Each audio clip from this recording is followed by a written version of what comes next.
Chapter 1587. Li Jinyan wasn't surprised to receive the commander's secret order. His vice-captain, Big Shark, had hinted to him several times and also mentioned it to the commander.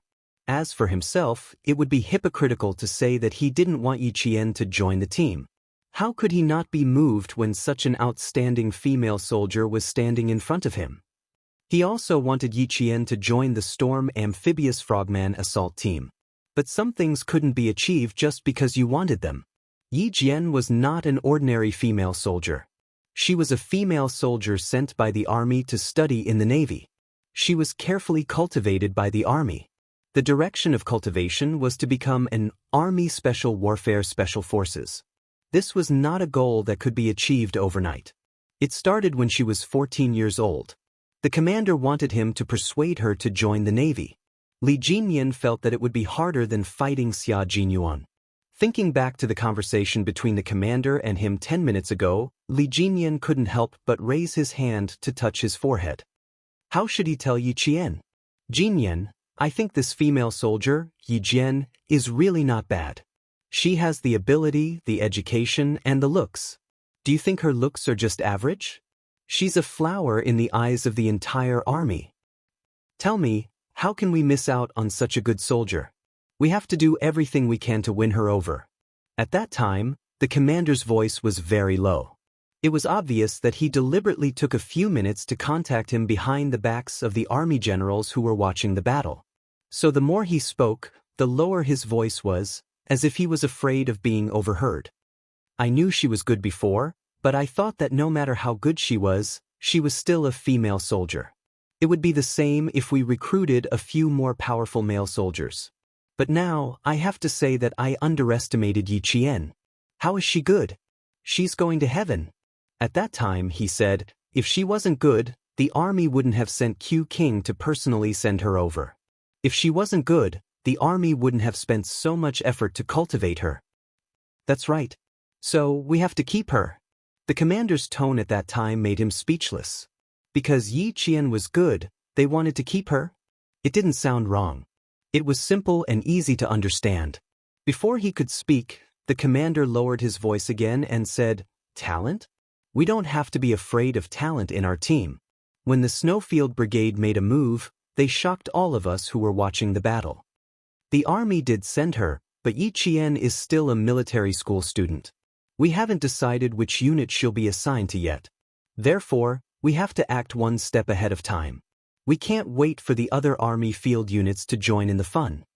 Yi Qian. There will always be people to keep her. Li Jinyan didn't know that when the Navy commander heard him say this, he heaved a sigh of relief in his heart. He finally understood what he meant. That's right, that's what he meant. If that was all, Li Jinyan wouldn't feel as awkward as he did now. Seeing that they were done talking and could hang up, the commander whispered to him again, I just mentioned Yi Jian's looks. I think you're not bad either. Why don't you try a honey trap or something? Your vice-captain, Big Shark, mentioned it to me in a very subtle way before. At the time, I thought it was ridiculous. Now that I think about it, it seems like it could work. Both of you are unmarried. It would be a good story to match the two of you together. After Big Shark, this was the second time someone tried to match him with Yi Qian. Chapter 1588. He didn't have any thoughts about it, but people kept mentioning it to him. Could it be that in their eyes, he was so old that he needed help finding friends? Regardless of whether he had to find a girlfriend, it depended on whether the other party was willing to accept him. Furthermore, Li Jinyan glanced at the female soldier who was able to keep up with his pace.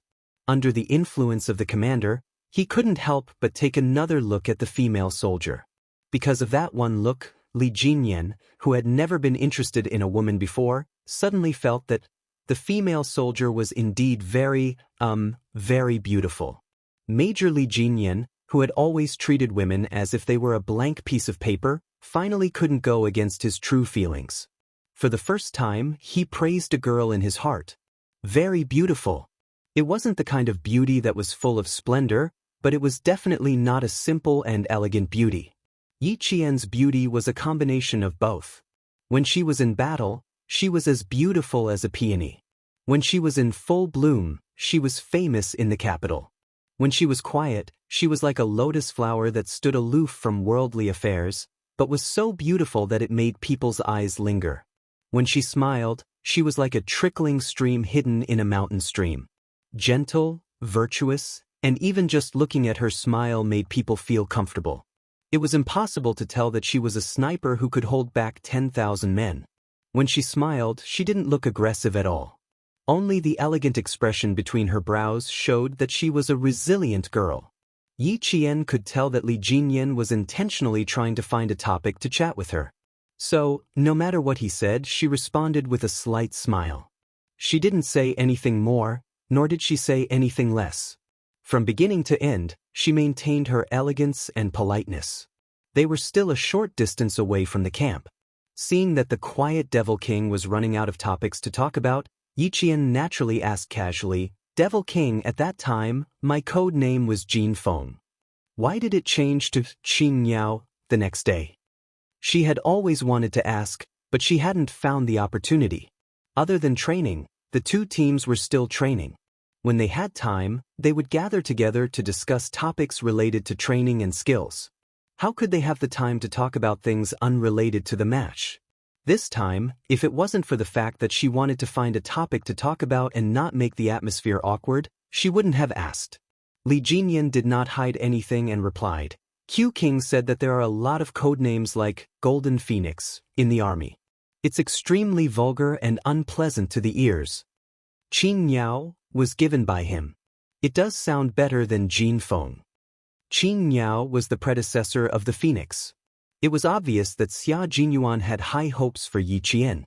As for asking him to sacrifice his manhood, with Xia Jinyuan around, who would need his manhood? None of them told the commander that Yi Qian and Xia Jinyuan seemed to have an unusual relationship. However, this was someone else's private matter. As long as it didn't affect the training, he wouldn't care, nor did he have much interest in caring. No matter how beautiful Yi Qian was, he had to keep his distance. He didn't want others to misunderstand and cause unnecessary trouble. Li Jinyan was a mature and introverted man. He had always analyzed things thoroughly. He was also an excellent soldier with his own set of principles and bottom lines. Since he could vaguely feel that Yi Qian and Xia Jinyuan's relationship was unusual, he definitely wouldn't do anything. Even if he did admire Yi Qian, it had to stay within the framework of admiration between comrades in arms. He couldn't take another step forward. After Yi Qian figured out the origin of her codename, she couldn't help but smile. So it was given by Captain Xia. However, Qin Niao sounded better than Jin Feng. Even though she didn't care about these things, having a more elegant codename wasn't a bad idea. Chapter 1589. Knowing that he was someone who could take a joke, Yi Qian laughed and said, "Qin Niao does sound better than Jin Feng. It's much more elegant. Demon King, did you come up with the team's codenames?" So simple. They were all related to the fish. Yes, easy to remember. Thinking of this codename, Li Jinyan's eyes flashed with a smile. Last year, when they formed the team, everyone was required to have a codename. Coincidentally, they caught a lobster during a deep dive, and the team member who caught the lobster said, "Big Lobster." Big Merman replied, "Codename Big Lobster? Then I'll codename Big Merman." That was how the team's codenames came about. After Yi Qian listened to the process of coming up with a codename, he laughed so hard that his pearly white teeth could be seen. "It's really easy to remember. I just have to shout like a sea creature, and someone will answer me." Li Jinyan could hear the teasing in her laughter, but he did not think much of it. Their team's codenames sounded worse than the Snowfield Brigade's codenames, but they were easy to remember and could not be shouted wrongly, so it did not matter if they sounded bad. Ahead of them was the mountain camp that they had arrived at tonight. Li Jinyan saw her shoulders shrink and quickened his pace. "Change your clothes and come to my place to discuss the competition tomorrow and the day after tomorrow. We don't have much time, so hurry up." It was now 9:43 p.m. They had been sent here by a transport plane from the island at 5 p.m. today. It was the location of the competition the next 2 days. It was a mountain range that was 3 hours away from Hai Province by flight. The command center calculated the time very precisely because they needed to avoid being seen, so everything could only be done in the dark. darkness was the best cover, so once the wind stopped, they immediately sent a transport plane to the island. When they arrived at the mountain, it was almost 9 p.m. Even though the competition was only going to last for 5 days, there were 3 locations: the sea, the mountain, and the plateau. The training that followed would focus on the plateau, the plains, the mountain, and the forest. The storm commandos who were participating in the special training would be led by Li Jinyan. This was what the water ghosts were hoping for. They needed this kind of training. You've already received the order? When he heard about the confrontation tomorrow and the day after, Yi Qian's eyes lit up. Our 2 teams didn't camp together tonight, so we don't know each other's exact location. How are we going to proceed? Li Jinyan was a little embarrassed when he thought of the Marine commander's last words. Now, his heart was clear and calm. He replied in a very light tone, "Our next task is to hunt." Hunting referred to killing the members of both sides within 2 days, without leaving a single one alive. While Yi Qian was talking to the Navy commander, Li Jinyan was receiving orders and instructions from the Army Major General. Along the way, they still had many missions to complete, all of which were obstacle missions. Only by completing these missions and killing the other party's members could it be considered a real hunt. He briefly explained the mission to Yi Qian, and then added, "They didn't give us an exact time, so it's possible that we'll start the battle tonight. We need to discuss it before we go to sleep." "All right, I'll come over immediately after I get changed." Without further ado, Yi Qian quickened his pace. It was a little cold. They had been in the wind and rain for the whole day. After 4 hours on the transport plane, they finally managed to dry their combat uniform a little. But when they got off the plane at the mountain, they were met with another cold rain, and the combat uniform was completely soaked again. But this time, it was a little cold. It was autumn in the mountains, and the temperature at night was not even 20 degrees. Even Yi Qian, who had a good physique, felt a little cold. Chapter 1590. Hunting was the longest mission in this competition. When Yi Qian saw the arrangement, he could not help but purse his lips a little. It was even more difficult than today's building invasion. It looked like a mission, but it was not. This competition was divided into 3 small missions, each more difficult than the last. This time, they had to carry 25 kilograms of combat equipment and complete the hostage target, search shooting, support shooting, and shooting with 100 bullets in a 300 m time limit. The reason Yi Qian pursed his lips was because of the last mission, which required him to partner up with 100 bullets in a 300 m time limit. Everyone has to complete the shooting with 100 bullets in a 300 m time limit. You have to pass through 4 large obstacles in the middle. Li Jinyan emphasized the fact that the Storm Commandos and the Shuiyu Brigade had a limited time limit of 100 rounds of accurate shooting. This was the strength that both the Storm Commandos and the Shuiyu Brigade had. The difficulty was that they had to change guns and switch targets midway. Li Jinyan looked at Yi Qian. "Who do you want to partner up with?" Changing guns in the middle of shooting meant that one of the team members would quickly change the magazine and hand over the gun in his hand to his partner after firing 50 bullets. The partner would then have to finish firing 50 bullets at this time to complete the change of gun and switch their target positions. This training not only required the 2 to have good teamwork, but they also needed to know how many bullets they had to fire. Furthermore, both parties had to maintain synchronized shooting. Only when the other party was changing magazines would the person holding the gun need to slightly control their shooting speed. Only then would they be able to reload the magazine properly. Yi Qian had just finished firing 50 bullets and managed to switch guns at the same time as the other party. Why did Li Jinyan ask Yi Qian first? It was mainly because she did not have much time to train with them, so she had to choose who had the best teamwork with her. "Devil, you and Qing Niao are the best partners." Big Shark, who had a band-aid on her face, suggested. "Qing Niao usually trains with you. You 2 also work together during the final battle today. This time, it's still the 2 of you." Yi Qian had no problems, but he did not know if the devil would have any problems. "Sure." Li Jinyan nodded. The rest of the team members already had their own partners, so there was no need for him to arrange them one by one. They could just discuss in private. He glanced at Yi Qian indifferently, then continued with the next topic.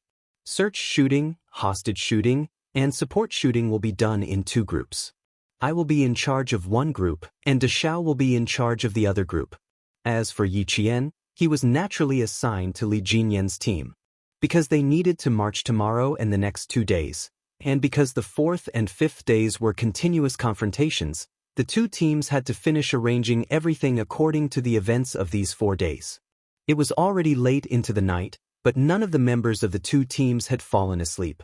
They were all gathered together to discuss the battle tactics for the next 4 days. Xia Jinyuan pointed to the sniper team duel in the last round, and Jun Yen said coldly, "We're using a single cycle method. Every member of our team needs to duel with every member of the Storm Commandos. Our teams have the same number of people, which means that each person will need to duel 21 times. It's the same for Qing Niao. She needs to duel with all of you once. Those of you who have not seen her sniping before, take a good look at how she completes her sniping. It's a very beautiful sniping skill. Even if you can't learn it, just take a look." Chang Ying said, "I want to be the first to experience it." Chapter 1591. "Then I'll be the second," said Pigeon Hawk. "Changjing is more cowardly than me. I'll cheer him on from the back so that he won't faint from Qing Niao. No one will come out to drag him back to the team." J5, who was sitting cross-legged, glanced at the 2 who spoke. The twins in the team had a tacit understanding of more than 98%, and they also had the legendary telepathy. The 2 of them were not to be trifled with. One of them attacked while the other defended. Their coordination was perfect. At the same time, they also liked challenging difficult things. Yesterday, the 2 brothers did not see Yi Qian's best firepower. They only heard their comrades discussing it, so it was normal for them to be aroused. J5 smiled and said, "Young man, you're brave. We have no problem with the 2 of you taking the lead." It was also good to let them see Qing Niao's strength. He believed that the 2 brothers' expressions would be very interesting when the time came. It was just like when he saw Qing Niao's strength back then. He could not believe that she was a student. He could not believe, how could a student be so strong? "Take care, brothers." Pigeon nodded at the 2 of them and gave them her blessings in advance. By he, T6, V8, and finally the silent G3 and K7 gave them their blessings. Xia Jinyuan had no objections. He clapped his hands on the spot and said, "Okay, it's settled." He was afraid that the 2 brothers would go back on their word. Apart from their different personalities, their looks, temperament, and height were very similar. The 2 brothers looked at each other and had a bad feeling. Did they do something they shouldn't have done?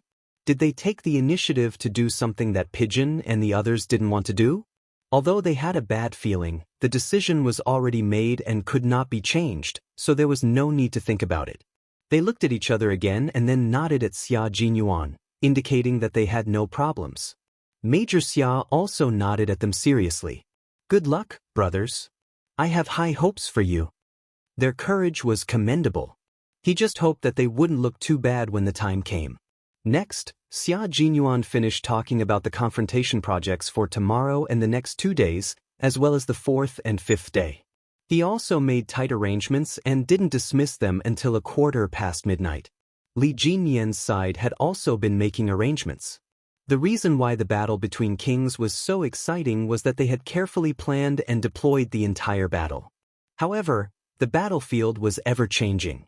No matter how good your arrangements were, there would always be some things that deviated from your plan. At that time, it would depend on the commanding ability of the entire team. As the battle commanders, Li Jinyan and Xia Jinyuan had to be in charge of every match. Whether they were capable or not was clearly seen by the senior generals on the big screen. The battle in the mountains is the Snowfield Brigade's territory. This time, we are not looking to see if the Storm Amphibious Frogmen can defeat the Snowfield Brigade. We are mainly looking to see the Demon King's commanding ability and adaptability on the battlefield. Lieutenant General Xia's figure appeared on the big screen. His voice was clear and dignified as he conveyed the orders from the military. A newly formed Marine Special Force that has been established for less than a year and a half. We can be harsh on their training, but we can't deny their achievements based on their results. The military has seen the Storm Amphibious Frogmen assault team's efforts and have high hopes for them. This competition focuses on finding problems and solving them, not harsh criticism. Chapter 1592. Commander Dong, who was standing in front of the big screen, saluted and replied with a serious expression, "Yes, sir. We'll follow the military's arrangements." Not only did the military have high hopes for the two special forces in next year's competition, but so did the highest leaders in the Great Hall. Commander-in-Chief Xia conveyed the instructions of the highest leaders. Since there's a beginning, there must be a good ending. Train hard in the country and discover your own shortcomings. Use 120% of your determination to turn your shortcomings into your strengths. Then, use 120% of your perseverance to shoulder the responsibilities of a soldier. Train hard and be strict with yourself for next year's competition. Finally, bring glory to the country and return with glory. Yes, sir. All the generals and soldiers in the command center stood at attention and saluted. They replied to the military and the Great Hall in a loud and confident voice. The two brigades with responsibilities had already set off with 25 kilograms of equipment. At 3 o'clock in the morning, an order came from the command center through the radio. The competition began. The two teams quickly entered the competition area and began the competition. At 6 o'clock in the morning, the water ghosts of the storm commandos who were crouching in the deep withered grass stared at the pine forest in front of them. 3 minutes later, 4 figures crouched and quickly approached the forest under the cover of the withered grass. 2 of them were scouting while the other 2 were on guard. After confirming that there were no problems at the edge of the forest, they sent a signal to their team members. The water ghosts crouching in the withered grass quickly advanced in groups of 2. Under their feet were thick withered pine needles that were so soft that they did not make a sound when stepped on. Due to the autumn rain last night, the entire forest was filled with a damp and rotten smell. "Forward," someone said in a low voice. Several figures were on guard while advancing quickly. Everyone's legs were slightly bent and their backs were slightly forward. They held their guns with both hands and entered the depths of the pine forest in a combat state where they were ready to shoot at any time. When they entered the forest, there was fog. It was not thick, but it was visible to the naked eye. It was like the handkerchief on the arm of a celestial being, ethereal and illusory. Everyone was wearing a forest combat uniform. The color was close to the color of the mountains and forests. It was a very good camouflage function. The way they advanced in groups of 2 belonged to the thin but not missed tactic. Once the other side was targeted, the other team members could react quickly. The birds on the branches carelessly chirped and flapped their wings. Their small bodies passed through the thick pine leaves and landed on another tree in the blink of an eye. The silent water ghosts suddenly reacted. Some of them quickly went behind the trees, some of them quickly squatted, some of them directly lay down, and some of them propped themselves up with their elbows. All of them quickly found the correct position. Bang, bang, bang. Countless gunshots broke the silence. The bullets shuttled through the air and instantly made the atmosphere in the forest extremely tense. The water ghosts were already in combat mode.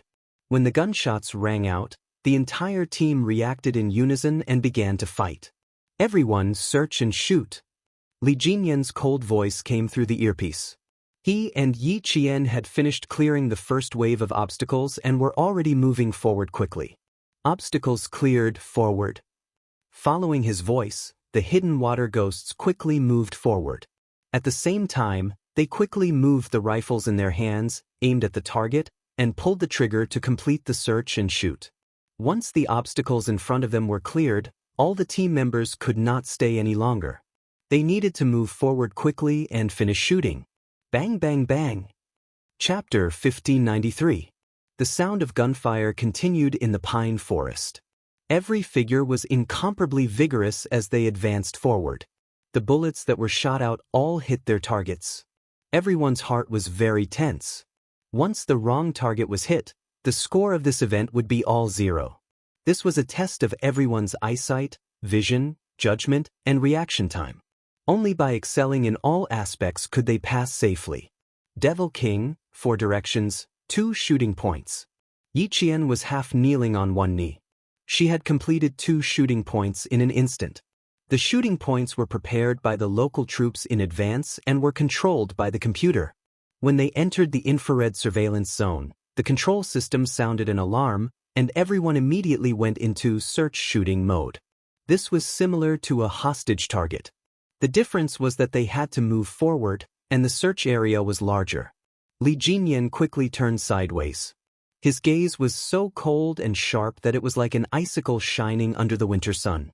He fired quickly and cooperated with Yi Jian to shoot at 2 points in 4 directions. Clear. Li Jinyan's back was close to Yi Qian. The two of them moved forward quickly, one in front and one behind. The pine forest was 2 kilometers long. Every once in a while, a new target would appear for the water ghosts to complete their search. When it was Yi Qian's turn to move forward, Li Jinyan noticed a problem. Her shooting was fast. What did it mean to be faster than him by 0 seconds? It meant that his first bullet had been fired, and her second bullet had already been fired. It meant that his shooting speed was twice as fast as hers. If this was on the battlefield, it meant that she had twice as much time to complete the battle as the others, and she would be able to clear all the targets before the enemy could react. With this kind of speed, even Li Jinyan, who had always been calm, was shocked. In the command center, the technicians were already analyzing Yi Qian's shooting speed, the number of bullets she had fired, and her hit rate. On the large screen, the female soldier's painted face was as cold as the male soldier's. Her gaze was even more murderous than the male soldier's. When the 3 sets of data came out, the technicians thought that they might have made a mistake. To be safe, they recalculated again. When they saw the results, the technicians who were holding the data sucked in a cold breath. What a terrifying shooting speed. He murmured and passed the data to the clerk beside him. He was responsible for sending it to the commanders in the command center. The members who entered the competition only had victory in their eyes. The Navy commander who was watching stared at the screen. Although he looked serious, his eyes were full of trust for his soldiers. Demon King Li's ability made him believe in the entire team's ability. When the clerk passed the data to him, the Navy commander took a rough look. His expression changed, but his face remained serious. Unchanging.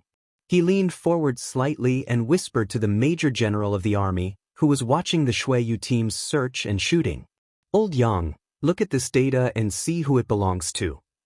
His voice was a little low, but there was a hint of excitement in it. The Navy commander wanted to keep Dong Shuebing in suspense, but the Major General took a look at the data and laughed. "Old Dong, I don't need to guess anymore. I know whose data it is." "You know?" The Marine commander's body moved again, and there was some disbelief in his eyes. The suspected Major General laughed. "Of course I know. Why else do you think I spent so much effort to train her? I've watched this girl grow up." Chapter 1594. Major General's words forced the Navy commander to face reality. Old Yang was right. Yi Qian had indeed grown up under the Army's watch. Last time, in order to allow her to join the Storm Commandos and train with Jinyan, Old Yang had sent her a set of personal information about Yi Jian. This information was classified as a military secret. As long as she exited after reading it, the system would automatically destroy the information. Yi Qian had been discovered by the Army when she was still a middle school student. She had been carefully trained by the Army. Now, he wanted to keep Yi Qian in the Navy. Old Yang didn't get angry and leave because he had good self-control. "Thank you, the Army, for putting so much effort into training her. That's why I've seen such an excellent female soldier. This data." The Navy commander smiled and sighed. "I'm really shocked." He smiled at the existence of such a female soldier, but also sighed at the existence of such a female soldier, because she wasn't a member of the Navy. "When I found out how fast she could shoot, my reaction was similar to yours. I was shocked and a little skeptical. I didn't think it was possible for her to shoot that fast." Major General didn't care that the Navy commander wanted to poach Yi Qian. Everyone who had seen her knew how outstanding she was. It was normal for someone to want to poach her. Xia Jinyuan had discovered how fast she could shoot when she was on a mission in Pakistan. He had reported it to the Army as soon as the mission was over. At that time, he was also quite surprised and didn't think it was possible. When he came back from Pakistan, he saw the video sent by the army with his own eyes. Only then did he believe that although the little girl was young, she was very capable. I've seen her results and her improvement. Major General took another set of data and compared it. He nodded with satisfaction. Not bad. She's improved. Her speed has increased, but her accuracy is still 100%. Very good. School life didn't make her regress. The Navy commander smiled. Old Yang, I want to steal her from you even more now. Why don't we give it a try? Let's see if she's willing to stay. You're bringing such a good soldier out for others to see. It's simply tempting. Ah, old Dong, you're not being kind. Major General Liu laughed even louder. He handed the data back to the Navy commander and replied with a smile, It's useless even if you try. We'll only know if it works after we try it. I think it's a good idea for Yi Qian to stay in the Navy. She has a bright future. The Marine commander really wants to try this time, so he said with a serious expression, Old Yang, I'm not joking with you, I do have such a plan. Major General Liu's smile didn't change. Sure, as long as she's willing to join the Navy, I won't stop her.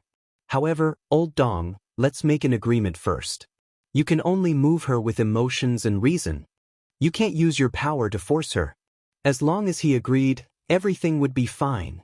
Although he had the intention of poaching, it was not his style to let a dignified commander do things secretly. Hearing this, the Navy commander solemnly replied, Then you can rest assured. You should know how I, Old Dong, deal with things. Using force to threaten absolutely does not exist. As long as I know that she has no intention of joining the Navy, I will never use my power to oppress her. Using power to force someone to join the Navy would definitely cause a big problem. Yi Qian, who had completed the search and shoot, took a break with her comrades. They cleaned up their equipment and reloaded their magazines. Chapter 1595. With a click, Li Jinyan reloaded the magazine. When he looked up, he saw Yi Qian disassembling the bomb. Beside her was a male soldier from Fuzhou with the code name Big Fish. He was telling Yi Qian, the shell jammed, the bullet almost went off course. There are many reasons for a bullet to jam. Some of them are due to the huge reaction force after the bullet is fired, causing it to be unable to pass through the shell ejection port normally. Some of them are due to the fact that the first bullet in the ejection port did not return to its original position, causing the shell to jam. Although these situations are rare, this is the problem with this gun. Fixing the gun, unloading the gun, inspecting the gun shaft, these were all taught to Yi Qian by Uncle Jen, who was a first-class sergeant. Now, what she said to her comrades was also taught by Uncle General from the day she touched the gun. Uncle Jen taught Yi Qian how to recognize a gun, identify it, measure it, and unload it. He waited until she reached a certain level where she could assemble all kinds of guns with her eyes closed before teaching her how to fix a gun. She removed the barrel, unloaded the barrel, loosened the small parts, such as the recoil spring, the front and rear recoil spring guides. Then she loosened the iron on the automatic mechanism, removed the hammer, reducer, and found the key to the problem. Big Fish was dumbfounded. Come, take a look here. There's no way to fix the ejection port. Let's manually return the thimble to its original position, then the ejection port will automatically return to its original position. Yi Qian used a blank bullet to move the thin, sharp, and extremely short thimble. With a soft clang, the ejection port returned to its original position. Yi Qian smiled at him. Her small face, which was covered in oil paint, was so gentle that it seemed to have a soft glow. It's fixed. You even know how to fix guns? Big Fish stuttered. In the beginning, he really thought she was joking. Who knew? She really knew how to fix guns. I know a little. I don't need to use big tools to fix the small problems. Now that the damaged parts had been fixed, it was time to assemble the gun. By the time Yi Qian finished speaking, she had already assembled the 3 parts. Her hand speed was so fast that Big Salmon's eyelids twitched. Li Jinyan had been watching her the entire time. He watched as she took Big Fish's gun and disassembled it skillfully as she spoke. Then she accurately found the part that had the problem and finished assembling the gun in less than 3 minutes at a dazzling speed. He lowered his head and looked at the time. He had used 6 minutes. After returning the repaired rifle, Yi Qian said, "Don't worry about it jamming again. If you have any more problems, you can come and look for me again." "You know how to repair guns?" Li Jinyan's voice came from the side. By the time Yi Qian turned to look, the tall and slender man was already sitting beside her. The thick paint on his face made it impossible to see his face clearly. Only his sharp and cold eyes gave Yi Qian a sense of familiarity. The Devil King, who had changed into his combat uniform, looked even more imposing than usual. With the thick paint on his face, he seemed to have become a different person. Yi Qian, who had been hugging his assault rifle, smiled and nodded. "I can solve normal problems. As long as I find the problem, I can also solve the more difficult problems. If it's more difficult, it will take more time. The army has indeed put in a lot of effort into training you." Li Jinyan nodded slightly. Then he said something that made Yi Qian a little stunned. "Join the Navy?" Yi Qian couldn't help but be a little surprised. Did the commander say that? Chapter 1596. That's right, Li Jinyan was talking about this. He didn't think that there was anything to be surprised about, nor did he think that it was difficult to answer. Seeing that Yi Qian was a little surprised, he asked, "Are you surprised?" Of course, she was surprised. She was sent by the army to study as a soldier. Didn't the commander of the Navy know that? Why would he still want her to join the Navy? "I'm a little surprised, especially when I heard that you wanted me to join the Navy." Yi Qian laughed. She couldn't guess what the devil was thinking. He seemed to have a deep personality, but sometimes he was very straightforward. For example, shouldn't he be a little more tactful when asking her this question? Li Jinyan seemed to have guessed Yi Qian's thoughts. He looked straight at Yi Qian with cold eyes. He didn't avoid her gaze and simply answered her, "You are very outstanding, so the commander of the Navy wants you to stay. Isn't this a very normal thing?" Yi Qian was speechless. Was this a very normal thing? This was directly trying to poach her. "You can think about it. Whether you want to stay or not, you just need to tell me the result." The devil was as concise as ever. He didn't say too much and only wanted to express his meaning clearly. As for why he didn't try to be tactful, the reason was simple. He didn't think that Yi Qian would stay, and she would tell him with certainty that she wouldn't stay. He didn't even need to think about it. Just as he counted to 2 in his heart, he heard Yi Qian reply with a smile, "Thank you for your kind intentions, Commander of the Navy. I'm really sorry, but I only want to stay in the army and become a soldier in the Army's Special Forces." As he thought, there was no need to think about it. With a smile on her face, she answered him firmly. She didn't want to join the Navy, and she had never thought of joining the Navy. "Okay, I got it. You still have 2 minutes to rest. Tidy up your equipment." Li Jinyan got up after receiving the reply. After taking 2 steps, he turned around and looked at Yi Qian, who was already tidying up her equipment. "I believe in you. No matter which branch you are in, which position you are in, you will be an outstanding soldier." Yi Qian was like a ball of light wherever she went. She could illuminate and warm others. He had no reason not to believe that she would not become an outstanding soldier. At this moment, the female soldier Yi Qian was an outstanding soldier. A female soldier who could shoot faster than others would definitely have great achievements. She would definitely go further in her career and become a resounding rose that would be revered by everyone on the military road. After a short rest, they resumed their journey. The Storm Amphibious Frogman assault team marched at their fastest speed. They needed to be the first to complete all the tasks and then secretly hunt the members of the Snowfield Brigade. They wanted to bring it forward, and so did Xia Jinyuan. The final meeting point will be around this mountain lake. The Infernal King and the others are good swimmers, so there will definitely be an ambush around the mountain lake. J5, you take a team to surround the rear and trap them around the mountain lake. The rest of you, catch one and take care of one. Xia Jinyuan was still munching on the hardtack he had eaten for breakfast. He seized the time to prepare for the next step of the battle. J5 nodded to indicate that he had no problem with it. He thought for a moment and said, "I'll leave the Qing Niao side to you. It would be better if they won. But if they couldn't, then it would be a little awkward." "Idiot." T6 glanced at him and said to Xia Jinyuan, "I'll look for the Qing Niao. Leave the rest to the scouts." Xia Jinyuan did not mind letting Yi Qian use his team members for practice. Alright, I'll leave the Qing Miao side to you and the Infernal King side to me. None of you are to fight with me. Chapter 1597. No one in the Snowfield Brigade was going to compete with Xia Jinyuan, so they decided to let them handle the duel between two kings. The rest of the team could just watch from the sidelines. The Devil's overall strength was very strong, and only Q King was a match for him in the entire team. The Snowfield Brigade rested for 10 minutes after completing the search shot and knowing the next step of the battle. On the other side, J5 walked up to Xia Jinyuan and asked, "Qing Miao is very fast. Do you think the Navy will try to poach her after this competition?" J5, who used to be an instructor, had always been more farsighted. Now that he thought about the possibility of Yi Qian being targeted by the Navy, he felt a little uneasy. Xia Jinyuan was sorting out the magazine. When he heard J5's question, he smiled and said, "It's too late for you to worry. She has been training with Devil King Li's water ghost for 10 days, and they even fought together yesterday. The Navy already has a certain understanding of her strength. It's normal for them to want to poach her." His little fox was a ball of light wherever she went, so it was normal for the Navy to target her.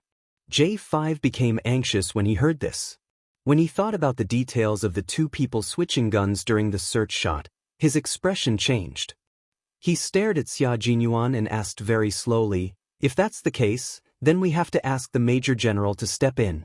We can't let the Navy commander take her away." Looking at J5, who initially opposed Yi Jian's relationship with him and even talked to him several times, Xia Jinyuan raised his eyebrows and deliberately said, "If Cyan Bird really goes to the Navy, you should be the happiest. After all, at that time, you were afraid that something would happen between us. That's because you liked her when she was in junior high school. Of course I was afraid that something would happen between you two." J5 knew that he was doing it on purpose. He glared at him and said, "The situation is different now. Qing Miao is now a college student. She's already an adult. Why would I be afraid that something would happen between you two? Other than the fact that you can't get married, you can have sex with her." J5 was sometimes very tough when he spoke. Xia Jinyuan was shocked by his words. Soon, the thick-skinned major nodded seriously. "You're right." J5 was puzzled. "Q King, which part of what I said was right and which was wrong?" Xia Jinyuan, who had finished loading the magazine, smiled at J5. His handsome face was obviously painted with thick paint, but J5 saw a trace of something he had never seen before: evil. That's right, it was evil. Even if he was wearing a combat suit, it couldn't hide his evil. When J5 blinked his eyes, he still saw the familiar painted face, as if he was only seeing things for a moment. "Everything you said was right.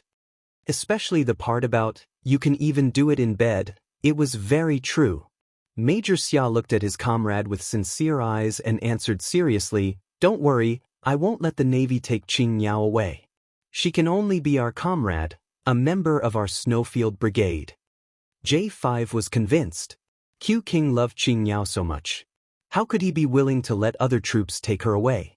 However, he still had to be on his guard. But we still have to be careful, mainly because the other party is very strong. J5 moved closer and looked at Xia Jinyuan's face, stopping at his chest and then at his crotch. Then he looked up again. Xia Jinyuan held the gun in his arms and said with a faint smile, "I'm a real husband. I'm a real man. Don't be jealous." Chapter 1598. This was a conversation between men, and only men could understand each other. J5 sighed. "The Demon King is a true husband. He's the real deal. Q King, don't be overconfident. Not only do you have to be wary of the Navy commander, but you also have to be wary of the Demon King." He raised his hand and patted Xia Jinyuan's shoulder. Although his facial expression is a little cold, he's not bad-looking. He's very handsome. Compared to your handsomeness, Q King, he's very handsome. He really couldn't scare Xia Jinyuan. He couldn't deny that Demon King Li was indeed charming, but his little fox wasn't someone who was fickle. He had spent 4 years to get her nod. Could it be that she had fallen in love with someone else after spending less than 100 days with Demon King Li? In response to J5's earnest words, Major Xia Jinyuan directly replied with a creepy, gentle smile. No matter how powerful the Demon King is, he's just an instructor who taught Qing Niao some skills. No matter how handsome and outstanding he is, he's still someone else's man. He had never doubted his little fox's sincerity, and he wouldn't worry about such things. Of course, it was still necessary to be jealous occasionally. No matter what, this young captain was always so confident, even when it came to love. In that case, should he do the same for himself? J5, who was slightly distracted, couldn't help but purse his lips. After a while, he nodded. You're right. No matter how outstanding the Demon King is, he's destined to be someone else's man. His expression was a little gloomy, and his tone was a little faint and indescribable melancholy. Xia Jinyuan was the same as Yi Qian. They both didn't like to pay attention to other people's private affairs. Although he noticed J5's strange expression, he smiled as usual. Yes, I believe in Qing Niao, just like how Qing Niao believes in me. A little more trust, a little more sincerity, a little more effort, and you'll get all of it. It was time to rest. The members of the Snowfield Brigade set off on time. What awaited them ahead was a bloody hunt. Only by killing their opponents could they live. A confrontation was also a war. As long as there was war, there was bound to be slaughter. There would definitely be death and life. As soldiers, they had no choice in the face of war. Since they chose to live, their enemies must die. At 8 o'clock in the morning, the sky was still drizzling. The two teams carrying 25 kilograms of equipment set off again after a short rest. At noon, the storm commandos who were carrying 25 kilograms of equipment on their backs walked through a stream in the mountains. They walked past a piece of land that was abandoned and was not very tall. However, it was burnt by the fire and was covered in ash and black. The mountains that were mainly made of fir trees appeared in front of everyone. The voice of the scout in front came through the earpiece. They were in charge of scouting and had extremely sharp judgment. There was a big fire in the mountains.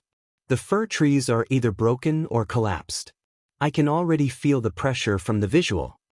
Li Jinyan didn't let the team continue forward. They had been walking for 4 hours, and their stamina was obviously low.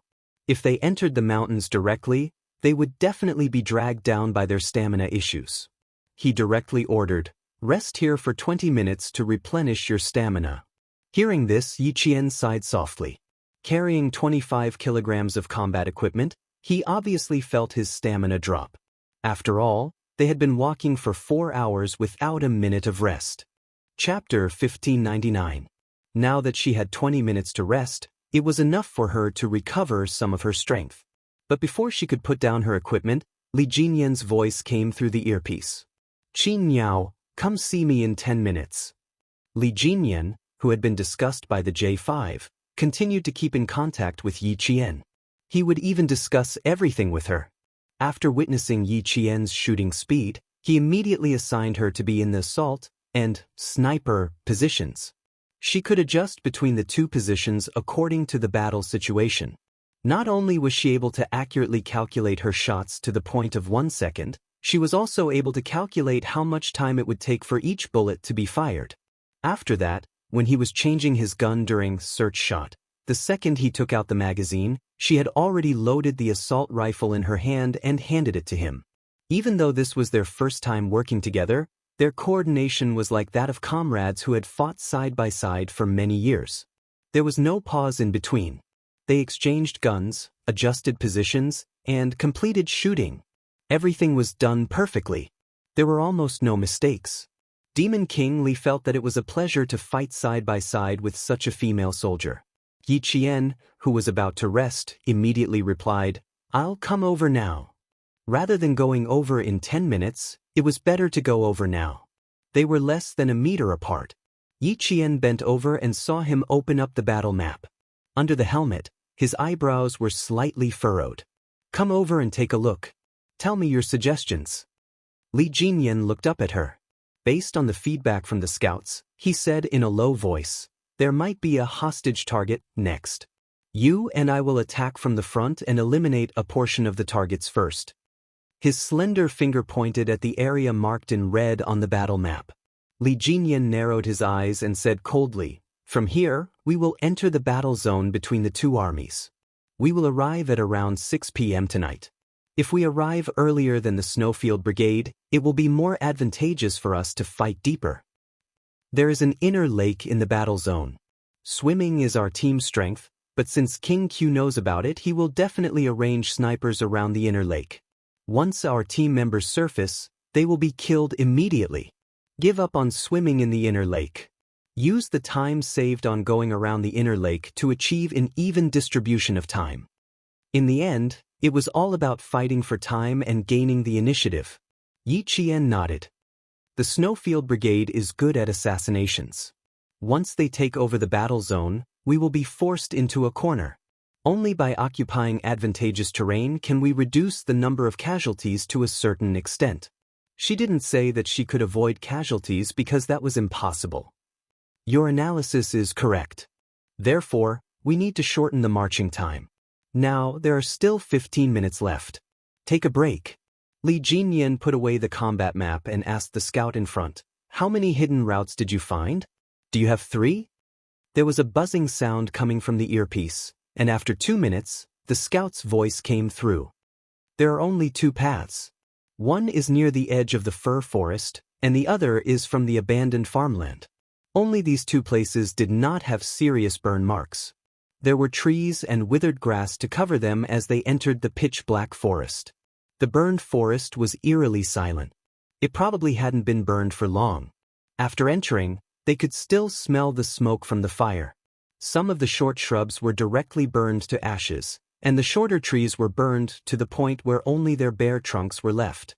Looking at it made one's heart feel heavier. Chapter 1600. There was a deathly silence in the mountain. The fire had not only burned the trees, but it had also taken away the vitality of this place. Scorched trees were everywhere, and when one stepped on them with combat boots, there was a kachi-kachi sound under one's feet. A burnt pheasant was pressed under a bush, and only its 2 tail feathers were still bright. Yi Jian and the others were now in a mountain forest in Chuan Province. They were in a low mountain at the junction of 2 provinces. The forest here was rich in resources. The pheasant that had been charred to the point where only its tail feathers were bright was the nationally protected white-bellied pheasant. Not only were there rare pheasants that were burnt to death, but there were also small animals like wild rabbits. It was enough to show the ferocity of the fire. Yi Qian, who was hiding behind a withered tree, raised his head and looked at a small snake that was burnt to a crisp. His gaze passed through the snake's body and fell on a certain spot. "Situation detected, move forward carefully," she said in a low voice. At the same time, she aimed at a target point and fired the first shot of the hostage target in this competition. Bang! The muffled sound of the gunshot instantly reached the ears of all the team members. The originally deathly silent forest was suddenly filled with a murderous aura. The oppressive atmosphere, the smell of burnt charcoal, the murderous sound of the gunshot, and the figures that were secretly shuttling back and forth behind the scorched trees made the atmosphere in the forest even more tense and depressing. The local soldier who was shot touched his chest, and the expression on his face was a little dazed. He lowered his head and looked at the empty cartridge next to his feet. The soldier gritted his teeth in anger and bent down to pick up the empty cartridge. He was really so angry that he wanted to vomit blood. It wasn't easy for him to be chosen to be the bad guy who pretended to be a hostage target in a competition between 2 top-notch special forces. In the end, he was shot before he even saw the mysterious special forces soldier. "Squad leader, one of our brothers is dead. I couldn't accept it when I saw him die, so he was the first one to be killed." A soldier squatted under a cedar tree that had blackened bark but could still continue to grow. He whispered to his squad leader, "I was the closest to him, and I didn't even know where the bullet came from." The class leader scolded, then comforted, "It's normal that you don't know. They're all special forces.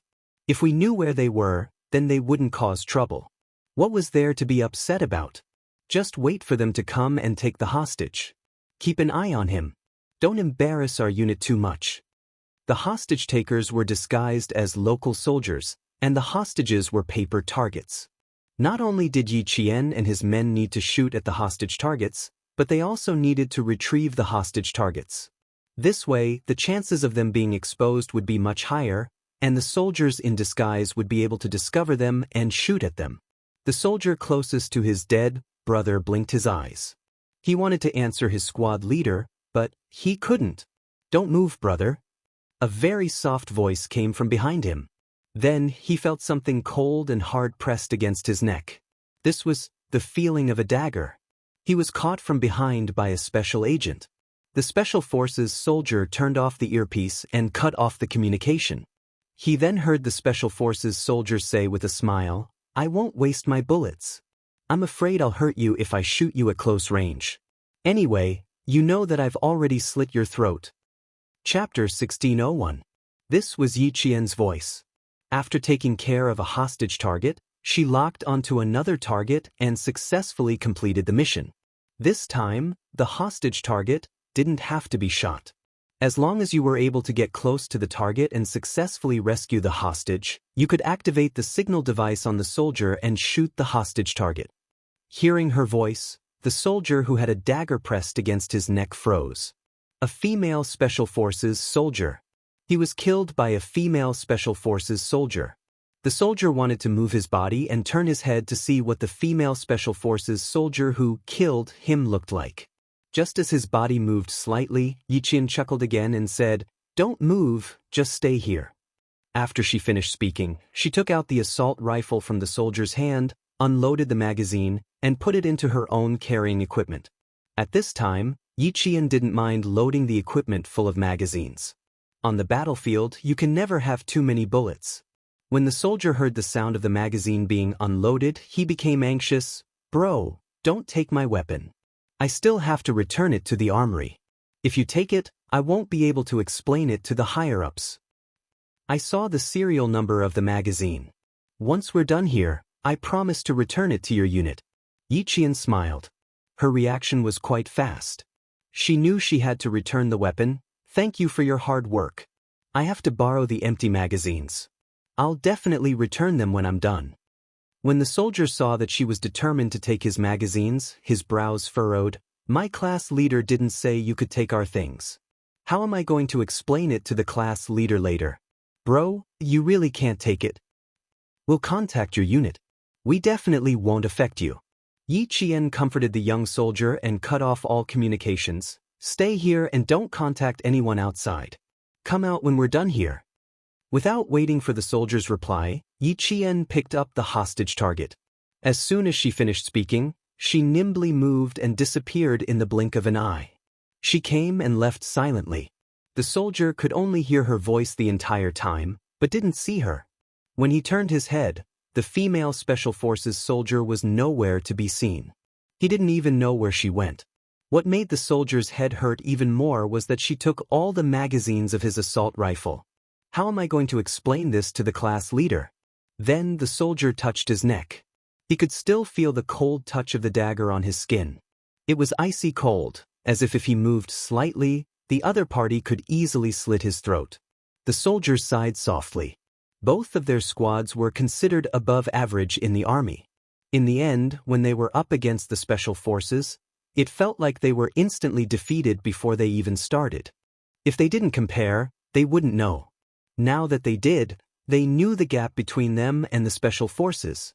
It's definitely impossible to contact the class leader. I'm sure the class leader already knows that something happened to him.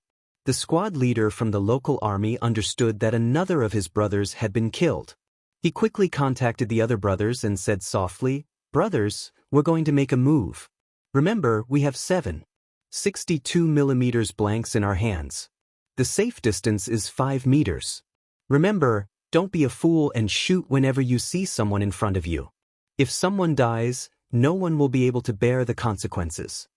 The squad leader repeatedly reminded them. He was afraid that if they fought until their blood boiled, something big would happen. Once you're killed by them, stay where you are and don't move. The Special Forces will come and take away the hostage target. Have some backbone. Don't think that it's embarrassing to be killed. It's better to learn how they killed you. Chapter 1602. This was a squad leader who wanted to become a Special Forces soldier, so he sounded a little excited.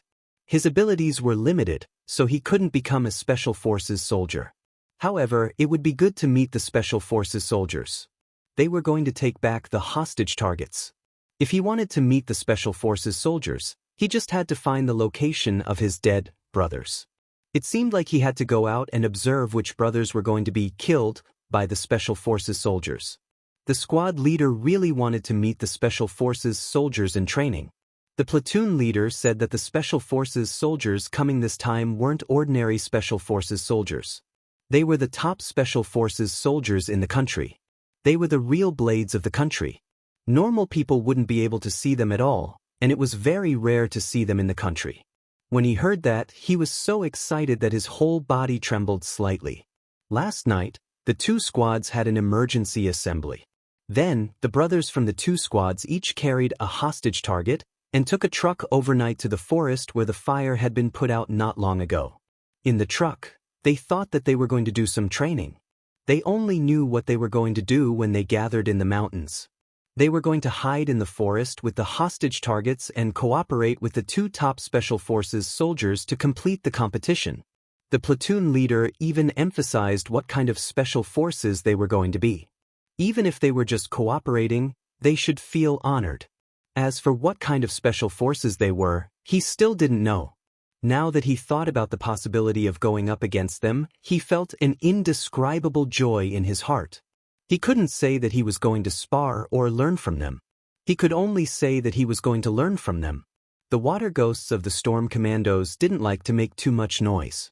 Their training policy was to focus on silence and take care of their targets without anyone noticing. Although they weren't very good at fighting in the mountains, they had a lot more freedom to move on land than on water. Moreover, they were just not very good at it. It wasn't like they didn't know anything.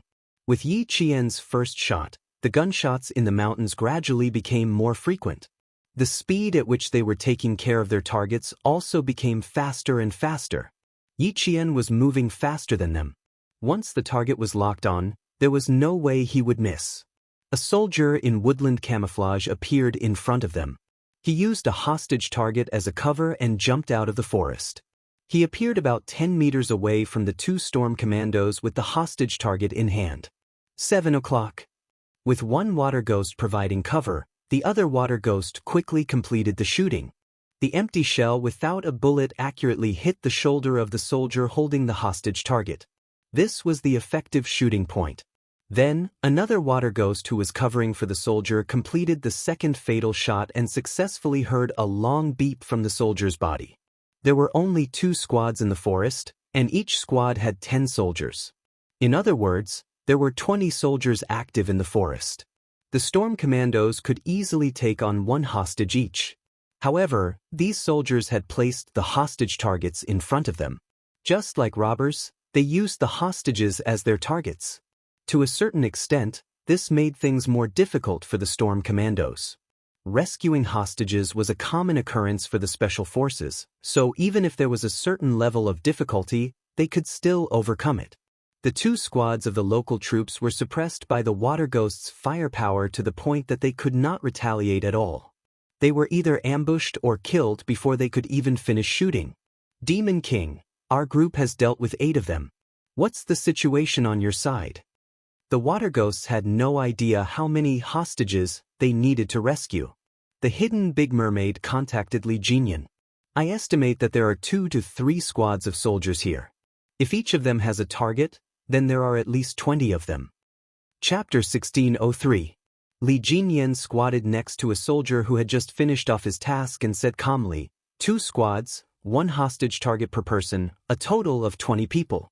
So far, there are still 4 hostage targets left. Don't look at me, I don't know where they are either. The young soldier who was sitting on the ground muttered softly. He could not look back at the other party's gaze.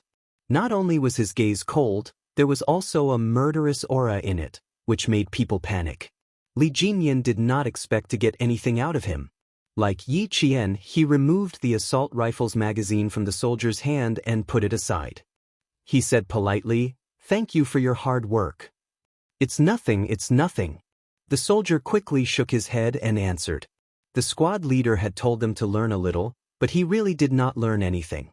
He did not know where the squad leader had come from, but he was easily defeated and taken care of by him.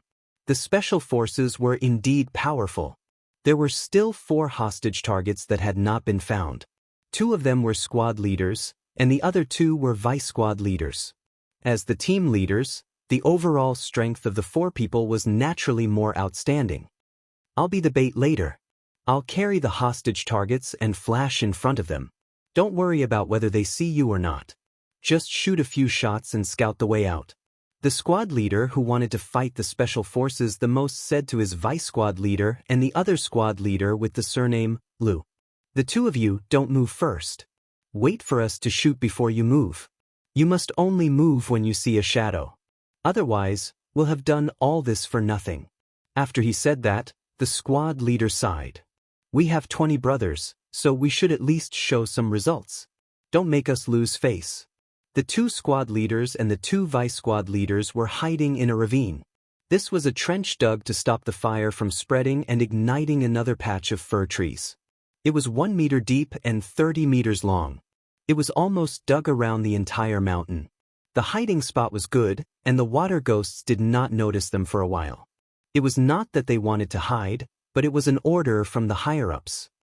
Squad leader Fu, I think it's a little difficult, squad leader Lu said in a low voice. There are no gunshots in the forest now, which means that all our brothers in the forest have been taken care of. It took 20 minutes. He didn't even need half an hour to take care of 16 of their brothers. Squad leader Fu cautiously poked his head out and glanced outside. Then he slowly squatted down. That's right. I originally planned to rush to the side of the brothers who were taken care of and observe the special forces at close range. However, I quickly got rid of the idea. There was no other reason. He was really worried that he would be dealt with as soon as he showed himself. Let's stall for time. The platoon leader ordered us to stall for time. Stalling for time is also our ability. Squad leader Fu looked at the time and said to squad leader Lu, let's split up. If they find out, we'll catch all 4 of us at once. Assistant, let's go to the other side. As he spoke, he bent over and led his assistant to the other side of the ravine. In the smoky Shanmu mountain, the water ghosts began a comprehensive search. They were still looking for the missing hostage targets. Only when they had found all the hostage targets could they receive the order to leave. If the higher-ups hadn't given the order, it meant that they still hadn't found a hostage target. Li Jinyan was not anxious because of this. The more it was like this, the calmer he was. He said in a deep voice, search the area thoroughly. Complete the search in 5 minutes. Chapter 1604. There was no way the command center would let the 2 teams pass so easily. They would only make the arrangements more complicated so that they could observe the commanders of the 2 teams and see if they could adjust their tactics in time. From there, they could observe everyone's combat ability.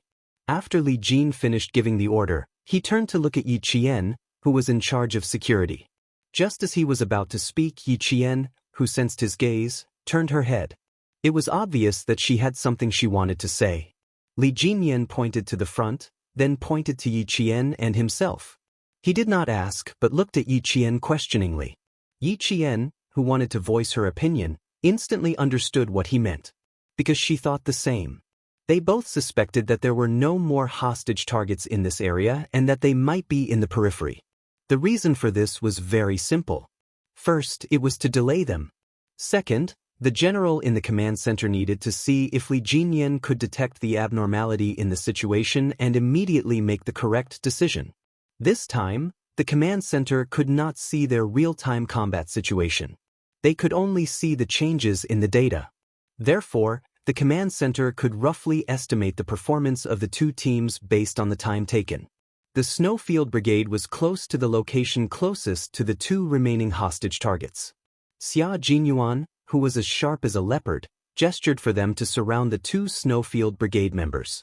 The 2 members of the Snowfield Brigade were like beasts charging out of the mountains as they pounced directly at the location where the hostage targets were hidden. Bang! Bang! 2 gunshots rang out. From 7 meters away, the other 2 members of the Snowfield Brigade finished shooting. They hit the effective shooting points of the hostage targets and completed the mission in 22 minutes. The Snowfield Brigade won this round. When they finished the last effective shooting point, the command center immediately knew that the Snowfield Brigade had completed the hostage target, shooting, and successfully rescued all the hostages. No hostages were accidentally shot. Team B has completed all hostage target shooting. Every member of the Snowfield Brigade heard the Major General's voice in their headsets. 22 minutes. We completed this round 8 minutes ahead of schedule. The Snowfield Brigade only knew that they had completed it, but they did not know if the Storm Commandos had completed it. They walked up to the local soldiers who had already gathered and cooperated with them. With Xia Jinyuan's salute, all the members of the Snowfield Brigade saluted the soldiers who had unconditionally cooperated with them to express their gratitude. Thank you. Thank you. Led by Xia Jinyuan, every member of the Snowfield was shaking hands with the local soldiers. Taking off his combat gloves, his thick and calloused hand held the other's calloused hand. Thank you, and a smile. There was no sense of unfamiliarity or distance between them, because they were both wearing the same military uniform and were soldiers who protected the country together. After shaking their hands, Xia Jinyuan reorganized the team again. The 22 members of the Team Shuiyu strode towards another battle zone.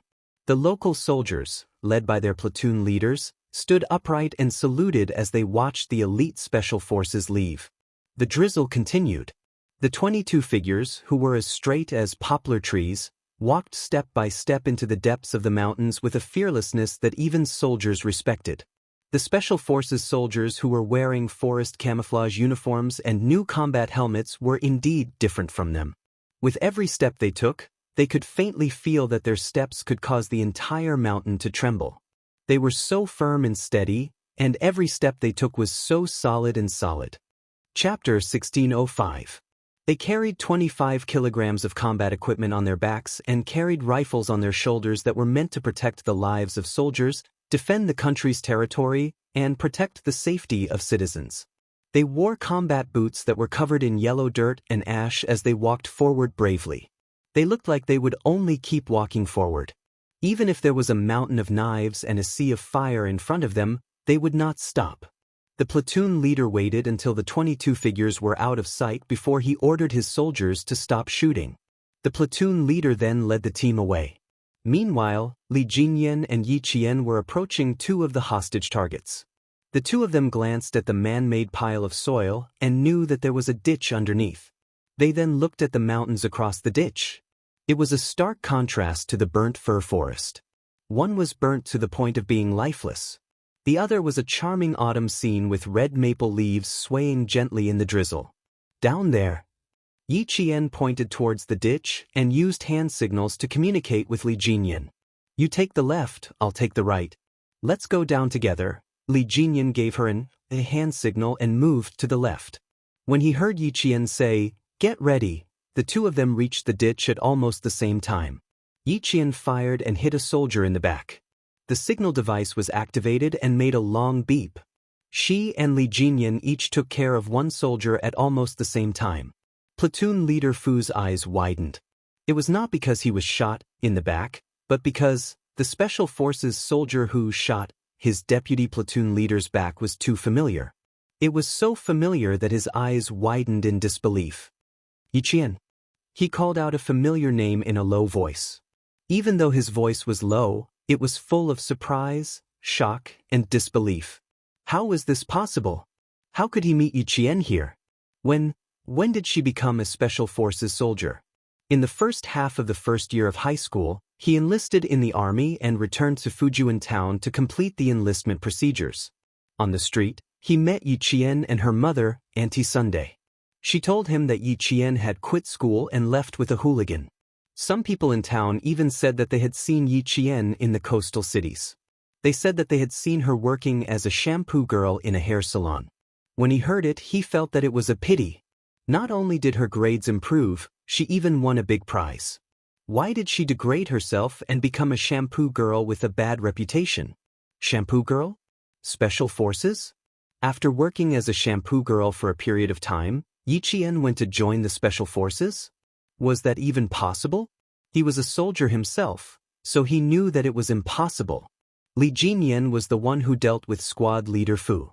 When he heard the local squad leader mention Yi Qian's name, he couldn't help but frown. What a coincidence! She ran into a soldier who knew Qing Niao.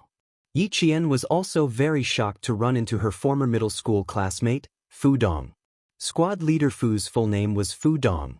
He came from Fujian Town in Anyang City, Nan Province. He was Yi Qian's former middle school classmate, and he was also the only male middle school classmate in Yi Qian's class who joined the army. Running into an old classmate in a competition and going over to say hello.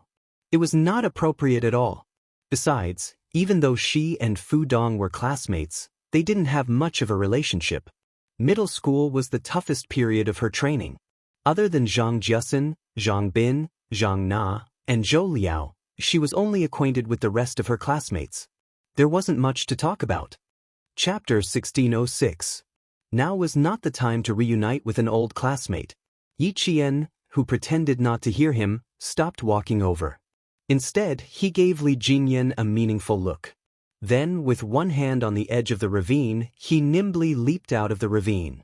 Fu Dong wanted to wait for her to come closer to confirm if he had made a mistake, but the female Special Forces soldier did not even give him a chance to take a closer look before leaving. Was that Yi Qian? He really suspected that she was Yi Qian. Ever since the second year of junior high, Yi Qian had become a completely different person. She had become the most dazzling pearl in the class. Even Yi Ying was suppressed by her. She was no longer the timid and weak Yi Qian of the past.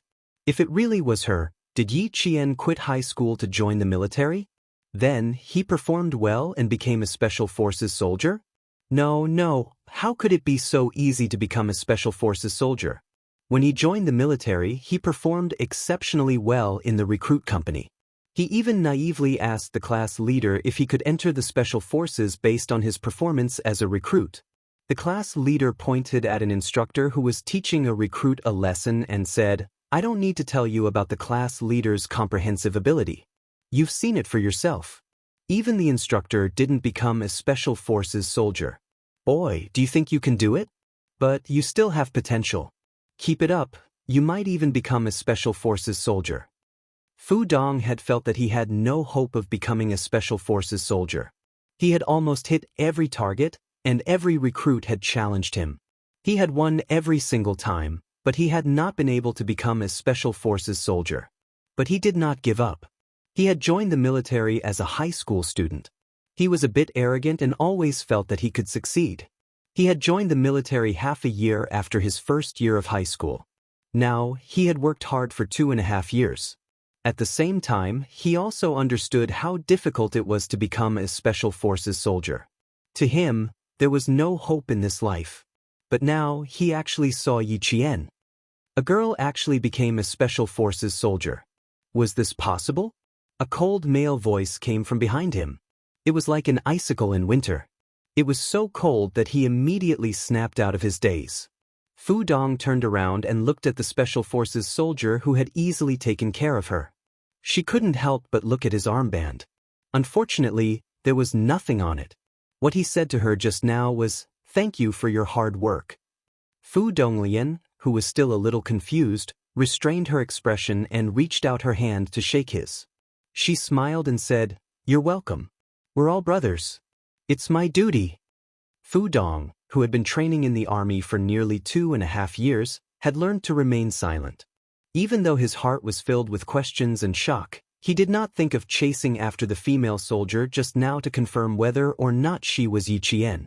When the platoon leader brought them into the mountains, he had warned them, "Don't look at what you shouldn't look at, don't ask what you shouldn't ask. Keep your eyes open, keep your mouth shut, do your own thing and be honest." If it was in the past, he would definitely ask. But now, he definitely wouldn't open his mouth. Yi Qian. If that female soldier was really Yi Qian, Fu Dong couldn't help but smile. Then the rumors in class that Yi Ying's family had been secretly slandering Yi Qian were true. After coming out of the ravine, Fu Dong saw a few Special Forces soldiers carrying heavy combat equipment walking out of the forest. They walked very quickly as if they were not carrying any weight. They looked so relaxed. His eyes searched in the dark. Even though he didn't walk up to confirm, he still wanted to know if that female soldier was Yi Qian. If it was really her. Fu Dong sighed softly. So what if it was really her? Chapter 1607. Li Jinyan strode over to Yi Qian's side. He knows you. Yes, he's my former junior high school classmate. Yi Qian glanced at Fu Dong, who was organizing the troops, and sighed with a smile. What a surprise. You even ran into an old classmate. So they were junior high school classmates. That was easier to handle. She was afraid that they would run into acquaintances from the same village. Li Jinyan's eyes darkened slightly. Qin Niao, your identity and the unit you're serving in are confidential. I understand. Yi Qian nodded. She understood what Li Jinyan was trying to tell her. The Storm Commandos were the same as the Snowfield Brigade. Every member's identity and which unit they were serving in were confidential. They couldn't even tell their family members. But fortunately, Fu Dong wasn't completely sure that it was her. After all, it had been 3.5 years since she graduated from junior high school. He didn't completely recognize me. He just thought I looked familiar. I won't participate in the handshake later, or I'll come over after he leaves. Yi Qian didn't have the slightest intention of acknowledging her old classmate, nor did she have the slightest intention of showing off. She was Yi Qian, a female soldier who fought for her own goals. What did what they thought have to do with her? Fu Dong had already looked around, but he didn't find any familiar figures. He didn't discover them even when all the Special Forces soldiers shook hands with them. Fu Dong watched as the brave Special Forces soldiers left. He realized that there were originally only 21 Special Forces soldiers shaking hands with him, but when they left, there were 22 figures. The extra figure was wearing the same forest combat uniform as the male soldiers. She carried the same combat equipment and walked in the same footsteps as the male soldiers, all the way into the depths of the mountains. Her back was particularly conspicuous in the background of a group of tall and straight male soldiers. She was as slender as a willow tree. In the fine rain, she walked out with a majestic figure that did not lose to any of the male soldiers. Yi Qian, if you're really Yi Qian, your old classmate congratulates you. Congratulations on becoming an indomitable soldier. Class rep, what are you looking at? That female Special Forces soldier. Sigh, I was killed by her. I don't even know how she found me. How can a woman be so powerful? Asked a soldier softly as he lamented. If she was really Yi Qian, Fu Dong smiled and replied, so what if she's a female soldier? Although she is a female soldier, she is a Special Forces soldier who is more powerful than us male soldiers. She was so good when she was in school, and she was still so good after joining the army. This was the old classmate Yi Qian he knew. Now he was a soldier. He wore a military uniform and carried a steel gun. He was a soldier who fought for his country.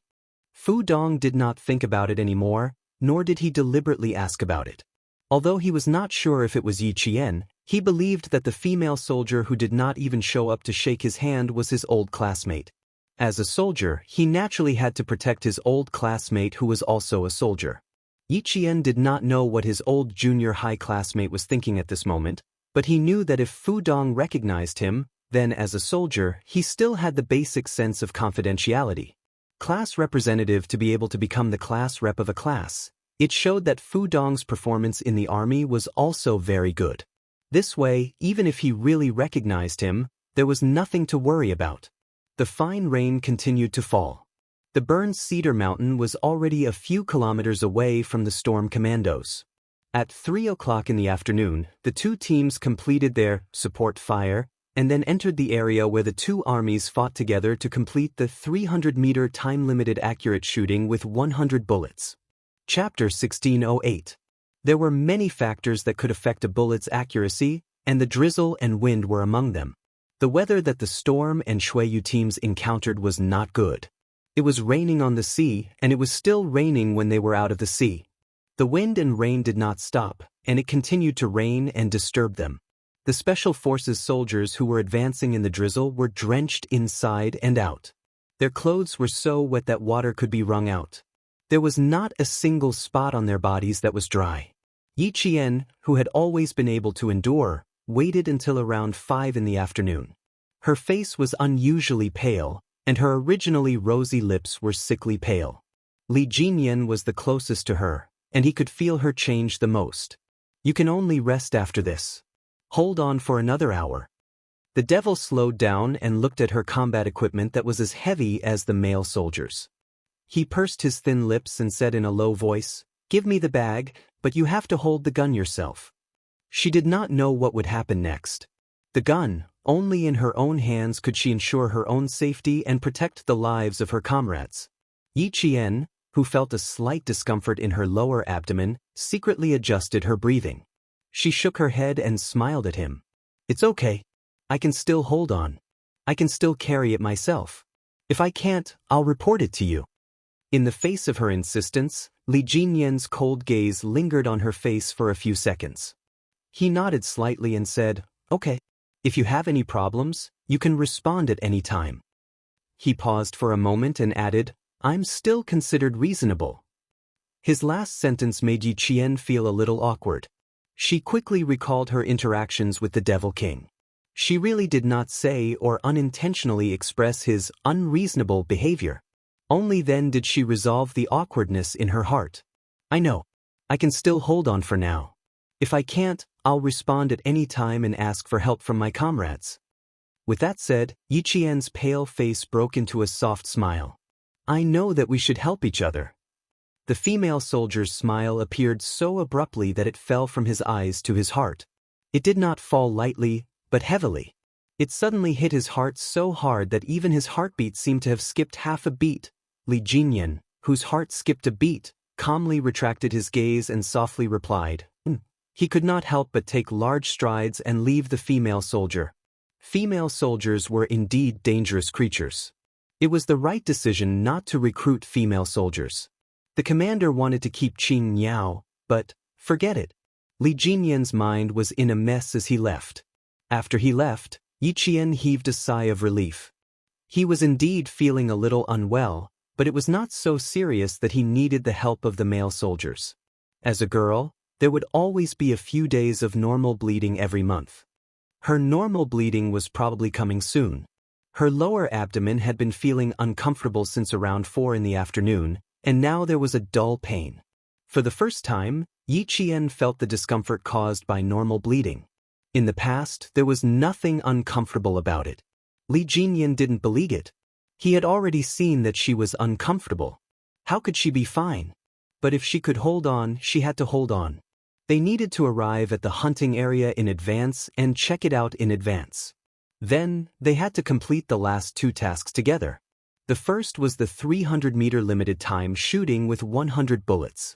The second was the sniper team duel. After these 2 tasks were completed, they would officially enter the hunting operation. Chapter 1609. Before the military made such an arrangement, many of the team members did not quite understand it. Shouldn't they have arranged for the hunt first, followed by a 100-round precision shooting and a sniper team duel?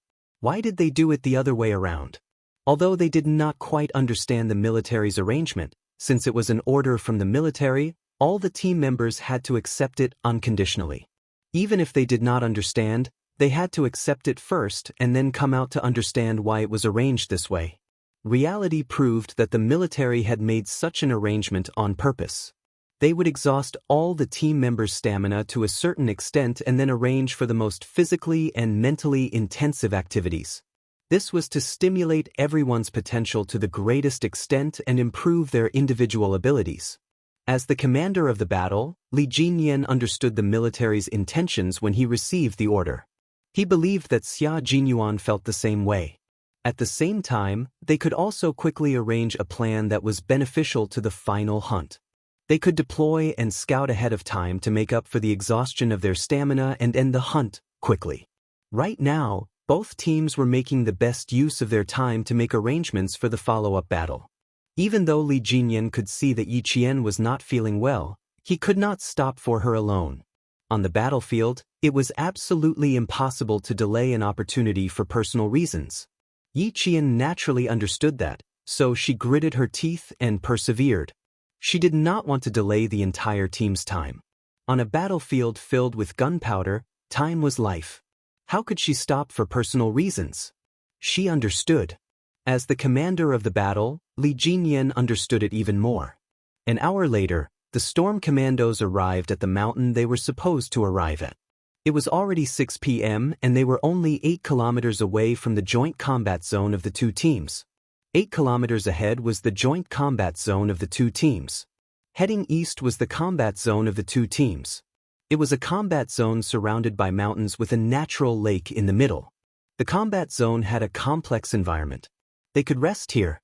There was not much time left, only 10 minutes.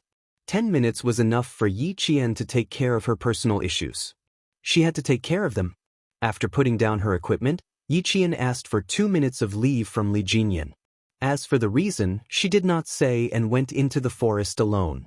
There's something wrong with Qing Niao. She doesn't look well. De Il drank some cold water and frowned as he looked at Yi Qian's back worriedly. Do you want to go over and take a look? Could it be that he's sick? She wasn't that delicate. When she trained with them, she was soaked in the water every single day. She had never fallen sick before. Narrowing his cold eyes, Li Jinyan glanced at the direction where Yi Qian had left. A trace of worry flashed through his cold eyes. Her condition was indeed not good. He said to the big eel, "Ask De Shuo to come over." The water demon with the code name, Dasu, was the same as K7 of the Snowfield Brigade. He was also a medic. After listening to Li Jinyan's description, Dasua's face was a little gloomy. We need to prepare some hot water for her. I'll go nearby and see if there's a suitable place to make a fire. As a medical staff, Dasua could vaguely guess what was wrong with Qing Niao's body. You know. The eel, who was unmarried, looked at Dasua in surprise. That's amazing. You don't even need to take a look to know. He's a miracle doctor. Li Jinyan also looked at Dasu. He used his eyes to ask how his comrade knew. He did not need to take a look to know what was wrong just by listening to him. No matter how much he trusted his comrade, he was still a little worried. Chapter 16:10. De Shuo didn't know how to answer his captain's question. This was a woman's private matter. How could he tell the unmarried captain? As for the other unmarried comrade, De Il, it was easy to get rid of him. He said, De Il, go to the side. Don't cause trouble. How am I causing trouble? I'm just standing here and listening to you. I'm not disturbing you. Before De Il could finish, he received the Demon King's gaze. He quickly turned around and walked away, not daring to stay. After he left, Li Jinyan asked in a tense voice, "What's going on?" Qing Niao's health was so serious that she had to hide it from her comrade? Yi Qian was a female soldier. Her training was no different from that of a male soldier. However, now that she was in trouble as the captain, Li Jinyan had to be more concerned. After sending away his unmarried comrade, De Shuo, who was still hesitating, cleared his throat and said vaguely, "It's not a big deal, Captain. As long as you know it's not a big deal, Yi Qian can solve it herself." What's with the hot water? Li Jinyan, the bachelor, still hadn't reacted. It wasn't that he was slow, but that he had never encountered such a situation before. De Shuo was married. He was 31 years old and his child was already 3 years old. Male soldiers who had a wife knew more about women's matters. Seeing that his wise and powerful Demon King still didn't understand, De Shuo sighed and said, "Demon King, it's time for you to find a girlfriend. Yi Qian is uncomfortable because of what girls do every month. Junior high school biology, I know." As long as he mentioned that, Li Jinyan immediately understood. His expression was a little stiff as he interrupted De Shuo and said in his usual cold tone, "Hot water. How do you want to solve it?" De Shuo looked around. It wasn't easy to solve. They needed a fire to have hot water. This place wasn't suitable for a fire. Let's wait for Yi Qian to bring it up herself. We'll pretend we don't know so she won't feel awkward. Pretending not to know was indeed a good way to resolve the awkwardness. When Yi Qian returned, he found that his equipment was already being carried by the Demon King. Seeing her come over, he said calmly, "You don't look too good. We'll take turns carrying the equipment." There were no more superfluous words. His tone sounded like he was telling Yi Qian that the reason they made such arrangements was because they did not want to affect the marching speed of the army. Yi Qian, on the other hand, noticed a subtle change in the atmosphere. For example, when the Demon King was talking to her, he was not looking at her. Instead, he looked away as he spoke. This was not the Demon King's style at all. Li Jinyan suddenly felt that he could not withstand Yi Qian's gaze. He lowered his head to look at the time to hide the unnatural expression on his face. There are still 7 minutes left. Take a break. With that, he turned around and left with Yi Qian's equipment. Yi Qian stared at his back as he left in a hurry. She could not help but narrow her eyes. She did not even get a chance to say a word before he left immediately after he finished speaking. Something was obviously wrong. Her gaze was also very tangible, especially when she was only looking at one spot. Although it was very faint and did not seem to be aggressive, it contained a sharpness that could see through people's hearts. Li Jinyan, who was still carrying a backpack, could not help but quicken his steps. It would have been better if he did not know. Now that he knew, he felt a little awkward. He should take care of her. When it was time to take care of her, he would take care of her. Otherwise, he would appear to be unreasonable. Chapter 16:11. When Big Eel saw that Yi Qian had returned, he was about to go over and ask her if she was feeling unwell and if she wanted De Shuo to take a look. However, just as he got up, he was stopped by De Shuo.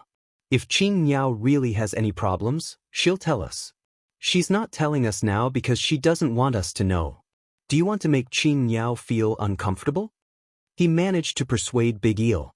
However, it could be seen from this that although Yi Qian had only spent a short time with the members of the Storm Commandos, they were like old comrades who had been together for a few years. Yi Qian was already shy when it came to such matters. If Big Eel really went over to ask her, although she could find an excuse to cover it up, she would really feel a little uncomfortable. There was no need to let the whole team know about a normal physiological matter. After the break, the Storm Commandos set off again. This time, they were even faster than before. Originally, they were weaker than the Snowfield Brigade when it came to mountain warfare. If they did not seize the opportunity, they would be hunted down and killed by the wolves of the Snowfield Brigade. The Snowfield Brigade also rushed towards the hunting area as fast as they could. The senior generals in the command center watched as the 44 green and red dots that represented the number of people all rushed towards the final battle area. The green dots represented Group A, and the red dots represented Group B. Surprisingly, the red and green dots were moving at almost the same speed. For a moment, the generals of both the Navy and the Army laughed. Watching the strongest special forces in battle was even more exciting than watching a drill. Although it was not a large-scale confrontation and they did not even have high-tech equipment, their battle greatly stimulated everyone's most primitive desire to win. It looks like they'll meet in this area. Judging from the time, they can only see their own battle area. As for going to the other party's battle area, there's no way for them to do so. From the time we arranged, they didn't have time to go to the final battle area in advance. Now that they have an extra 2 hours, it can be seen that both sides have already made arrangements. The most basic battle strategy of both sides is the same, which is also very desirable. Haha, it looks like we've underestimated them. We should add another event to the list. Major General Yang of the Army laughed heartily. Looking at those flashing green dots, Major General Yang was satisfied. In terms of time, the Snowfield Brigade had very good control over time, and from a strategic point of view, it was also desirable. However, he had encountered Li Jinyan, who was on par with him in terms of strength, so the time strategy could only be said to be a draw. Now, it was time to see their true abilities. The two teams met on the other side of the lake. Xia Jinyuan flashed the searchlight at the other side of the lake tentatively. Then, the searchlight flashed back at him. The Demon King is an opponent. We're racing against time, and he's racing against time as well. To think that both sides would meet. J5 smiled and sighed. Now, no one can think of exploring the enemy's combat zone. Everyone head to the 4th combat zone. They were currently in the 5th combat zone. Xia Jinyuan spread out the combat zone map and pointed at an intersection. Meet them here and head to the combat zone together. He wanted to ask about Little Fox's physical condition. Calculating the time, today or tomorrow should be Little Fox's special day as a girl. Carrying 25 kilograms of combat equipment and being drenched in the rain, he did not know how she was doing. The members of the Snowfield Brigade had no problem with his arrangements. The next 2 events would need to be completed together. Tonight, they could meet up and talk about what they had learned over the past few days. Chapter 16:12. After this warm-up match was over, they would organize another match on a larger scale next year. It would be a match between the 2 teams the entire time, and it would be even more exciting than this. At 7:40 p.m., the 2 teams met at the intersection of the 4th combat zone. The members of the 2 teams patted each other's shoulders and thumped each other's chests as their laughter echoed in the night. When the 2 teams met, they did not stop. The 2 teams advanced side by side, one on the right and one on the left. Impressive. We were thinking of taking the time to explore your territory, but who knew that you were already there? You're different. The Demon King also arranged for us to visit your territory. But someone flashed a light in our direction, and the Demon King told us that we could return to the 4th combat zone tonight. When the members of both teams talked about this, they had helpless expressions on their faces. Li Jinyan, who was walking at the front, said to Xia Jinyuan, "We returned empty-handed." "Same here," Xia Jinyuan said with a smile. He would occasionally turn around and look behind him. Tonight, the 2 teams can sit down and have a chat. Let's hear what you've learned over the past 2 days first. Li Jinyan knew he was anxious to find Yi Qian, so he said, "Qing Miao is in the middle of the group. She's not feeling too well." "Thank you. I'll go over and take a look now." When Xia Jinyuan heard that his girlfriend was not feeling well, he got a little anxious. "I'll come over to look for you later." "Sorry." With that, he turned around and strode off. Li Jinyan turned around and looked at his back. There was a hint of darkness in his cold eyes. Once again, he felt that Q King treated Qing Miao differently, but he could not pinpoint the difference. Xia Jinyuan had already walked up to Yi Qian. Yi Qian was talking to T6. When he came over, T6 wanted to make room for him, but he saw his captain holding his girlfriend's hand domineeringly and leaving the group. T6 pursed his lips and chuckled. He gave his captain a thumbs up. Xia Jinyuan only had eyes for his girlfriend. He did not have the time to look at his comrades. He held Yi Qian's hand under the cover of the night. The coldness made his heart sink a little. Other than the warmth in his palm, his fingers were cold. "Are you on your period?" he asked directly. He knew Yi Qian was shy, so he said, "I'm your boyfriend. As a man, I should know this. And as a boyfriend, I should know when my girlfriend's special days. How are you now? Are you feeling unwell?" Yi Jian's face stiffened. She really didn't know that he knew about this. "I'm fine." After taking a deep breath, Yi Jian lowered her head and said softly, "Don't make a fuss. I don't feel uncomfortable anywhere." He tightened his grip on her hand slightly, his low voice filled with heartache. "You're so stubborn. Even Demon King Li has noticed that your body isn't in good condition. And your hands are so cold. You should be more careful when you're on your period." Yi Qian felt uncomfortable. Why did he keep bringing up her period? Let's talk about something else. My hands will be cold after being in the rain. Will our teams be spending the night together tonight? We'll split up again after the 2 events tomorrow. Yi Qian started to change the topic. It's a little different from what I imagined. At first, I thought it would be 2 teams competing every day.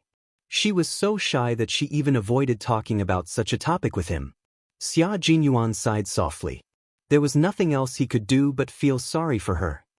"Let me warm your hands for you. I'll come over later to help you warm your feet." Chapter 16:13. Don't doubt that Major Xia was just joking. He was serious about this matter. Sensing that Yi Jian didn't take his words to heart, Major Xia raised his eyebrows slightly. He didn't say anything, but he planned to put his words into action tonight and let her know that he wasn't just joking. Yi Qian did not take his words seriously. The members of both teams would be together tonight. No matter how bold he was, he would not come to her place in the middle of the night. It was already past 10 p.m. when they arrived at the 4th combat zone. The members of both teams who had not slept in bed for a few days were already used to sleeping at night. They found a large rock that could shelter them from the wind. The 2 teams spread the waterproof cloth on the ground, then divided into groups to quickly set up the waterproof cloth. A simple shelter that could temporarily shelter them from the wind and rain was presented perfectly. To them, setting up a temporary tent to shelter them from the wind and rain did not take much time. It took less than 20 minutes for the 40-odd people to work together. Yi Qian was arranged to sleep in a position slightly further in. She was a female soldier, so she could train like a male soldier. However, in terms of daily life, there were still differences between men and women. The sleeping bag was a multi-purpose sleeping bag that was the same color as the forest combat uniform. It was windproof, rainproof, and coldproof. If there was an enemy situation, she could quickly stand up and hide. It would not affect her flexibility. Xia Jinyuan and Li Jinyan were still talking. Both of them lowered their voices as they talked about the battle that had taken place over the past few days. Yi Qian, who had spread out the sleeping bags, glanced at them. Then, she silently spread out the sleeping bags that the two of them did not have time to spread out. Following that, she went to settle her own personal matters. She felt much more comfortable now. There was no longer that faint feeling of falling. Her body also felt much lighter. She believed that she would be able to completely recover after a good night's sleep. She didn't think that normal bloodshed would occur during the mission. How diligent! You even spread out sleeping bags for the two of us. Xia Jinyuan watched as Yi Qian left the team alone. He originally wanted to chase after her, but he held himself back. If he followed her at a time like this, his little fox would blush again. Also, she could have just spread out a sleeping bag for her boyfriend. Why would she spread it out for Demon King Li? Wasn't she tired? He would tell her about it later. Li Jinyan narrowed his eyes and said thoughtfully, "You have a good relationship with Qin Miao." "Not bad. After all, I watched her grow up." Xia Jinyuan answered calmly. It was obvious that he understood the meaning behind the Devil King's words, but he didn't want to answer directly for the time being. "She's a very unique female soldier. I've only seen her in my life." In his entire life, he had only met her. Even though he didn't give a direct answer, he did explain a little to Li Jinyan. This explanation caused the darkness in Li Jinyan's cold eyes to waver a little. He had only seen her in his life. He wanted to say, was she the only one in his eyes? His heart suddenly felt a little stuffy. Xia Jinyuan did not give him time to think further. Instead, he went straight to the point. "I've been training with you guys at the beach every day, so I really thought you guys weren't familiar with mountain warfare. Your commander is too humble. He's so humble that I really thought you guys weren't familiar with land warfare. During these 2 days of mountain warfare, I realized that you guys were definitely humble. I really admire you. You managed to lead the Storm Commandos in a little more than a year. You're proficient in all kinds of martial arts. You've made a newly formed team from nothing into an elite force. Demon King, you've contributed a lot." Chapter 16:14. With a cold expression, Li Jinyan stretched his long legs and changed into a more comfortable sitting position. He suppressed the irritation in his heart for some reason, and after a while, he said calmly, "I've given a military order to train this team into a sharp knife within 2 years. It's been exactly 1.5 years now, so I only have half a year left." Back then, when we were named the Storm Amphibious Frogmen Commandos, the army hoped that we would be a team that could enter the sea and level the land, instead of just fighting on the sea. If I slack off even a little, Commander Dong won't be able to answer to the army. After all, it was Commander Dong who made him the captain of the commandos despite all the difficulties in the first place. When it came to training, Li Jinyan was obviously more talkative than usual. In February this year, I took them to the junction of Guangdong and Guangxi, as well as Ulaanbaatar and the desert for a 2-month wilderness survival training. The results were still very good. There are 6 scouts in our team, 3 from the Army and 3 from the Navy. Through systematic training, the 6 of them exchange their experiences from time to time. Now, there's no difference between the sea and the land for the 6 of them. There's a very big characteristic of the Storm Commandos, which is that not all of the members are from the Navy. They're formed from the sea, the Army, and the Air Force. Therefore, although our daily training revolves around the sea, we've never slacked off on land training. Otherwise, we wouldn't be qualified to be amphibious. His words made Xia Jinyuan nod repeatedly. He could already tell that although the storm commandos focused on the sea, they were not like stranded whales on land that could not move. Once they took off the rubber diving suits and put on the land combat uniform, the two of them were as fierce as tigers released from their cages. It's true that the army doesn't only limit you to fighting on the sea. Being able to enter the sea and level the land is the army's hope for you. And Xia Jinyuan's voice lowered a lot, and there was a hint of a smile in his voice. I have a guess. This unusual competition is very likely to be the army's observation of us. He and Li Jinyan had known each other for many years. With their mutual understanding, the Demon King must have had his suspicions long ago. It was just that he was a man of few words and did not like to say it out loud. Li Jinyan, who was taking off his helmet, was surprised when he heard this. He held the helmet in his hand and rubbed the edge of the helmet with his fingers. He said thoughtfully, "It seems that I'm not the only one who thinks so. I feel that the military headquarters is selecting the best of the best." After saying that, the two people in the dark instantly fell silent. The night was too dark, and even though they were sitting so close to each other, they couldn't see each other's faces clearly. They could only feel that each other's expressions were a little tense. Selecting the best of the best. It seems that not all of the members will go to war, but the quota is limited, Xia Jinyuan said softly. Now that you think about it, everything makes sense. This explained why they didn't fight together in this competition. Instead, they split up at the beginning, met up in the middle, and split up again at the end. Exhausting their abilities and stimulating their potential was one of the goals, but the most important goal was to select people. Even in a group of outstanding soldiers, there were superior, intermediate, and inferior ones.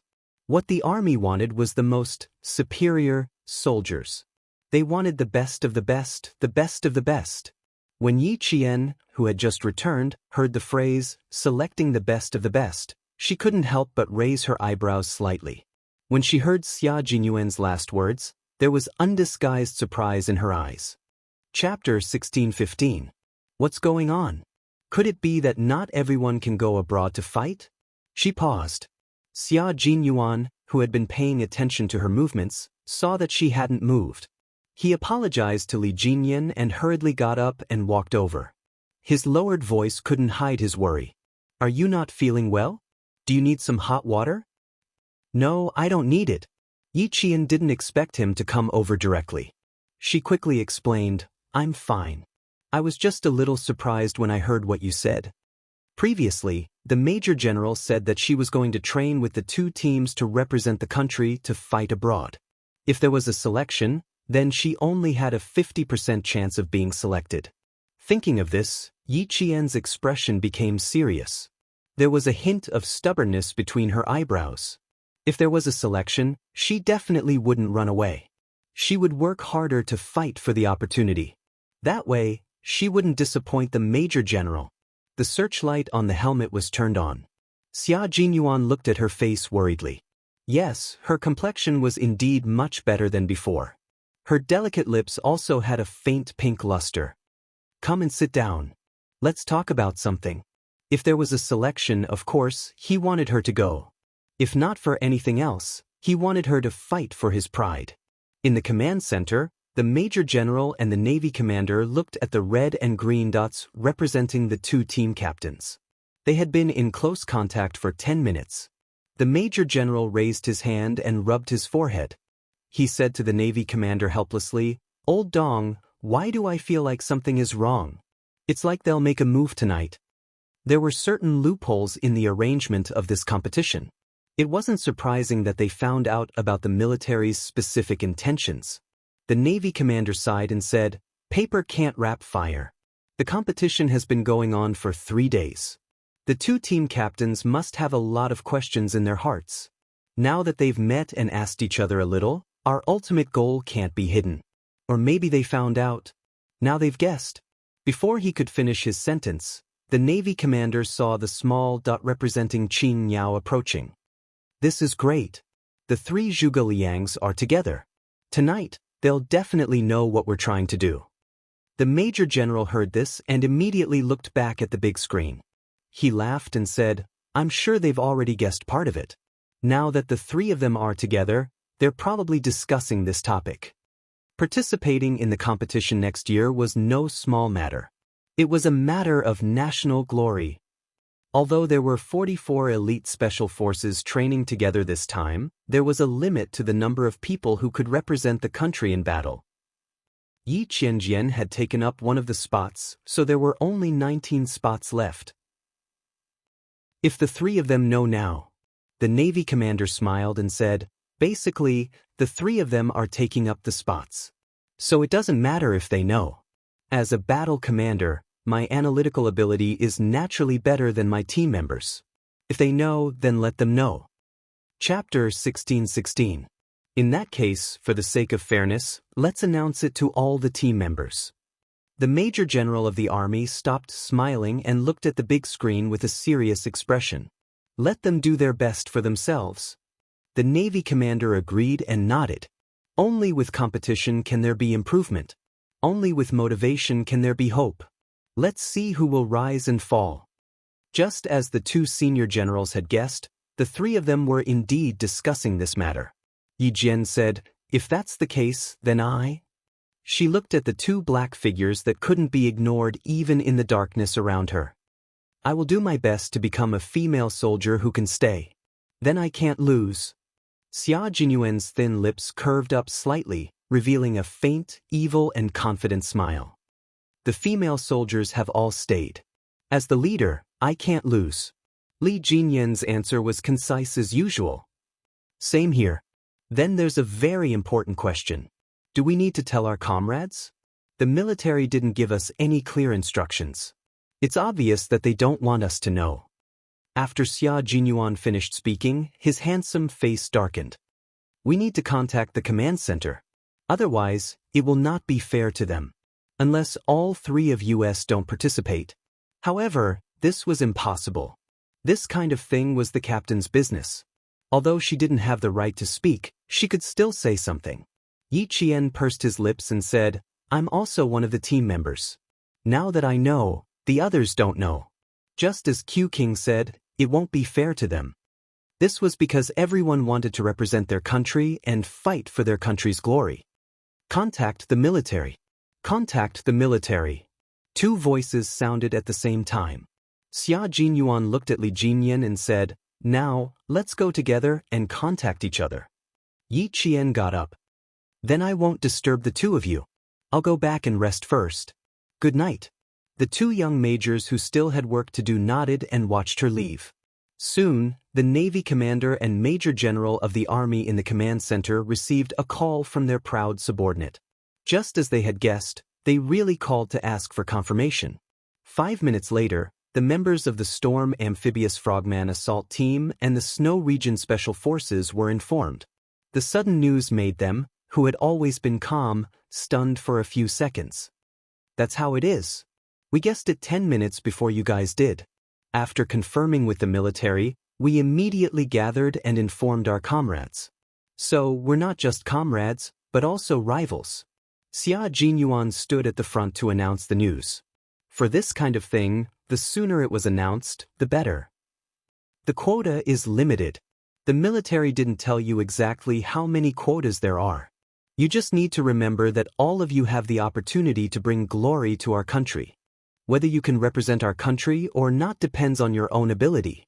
Yi Jian, who was standing upright, suddenly recalled Uncle Jen's words. If you're strong enough, you'll definitely stand at the highest peak for the world to look up to.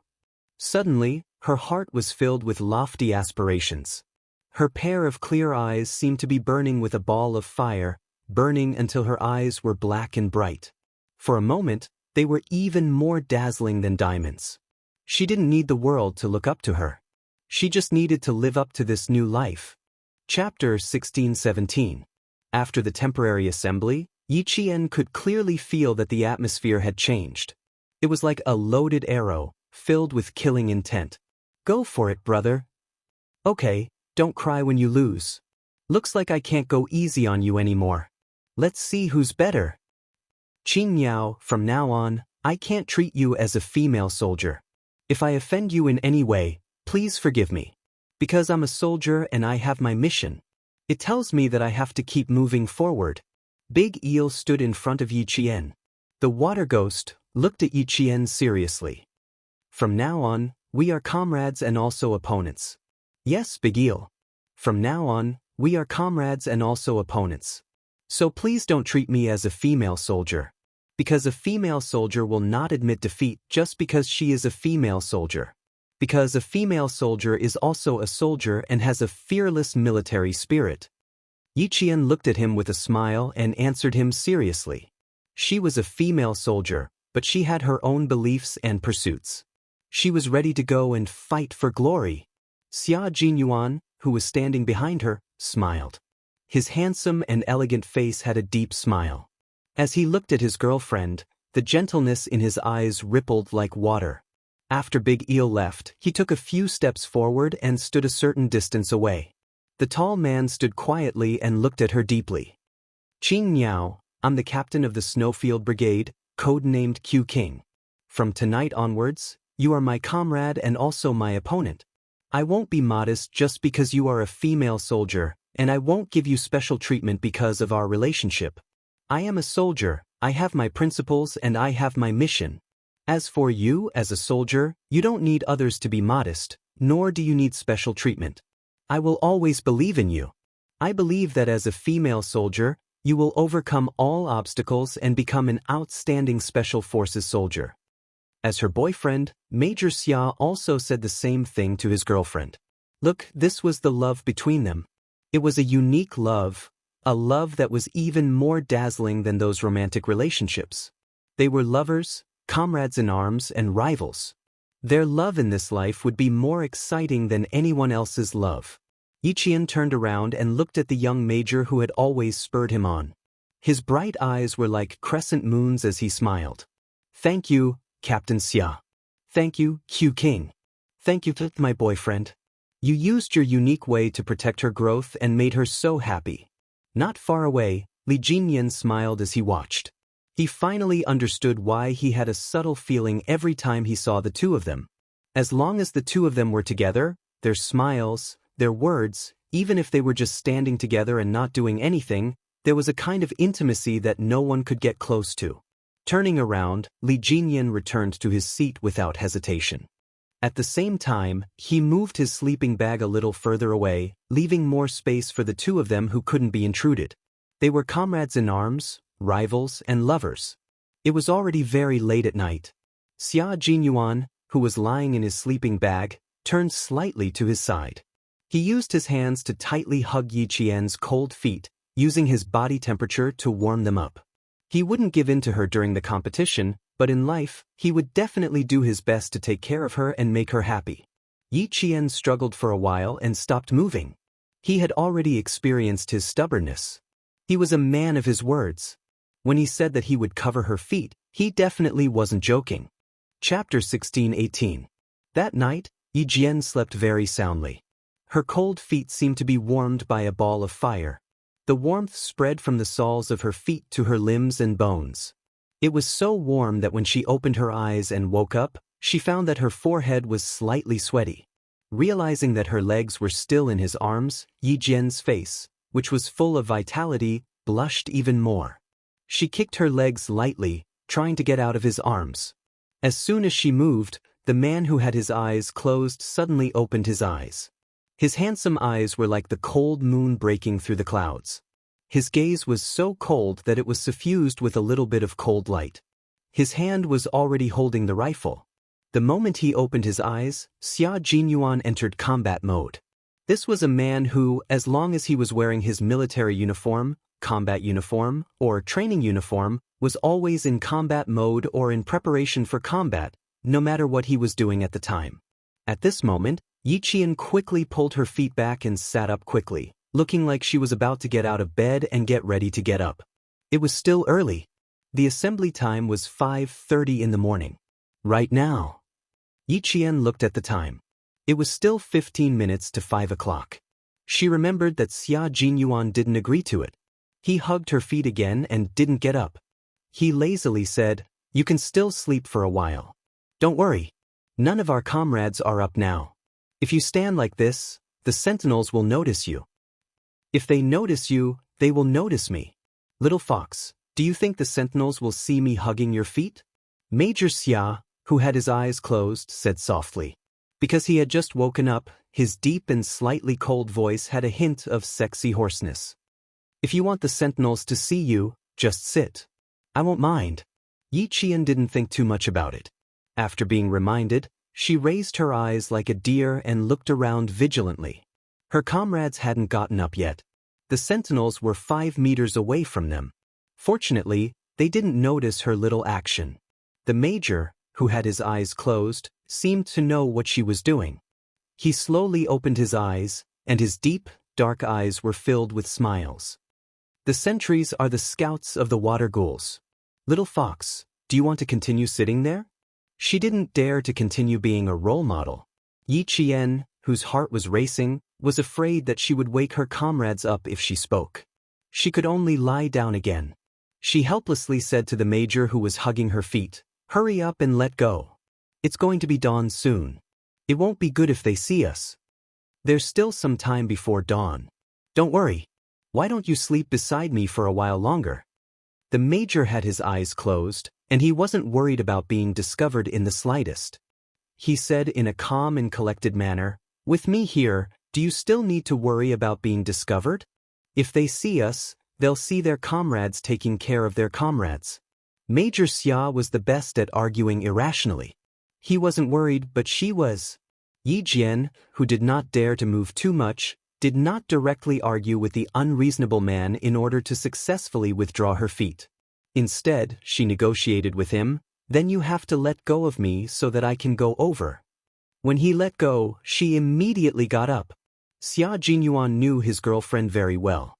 If he let go, she would run away immediately. He was even worried that his comrades would see him covering her feet.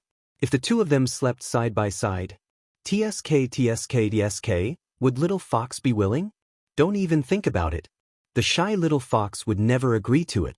Chapter 16:19. How about I hug your feet and warm you up a little more? Are you satisfied with being treated like a human furnace? Major Xia, who had seen through her little plan, remained unmoved and only hugged her feet tightly. The military multipurpose sleeping bag was different from normal sleeping bags. Normal sleeping bags were designed according to the human body, with wide shoulders and narrow feet.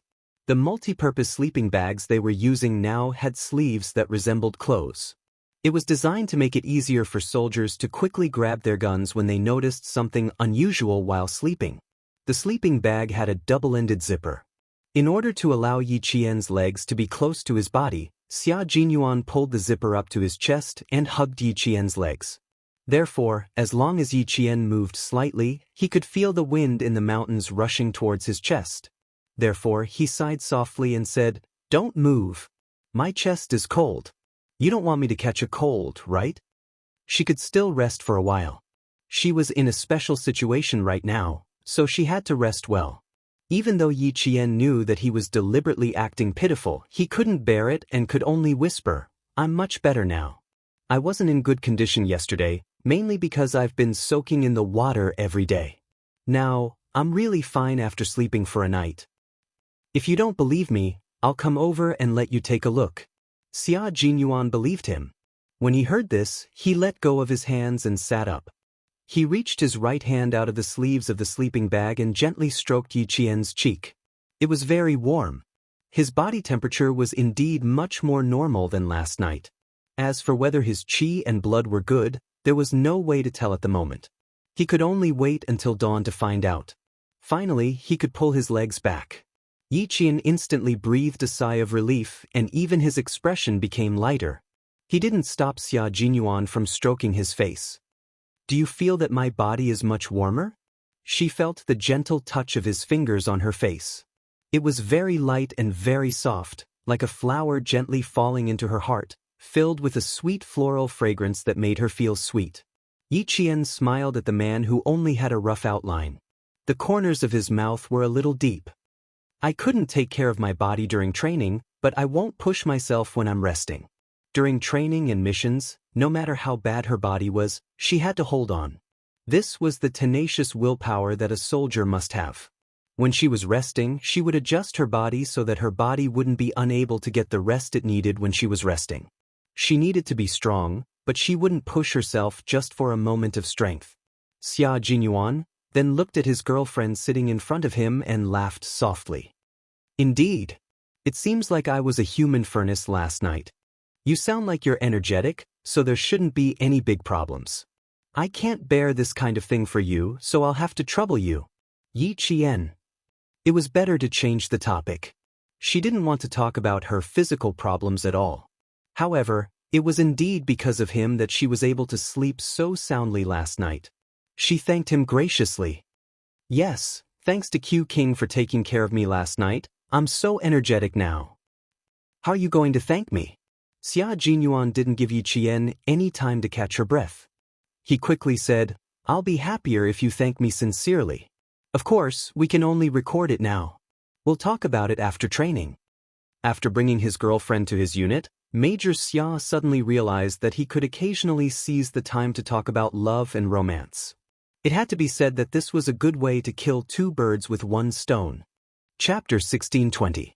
Some of his comrades had already woken up. Hearing the rustling sounds, Yi Qian's heart tightened. He quickly scanned his surroundings, afraid that someone had clearly heard their conversation. It was 5 o'clock in the morning. In the light of the morning sun, Yi Qian realized that Demon King Li, who should have been the closest to them, was now at least 2 meters away. In other words, this area was occupied by her and Xia Jinyuan. Xia Jinyuan followed her line of sight. His gaze swept over Li Jinyan once before he retracted it. It was easy to deal with smart people. Although he didn't directly mention his relationship with Yi Qian, the Demon King had already guessed it. He even intentionally distanced himself, leaving enough space for him and Yi Qian. Demon King, you're really something. At the same time, he believed that this man wouldn't tell anyone about his relationship with Yi Qian. As for why he wanted to leak some information to Demon King Li, it was very simple. He realized that Demon King Li's gaze had been lingering on his girlfriend for a long time. This wasn't a good sign. He had to stop it. Such an outstanding little fox wouldn't lack people who had designs on her.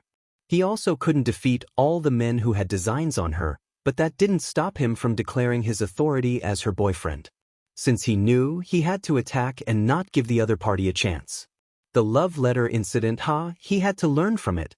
Yi Qian didn't know that the man beside him had already quietly declared his authority as her boyfriend. Seeing that Demon King Li had distanced himself from them, he sighed in relief. Seeing that a few of his comrades had already gotten up, he immediately said, I can't thank you enough. If you really want to thank me, we'll talk about it when the time comes. I'll record it first.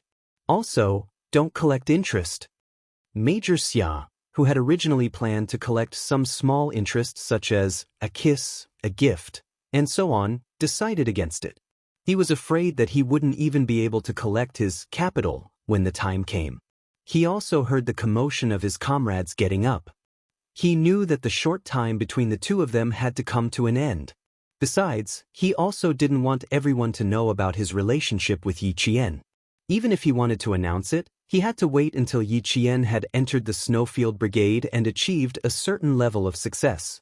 Only then would he be able to shut everyone's mouths. The members of both teams did not have the habit of sleeping in. In addition, they all knew that this competition was also a qualifier. Everyone was doing their best to fight for a spot. The competition had already begun. If they did not want to be eliminated, they had to give it their all. Although they had also done their best before, they would fight even harder now, so she had to do her best too. Yi Qian had already packed the sleeping bags. When he turned around, he saw that Xia Jinyuan had finished packing all her equipment. He said to her, Go ahead and walk around. Come back and meet us at 5:30. There was a small stream in front of them, so they could simply wash up. There were still 23 minutes left.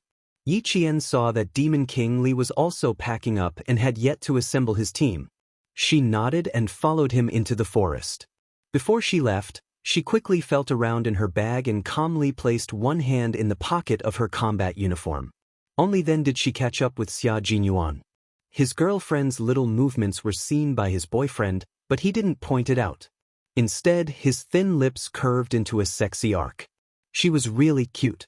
So cute that he couldn't help but want to tease her again. No, if he teased her again, his little fox would reveal her hidden claws.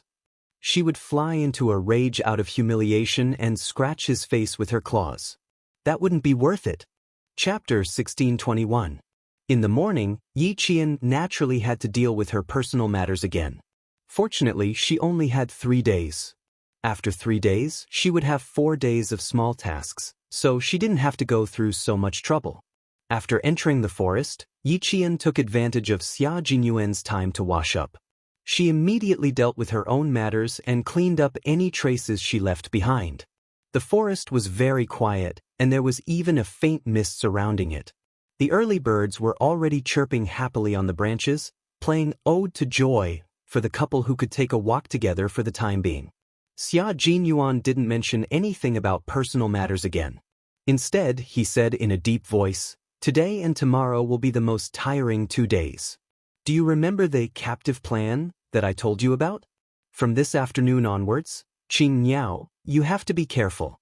Be careful that you don't get kidnapped by us." The captive plan could be said to be the highlight of the competition. It was also the competition that tested the individual combat ability of a soldier the most. Especially last night, all of her comrades knew that this would be a selection competition, so individual combat would only be more rigorous and fierce. Xia Jinyuan's reminder made Yi Qian feel a chill in her heart. He was right. She really had to be careful. If she was captured, she would very likely miss the opportunity to go overseas to fight. That was definitely not what she wanted. Don't be too stressed. You are a soldier personally trained by Uncle Chen. Uncle Chen was the strongest soldier of his generation. Qing Niao, do you know that it is a blessing to learn from the best soldier of his generation? Yi Qian's gaze moved slightly. Uncle Chen once told her that he went on a big mission more than 7 years ago. There were a total of 10 soldier elites, but only 4 of them returned alive. But from Captain Xia's tone, it seemed that Uncle Chen belonged to the glory of that era and was not an ordinary soldier elite at all. Besides, Uncle Chen rarely mentioned his past to her. Except for the day when they started the purgatory training, Uncle Chen never mentioned anything about their military experiences more than 7 years ago. Most importantly, Uncle Chen was obviously hiding something from her at that time. Uncle Chen was discharged from the army in 1987, but he claimed that he had been exposed after completing a mission 7 years ago because he was given the identity of the world sniper. In order to ensure his safety, the military spent 3 months preparing to erase Uncle Chen's identity. He became an international sacrifice, but was actually still alive. However, Uncle Chen only left the army in 1987. There was a long time between 1987 and 1987. However, after that, Uncle Chen never mentioned his past in the army, nor did he mention his glorious past. She even asked him about it later, but Uncle Chen just smiled and said to her casually, "Let bygones be bygones. Some things are only suitable for one person to remember, and they can only belong to one person." At that time, she felt that Uncle Chen had something to say. The sadness in his eyes was so deep that she felt a little sour in her nose. She could not ask him any further. Until now, Uncle Chen was still the most mysterious family member in her heart. Xia Jinyuan sensed that something was wrong and could not help but ask, "You don't know about Uncle Chen?" "I know a little, but not much. Uncle Chen only mentioned him to me once," Yi Qian said in a low voice. Although he did not mention much, she knew that Uncle Chen must have been very powerful in the past. Uncle Chen could shoot a willow leaf from 100 paces away, hit 3 targets with 1 shot, and other legendary sniping skills that Uncle Chen could perform. Should she ask around in front of Captain Xia? Since Uncle Chen did not want to tell her, there must be a reason why he could not tell her. Was she being disrespectful to Uncle Chen if she insisted on asking? Chapter 1622. But when she thought about how Uncle Chen had deliberately avoided it, she felt a little uneasy. His identity had been exposed. It had been so many years, so it should be fine. After a slight change in her gaze, Yi Jian asked, "Captain Xia, I'd like to ask you something. Is Uncle Chen a unique soldier king or a soldier king in an army?" "The one and only soldier king, the legend of the sniper world. To this day, Uncle Chen still holds the throne of the sniper world. No one can replace him. Xia Jinyuan's expression turned solemn when he mentioned his predecessor's achievements. His voice was filled with respect. Uncle Chen can be said to be a legend that many people do not believe. Yi Qian was shocked. The one and only soldier king. A legend that many people do not believe. Uncle Chen didn't tell him about this at all. Xia Jinyuan was also a little surprised. He thought that Yi Qian knew everything about Uncle Chen, but her expression told him that she did not know about Uncle Chen's past achievements. Uncle Chen never mentioned that he was a soldier king to you? Xia Jinyuan frowned. Uncle Chen had never mentioned it to her? But when he trained Yi Qian, did Uncle Chen not mention anything about his past? Yi Qian shook her head gently. I only know that Uncle Chen had 10 soldier kings go on a mission together with him in the 70s. In the end, only 4 soldier kings came back alive. Other than that, Uncle Chen never mentioned anything about him. Among the 10 soldier kings, Uncle Chen was the real soldier king. Xia Jinyuan added, in that era, Uncle Chen's sniping skills and individual combat ability made him the soldier king in the army. The soldier kings who went on missions with him were all defeated by Uncle Chen. That was why Uncle Chen was said to be the one and only soldier king. Yi Qian, who had never heard of Uncle Chen's personal history, was shocked beyond words. To this day, the god of sniping still belongs to Uncle Chen. No one can replace him. From 1987 until 1999, when Uncle Chen retired, no one had been able to defeat Uncle Chen's battle record for the past 12 years. So that was how the world-class sniper came to be. However, when Uncle Chen mentioned this, he casually told her that it was just for fame. From his tone, it sounded as if everything was fake and could not be taken seriously. Xia Jinyuan's eyes gradually darkened. Yi Qian was Uncle Chen's only successor, and his sniping skills were all personally trained by Uncle Chen. Why didn't Uncle Chen mention him to him? Could it be? Xia Jinyuan asked Yi Qian in a deep voice. Do you know why Uncle Chen retired? Yes, I do. Yi Qian saw that Xia Jinyuan's face was a little gloomy, so he couldn't help but lower his voice. His personal identity was exposed. In order to avoid some trouble, after 3 months of military deployment, Uncle Chen retired as a sacrifice. In other words, Uncle Chen's identity was still a secret and could not be revealed to anyone. Xia Jinyuan's expression softened a little. If that was the case, Uncle Chen did tell Yi Qian a thing or two, but he didn't say too much. He then said, Uncle Chen is a legend, and even more so, a legend in the sniping world. Even after he retired, there were still countless people searching for him. Uncle Chen's situation is a little complicated. Since he didn't tell you too much, he must have his reasons. And you just need to remember that you are a sniper personally trained by Uncle Chen. Don't embarrass Uncle Chen, understand? Xia Jinyuan reminded him, then calmly changed the topic and stopped mentioning Uncle Chen. Chapter 1623. Uncle Chen didn't tell Yi Qian because he didn't want Yi Qian to worry. More importantly, he wanted to protect Yi Qian, so he definitely couldn't mention Uncle Chen's past to Yi Qian. Today, he almost made a big mistake.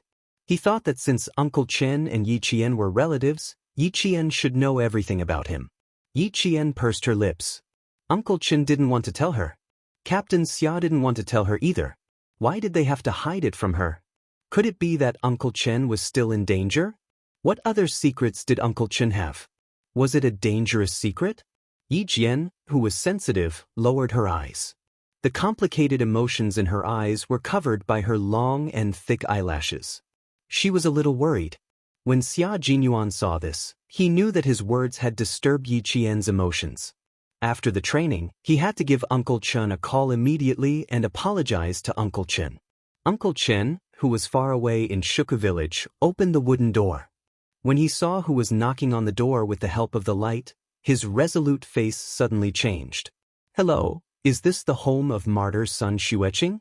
At the door, Chief Kai of the Tongzhou City Public Security Bureau asked politely. I'm looking for her daughter, Yi Qian. Uncle Chen sighed softly and said politely, Yes, please come in. After Chief Kai entered the room and sat down, he looked at the middle-aged man who wasn't much older than him. He lowered his head to hide the confusion in his eyes as he drank tea. This man, why did he look so familiar? He felt like he had seen him somewhere before. After getting dressed and washing up, Uncle Chen also looked at the middle-aged man who was drinking tea. His eyes were also filled with confusion. He knew who he was. He was Yi Qian's mother's former comrade. He had seen him in photos before. My apologies for intruding. Chief Kai did not try to figure out who this familiar middle-aged man was. Instead, he took the initiative to state his intentions. I'm here to look for my comrade's daughter, Yi Qian. May I know who you are? Uncle Chen sat down and took a sip of hot tea before answering. I'm Yi Qian's uncle. My surname is Chen. What business do you have with Yi Qian? She's not at home now. Before coming here, Chief Kai had already asked around and found out that Yi Qian had been taken care of by an old revolutionary and her junior high school's principal Chen. It could be said that if it weren't for the two of them, Yi Qian might have been spoiled by her uncle's family. So you're Principal Chen. Hello, Principal Chen. My surname is Kai. I was Martyr's son Xueqing's comrade. Seeing that he had found the right person, the smile on his face couldn't help but become more genuine. He opened his briefcase and took out a yellow diary. This is son Xueqing's legacy. Principal Chen, can you pass this to Yi Qian for me? Last time, I met her in a hurry in Tongzhou. We parted ways after a few words. Seeing her is like seeing the glory of Martyr's son Xueqing, a daughter inheriting her mother's will. This is an amazing child. He had actually met Yi Qian before. Uncle Chen, whose expression had eased a little, suddenly darkened again. He did not take the diary. Instead, he looked at the old friend who had suddenly come to visit with a sharp gaze. I wonder if Mr. Kai has mentioned anything about her mother to little Yi? Principal Chen, don't worry. I know what's important. I haven't said a word about Martyr's son Xueqing yet.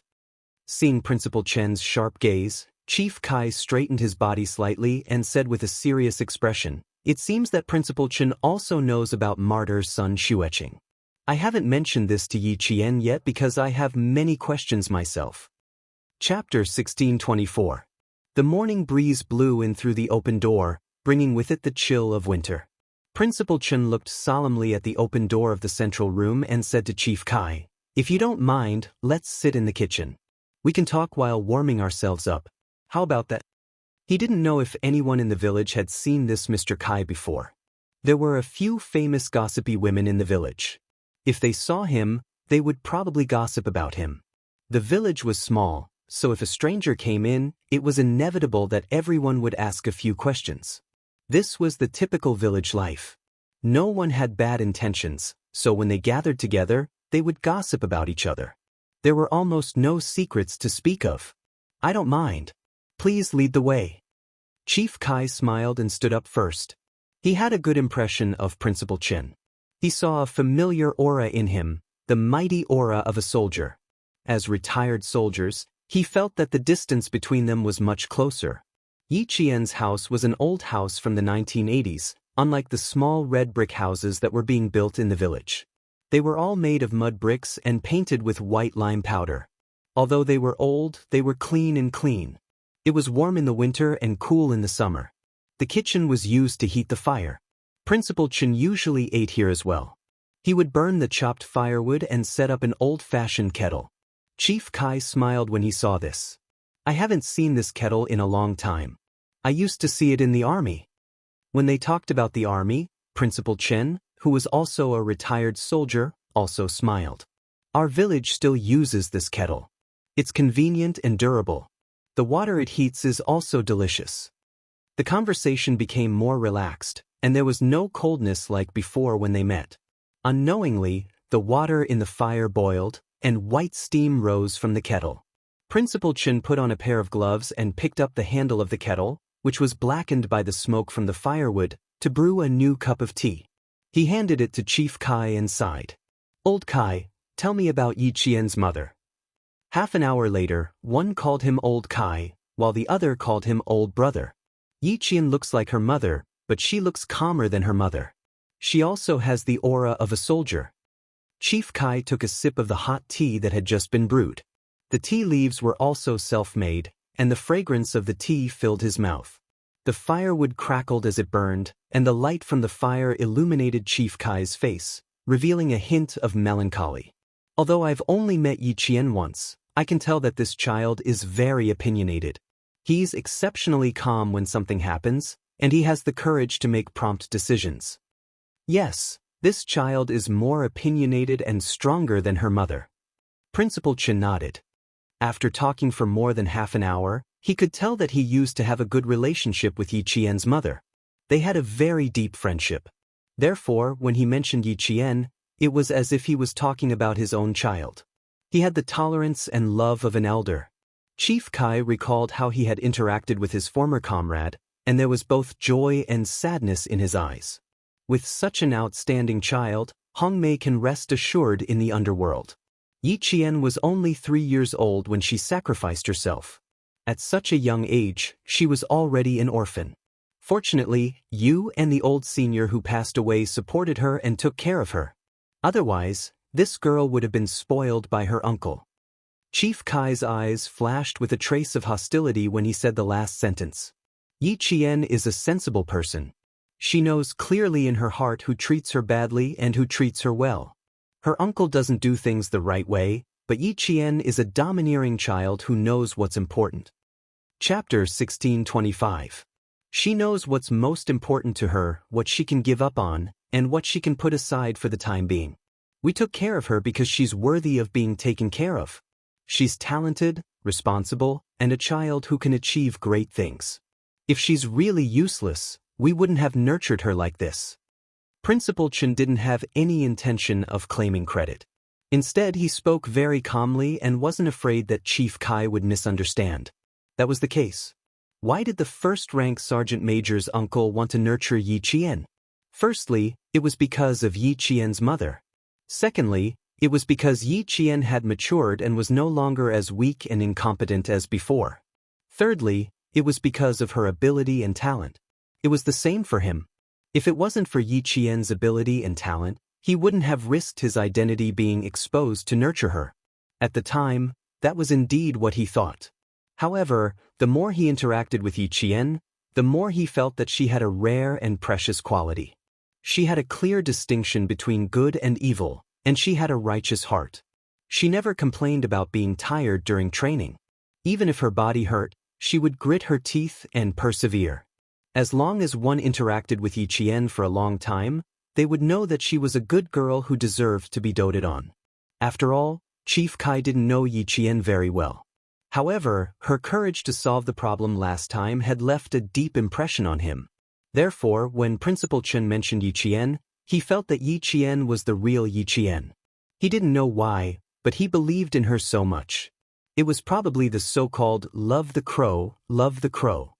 The pupil will surpass the master. She's better than her mother. This is also Hong Mei's wish. Chief Kai laughed softly. There was a hint of gentleness in the corners of his eyes, but it quickly disappeared, leaving only a hint of sharpness. It's a pity that Hong Mei didn't see it. If she was still alive, she would be so happy to see her child so successful. From the sudden change in his expression, Principal Chen could tell that something was amiss. He had never met Yi Qian's mother, but he had heard from his uncle that none of the girls in the surrounding villages could compare to her. After he joined the army, he joined an all-male unit. Outstanding girls would always be admired by the male soldiers. Just like Yi Qian, a few days ago, Lu Tuan even joked that one of the Shanghai veterans, who had been ruthlessly beaten up by Yi Qian, had been admitted to a university. He had specially asked Lu Tuan about Yi Qian's personal information and had even said that he wanted to pursue Yi Qian. What was even more laughable was that this Shanghai soldier's family actually supported him. They even called the military instructor, hoping that the military would help their son get a girlfriend. It was also a burden to keep the past in one's heart after so many years. Headmaster Chen couldn't help but pat Chief Kai's shoulder. Little Yi often goes to the martyrs' cemetery to visit her mother. She's very filial and stronger than we imagined.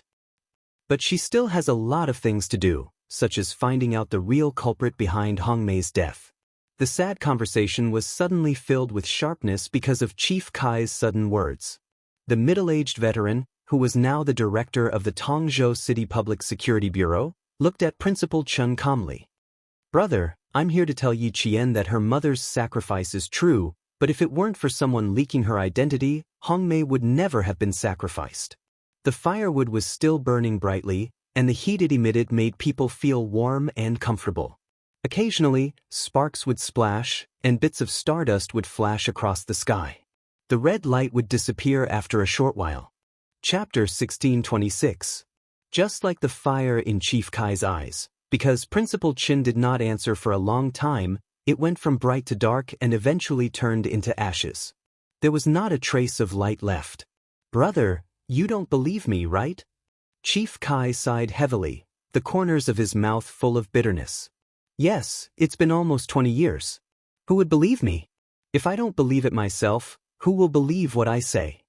Chief Kai, who had retired from the military and relied on his own abilities to get to where he was today, sighed heavily again, as if he wanted to spit out all the pent-up sorrow in his heart. "It's been almost 20 years. If it wasn't for Yi Qian's appearance, perhaps I would have been so muddle-headed for the rest of my life." Before Hong Mei left, she said that if she sacrificed herself, she asked our comrades in the military to take good care of her daughter. "Brother, we didn't agree and even said that she was overthinking things. Who knew that she already had a premonition that she would sacrifice herself?" The fire burned too brightly. Principal Chen used a pair of tongs to take out a piece of firewood and then used the ashes to extinguish the flames. Principal Chen's voice came through the subtle movements. When she left the village, she actually left with the thought that she would die. Because at that time, Yi Qian's mother already had a vague idea that she might not be able to return. Principal Chen's expression did not change much when he said such a big thing, because he already knew a thing or two from Uncle General Chief Kai's face was full of shock. He thought that even Yi Qian did not know, but now that he heard that she actually had a vague idea, the extinguished fire in Chief Kai's eyes burned brighter and brighter than before. Principal Chen looked at him quietly and said softly, "Don't worry, the Yi girl will investigate thoroughly. But we hope that at least 2 years after she graduates from the military academy and has a firm foothold in the military before investigating her mother's matter." We didn't tell the Yi girl because this child has her suspicions. And she already has a suspect, but she can't get away to investigate at the moment. Principal Chen's face darkened slightly as he spoke slowly. His calm tone was laced with a hint of coldness. "We will investigate it thoroughly, but not now." Chief Kai couldn't accept it. "Since you already know, why not now? It's been so many years. If we don't investigate further, it's very likely that we'll never find out who the real culprit is. If Yi Qian is being targeted right now, and if she makes a move, she will be hurt. Are you willing to see that happen?" Principal Chen's words made the sharpness in Chief Kai's eyes suddenly sink, forcing him to suppress all of his anger. After taking a deep breath, he asked, "It seems that the real culprit is already in a very high position. In the 3rd year after Hongmei's death, a group of our comrades retired.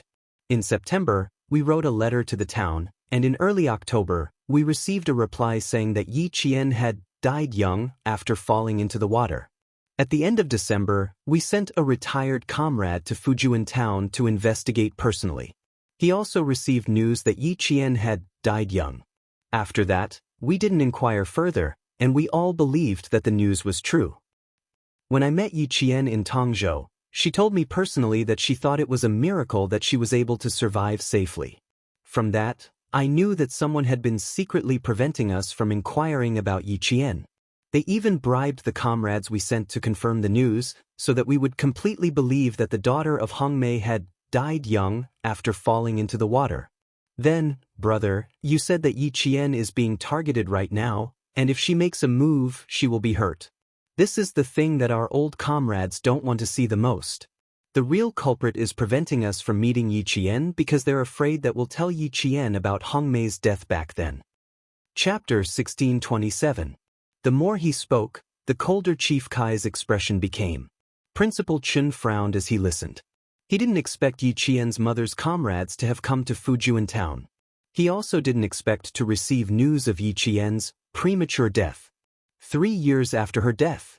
Wasn't that when Yi Jifan was transferred to Fujian Town's government office?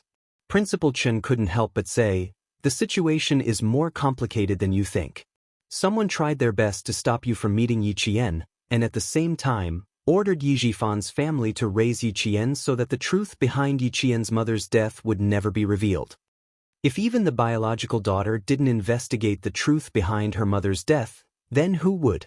No one would pay attention to something that happened more than 10 years ago, and no one would deliberately investigate it. Even if it was Lao Kai, he probably wouldn't have investigated Yi Jian if he hadn't met her. After all, it had happened so long ago. Who would remember? Even Uncle Jen didn't want Yi Qian to investigate further. Otherwise, he wouldn't have kept it a secret for so long. But if Yi Qian insisted on investigating, he wouldn't stop him. Chief Kai's brows furrowed even tighter. He fumbled around in his pocket and took out a pack of cigarettes. Holding the cigarettes, he bent over and lit them up by the firewood. He took a few deep puffs and exhaled a string of smoke. He kept thinking in his heart and mind. No, he couldn't let Yi Qian take the risk. He couldn't let Hong Mei's only daughter take the risk. If something happened to Yi Qian, he wouldn't be able to answer to Hong Mei. Principal Chen didn't say anything. To investigate or not to investigate, he and Uncle Jen had the same idea.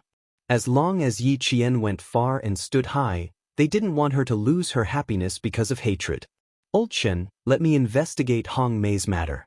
I'll let you know if there's any news. I waited so long to find out that Hong Mei's daughter is still alive.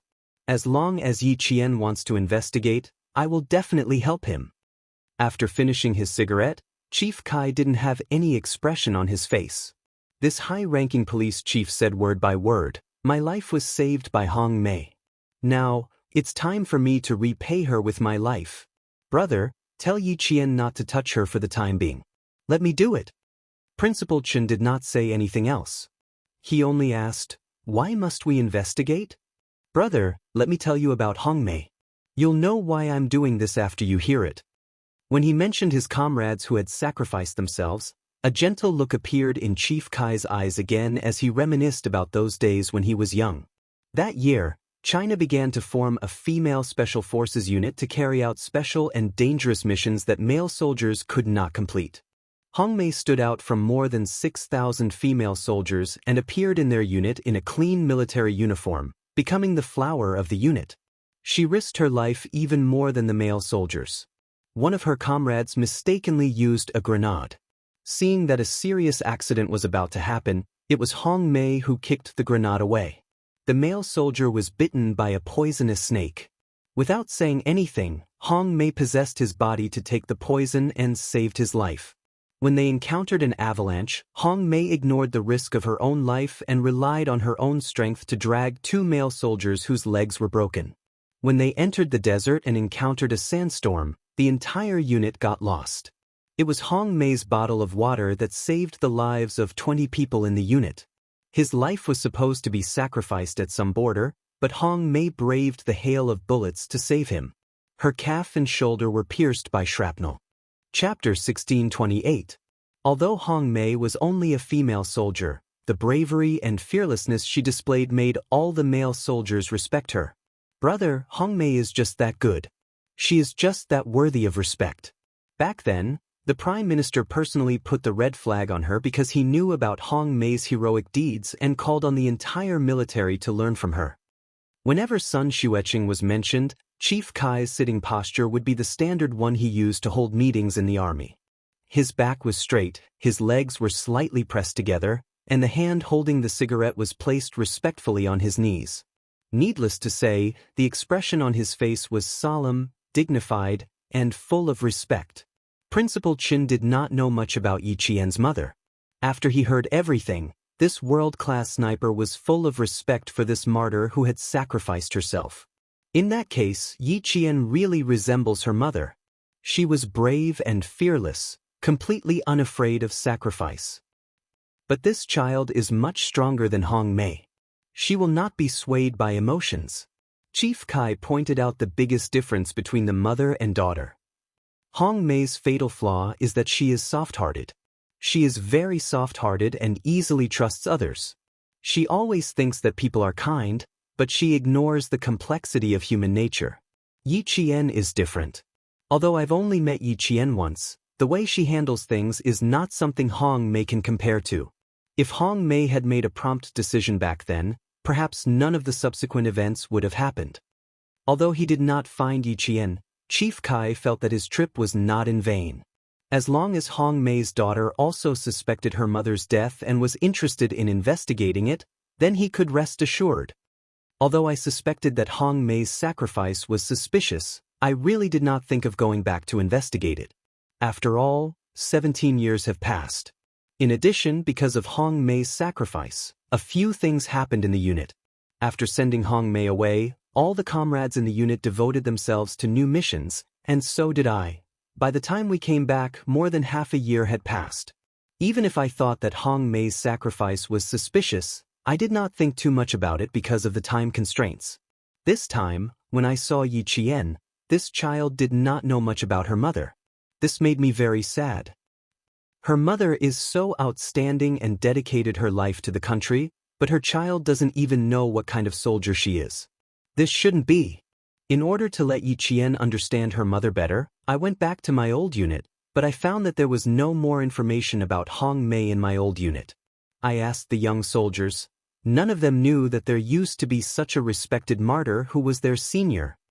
Chief Kai, whose eyes were filled with sparks, seemed to have turned red as well. The fist on his knee suddenly clenched, and even the still-burning cigarette but was clenched in his palm. He was so angry that he didn't even feel the cigarette burning his palm. This is a deliberate attempt to cover it up. This is intentional. He wanted to completely erase Hong Mei's existence. A soldier had sacrificed himself for the country, leaving behind only a daughter who was crying piteously for food. Not only did someone want to erase her existence, but they also wanted to raise her daughter to be useless. He deserves death. At the end of his speech, the dignified director of the Public Security Bureau had tears in his eyes. Even Principal Chin gritted his teeth when he heard this. He really deserved to be punished. What on earth was going on that even traces of a person's existence would be erased? To make a soldier who had sacrificed herself for the country and had outstanding military achievements become an unknown ordinary person. How dare they do this? Chapter 1629. Chief Kai's voice grew colder and colder. It was like the north wind in the polar regions, bringing a chill to people's hearts. If I didn't step forward, I would have let Hong Mei down. I would have let my conscience down. Old Kai, I thank you on behalf of Yi Qian. Principal Chen's face was solemn. He wouldn't stop Yi Qian from investigating the cause of her mother's death. This was no longer a personal matter. This concerned the glory of a soldier. Chief Kai sighed and shook his head. I don't deserve Yi Qian's thanks. I was too careless.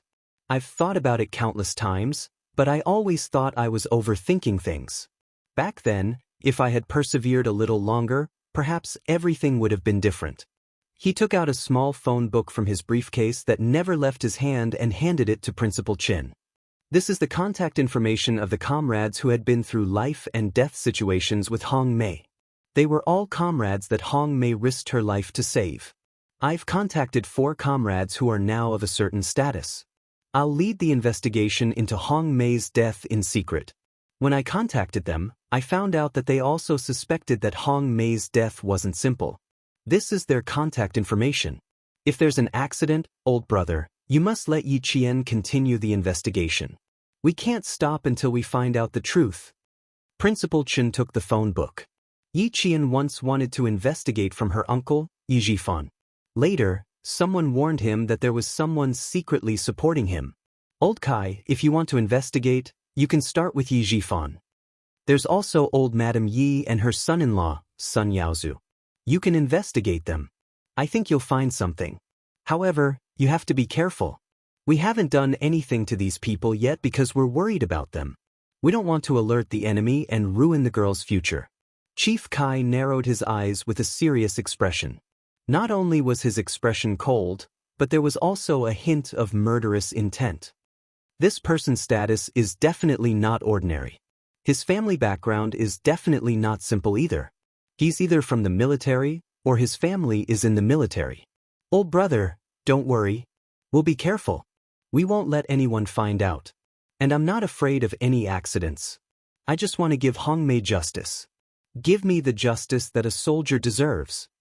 Even her life's deeds had been secretly erased. How could she not be angry?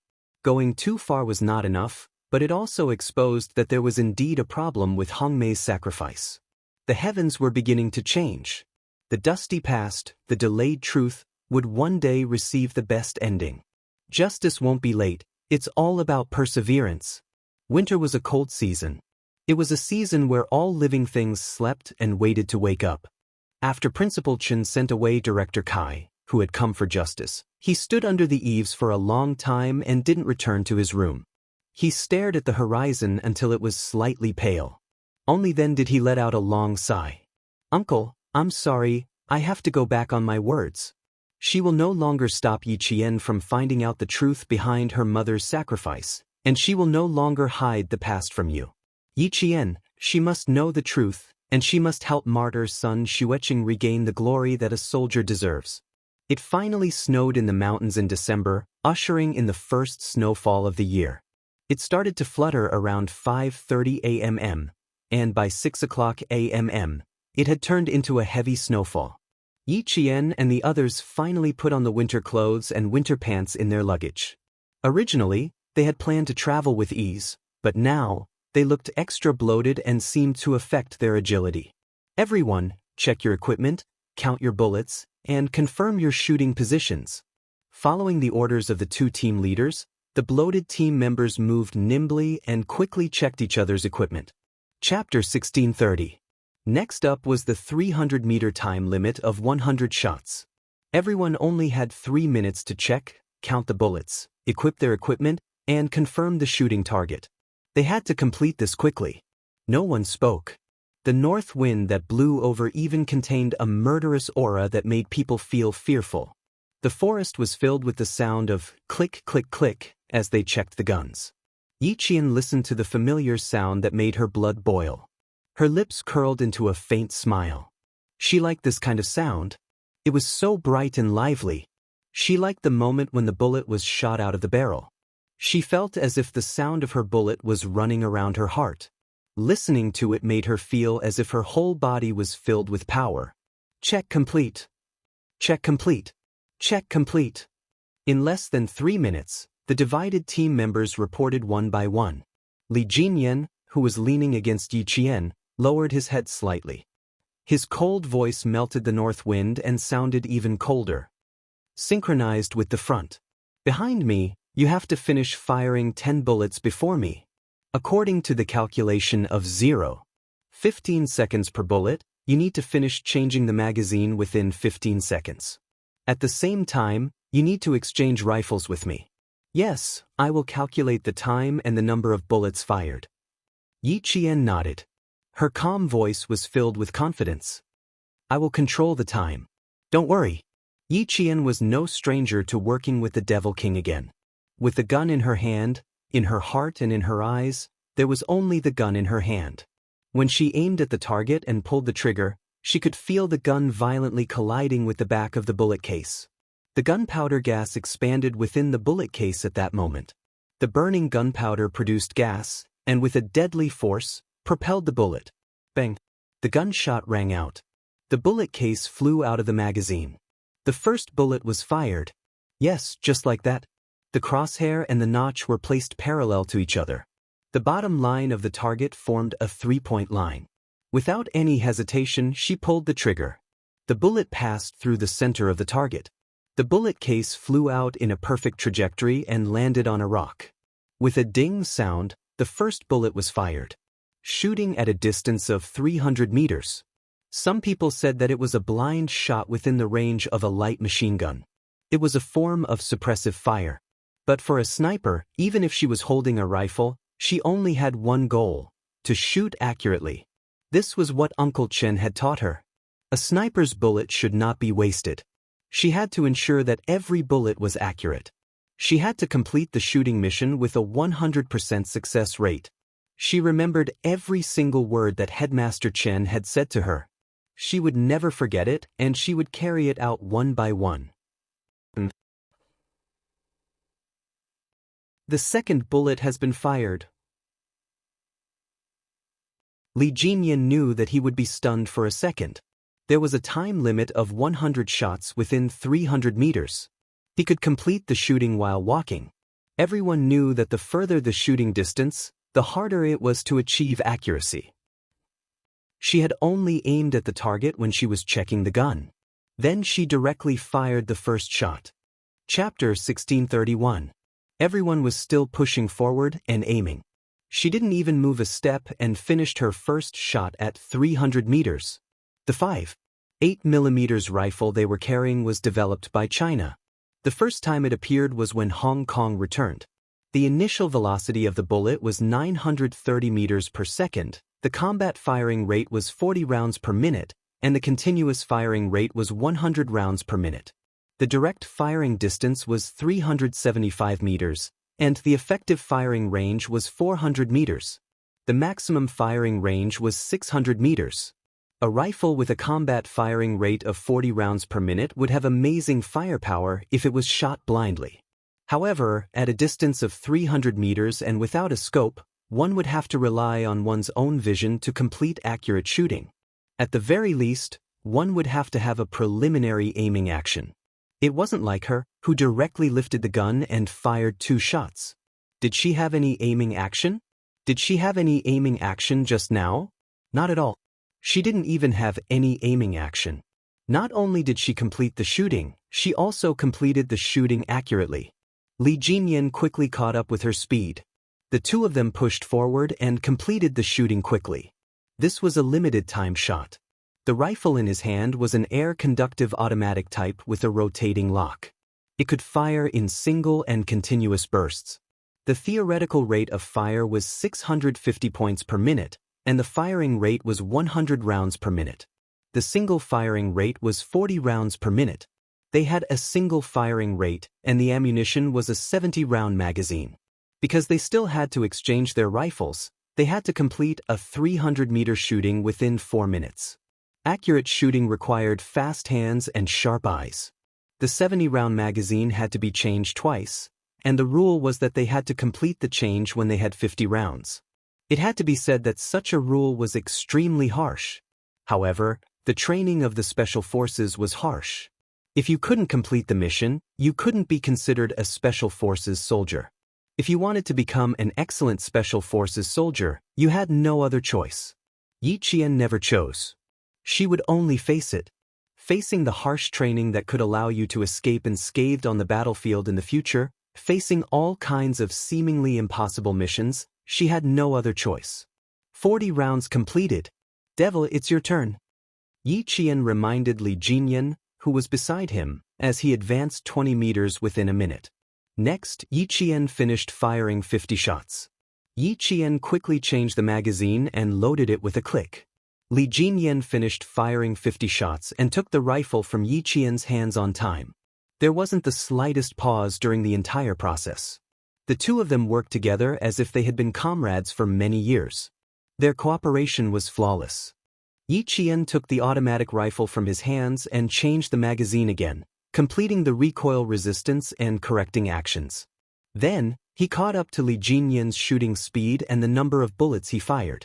In the command center, the technicians handed over the data of the two men's reload to the senior generals of the two armies. The major general of the army took the data and looked at it.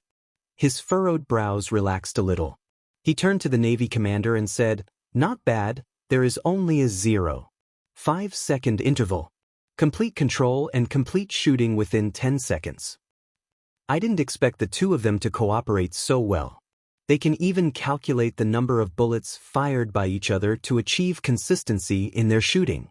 The smile on the Navy commander's face was not just a little deep, it was very deep, and he was also very satisfied. Looking at the combined data of the two men, the Navy commander laughed and joked, "They are so perfect that they are like lovers. They have reached the point where their hearts are in sync."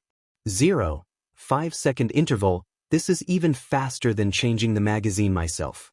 Unfortunately, the devil had to adjust the first bullet after changing the gun, so there was a deviation. Otherwise, it would really be perfect. Chapter 1632. Major General Liu ignored the first half of the Navy commander's words and only listened to the second half. He nodded and said, "It's normal to deviate when changing guns, but it's already pretty good that he can continue to maintain his shooting speed and accuracy." Even so, the Navy commander still felt a little regretful. After thinking about it, he smiled and sighed. But compared to Qin Niao, he's still a little lacking. In the future, I'll have to let Qin Niao teach him. It's good for young people to interact with each other more and improve their relationship. Both of them are so outstanding and they're both soldiers. They'll definitely have a lot of common topics to talk about. There won't be awkward silence when they're together, and they can help each other out. If they can get together, it'll really be a joyous occasion. After seeing how outstanding Yi Qian was, the Navy commander really couldn't bear to let him go. Last time, he asked Jinyan to ask if she had any intention of staying in the Navy, but up until now, he hadn't received a reply. He might as well ask her himself after this. Major General Liu saw that the Navy commander was constantly trying to matchmake the two of them. Every sentence he said had such intentions, and this made him feel that there was no way to continue the conversation. He directly reminded him, "Old Dong, haste makes waste. These two young people don't even have horoscopes. You're too enthusiastic. Don't be hot-headed and end up embarrassing the two young people." This old Dong really knew how to climb up the ladder. There were many bachelors in the Snowfield Brigade who hadn't settled their personal issues. Xia Jinyuan was one of them. If he really wanted to matchmake Yi Qian with someone, Xia Jinyuan would have to be first, and Li Jinyan would have to be behind him. The Navy commander smiled but didn't say anything. This kind of thing had to be pointed out. If he didn't, with Jinyan's cold personality, would he take the initiative to pursue Yi Qian? That was absolutely impossible. As long as he was put on the fire and forced into a corner, he would take the initiative to make a move. Besides, he wasn't really hot-headed. He could tell that Jinyan admired Yi Qian, so he was moved. Of course, this kind of thing had to be consensual. If Yi Qian didn't have the slightest bit of interest, he definitely wouldn't force Yi Qian to accept Jinyan. Seeing this, the Major General could only shake his head with a smile. However, old Dong did remind him that Yi Qian was indeed a likable child. If anyone in the team was interested in her, or if she was interested in someone else, he would definitely not interfere. Let's not talk about personal relationships today. If there's a chance later, we'll ask the parties involved for their opinions. As for me, I definitely won't mention it in front of Qin Niao. I'll only mention it in secret. After the Navy commander finished speaking, he spread the data in his hands on the table and carefully studied the series of data from Yi Qian's shooting. The Major General didn't know whether to laugh or cry. He was the one who brought up the issue of personal relationships first, and now he was telling him not to discuss it. This kind of thing is really not worth discussing. If you have feelings and I am willing, then we will hit it off. If you have no feelings and I have no intentions, then it will be useless no matter how I try to matchmake you. Yi Qian had known Xia Jinyuan for so many years. When it came to personal feelings, he felt that the two of them were more compatible. As for Li Jinyan, although he was outstanding, he wasn't suitable for Yi Qian. There was no reason, but his intuition told him otherwise. The Navy commander looked at the data and pondered for a while. With a thoughtful expression, he raised his head and asked the Major General, "Old Yang, Qin Niao changes magazines very quickly. This speed is a little unbelievable. Have you seen how she changes magazines?" Chapter 1633. This. The Major General tried to recall and then shook his head. Now that I think about it, I realize that I really didn't pay close attention to how Yi Qian changed magazines. Her data is indeed a little unbelievable. Did you notice a problem? Picking up a pencil from the table, the Major General underlined Yi Qian's data from when she finished firing the 49th round to when she started firing the 50th round. The 49th round to the 50th round is when she was ready to change magazines. That's when she unloaded the empty magazines and installed the new ones. If she didn't switch guns with the Demon King, then the 51st round and the 50th round are connected. It's as if she didn't change magazines halfway through, and she completed the 50th round to the 51st round in one go. Soldiers who are very skilled in handling firearms will change magazines with one hand when there are only 3 to 4 bullets left in the previous magazine. This way, they don't even need to pull the bolt and load the gun with their left hand, and they can continue firing. But Qing Niao isn't like that. She started preparing at the 49th round, and when she finished firing the 50th round, the magazine was already loaded. That's the most special thing about her. It's obvious that she's very proficient with firearms. If she finishes firing 100 bullets in the 300-meter time limit, and she doesn't miss a single bullet, I think she can set a new shooting record in the army. Yi Jian could indeed set a new record. She hadn't finished shooting in the allotted time yet, so she gave Li Jinyan an okay sign and carried the automatic assault rifle to the side to rest. After firing all 100 bullets, her shoulders were a little sore from the recoil. She waved her hand and walked to the designated area. She lightly shrugged her shoulders to loosen up her tense muscles. Bang bang bang. The sound of gunfire was endless in the forest. The 44 soldiers needed to finish firing 4,400 bullets. It was no less than a large-scale battle. If the civilians heard the sound, they would definitely faint from fright. In order to not disturb the civilians, the military chose the 4th combat zone to be closer to the center. Moreover, the area within a radius of a few hundred miles was no man's land. Over 4,000 bullets were fired. Even if she didn't see it with her own eyes, just thinking about it in her mind was enough to make her feel that it was a spectacular scene. As for her, as she listened to the continuous gunshots, her blood was still boiling. Xia Jinyuan, who had finished shooting, walked over with his gun on his back. He couldn't help but laugh when he saw that his girlfriend was still staring ahead after shooting. The little fox was definitely a hot-blooded soldier, even more ferocious than the male soldiers. When they heard the sound of bullets and cannons, not only were they not afraid, they were even eager to fight. This could be seen from the Pakistani side's battle. You're still looking? 100 bullets aren't enough for you? Hearing the sound of the bullets, Yi Jian, who felt that she was still in the midst of shooting, immediately turned her head. She saw Xia Jinyuan walking towards her with steady steps and a faint smile on his handsome face. Yi Jian smiled and replied, "It was addictive. I'm still savoring the aftertaste." When he got closer, Yi Jian narrowed his eyes and said softly, "But I still think that the 75-round quick-reload drum is more satisfying. It's more enlightening than the single-shot one." This was his girlfriend, a bold girl who wasn't afraid of bullets or cannons. Major Xia raised his head and tapped on her helmet with his slender fingers. He said with a half-smile, "If you were a little more daring, you would be in heaven. You still want to reload the drum? Hold it in. I'll take you to practice later." Chapter 1634. Just a second ago he was lecturing her, but the next second, he was spoiling her to the heavens. Yi Jian pursed her lips and smiled. Her eyes were bright and sparkling as she looked at him. It was as if she had scooped water from a magical spring into her eyes, making her look exceptionally lively. "Okay, I'll be waiting." Sometimes, Major Xia felt that his girlfriend was really worry-free. Every time he went back to the capital to have fun with his old playboys, the women he brought out either wanted bags or money. As for his own girlfriend, bullets could make her happy. No wonder old man Xia said that he was so lucky to have won Yi Qian's heart. If he didn't grab hold of such a good girl, he might as well not return to the family Xia or enter the house. Old man Xia was very perceptive and could tell that little fox was a good girl with one look. As for himself, he was even wiser than old man Xia. He had to act early to avoid any more complications. Now, he could fight alongside her and discuss topics that they both liked.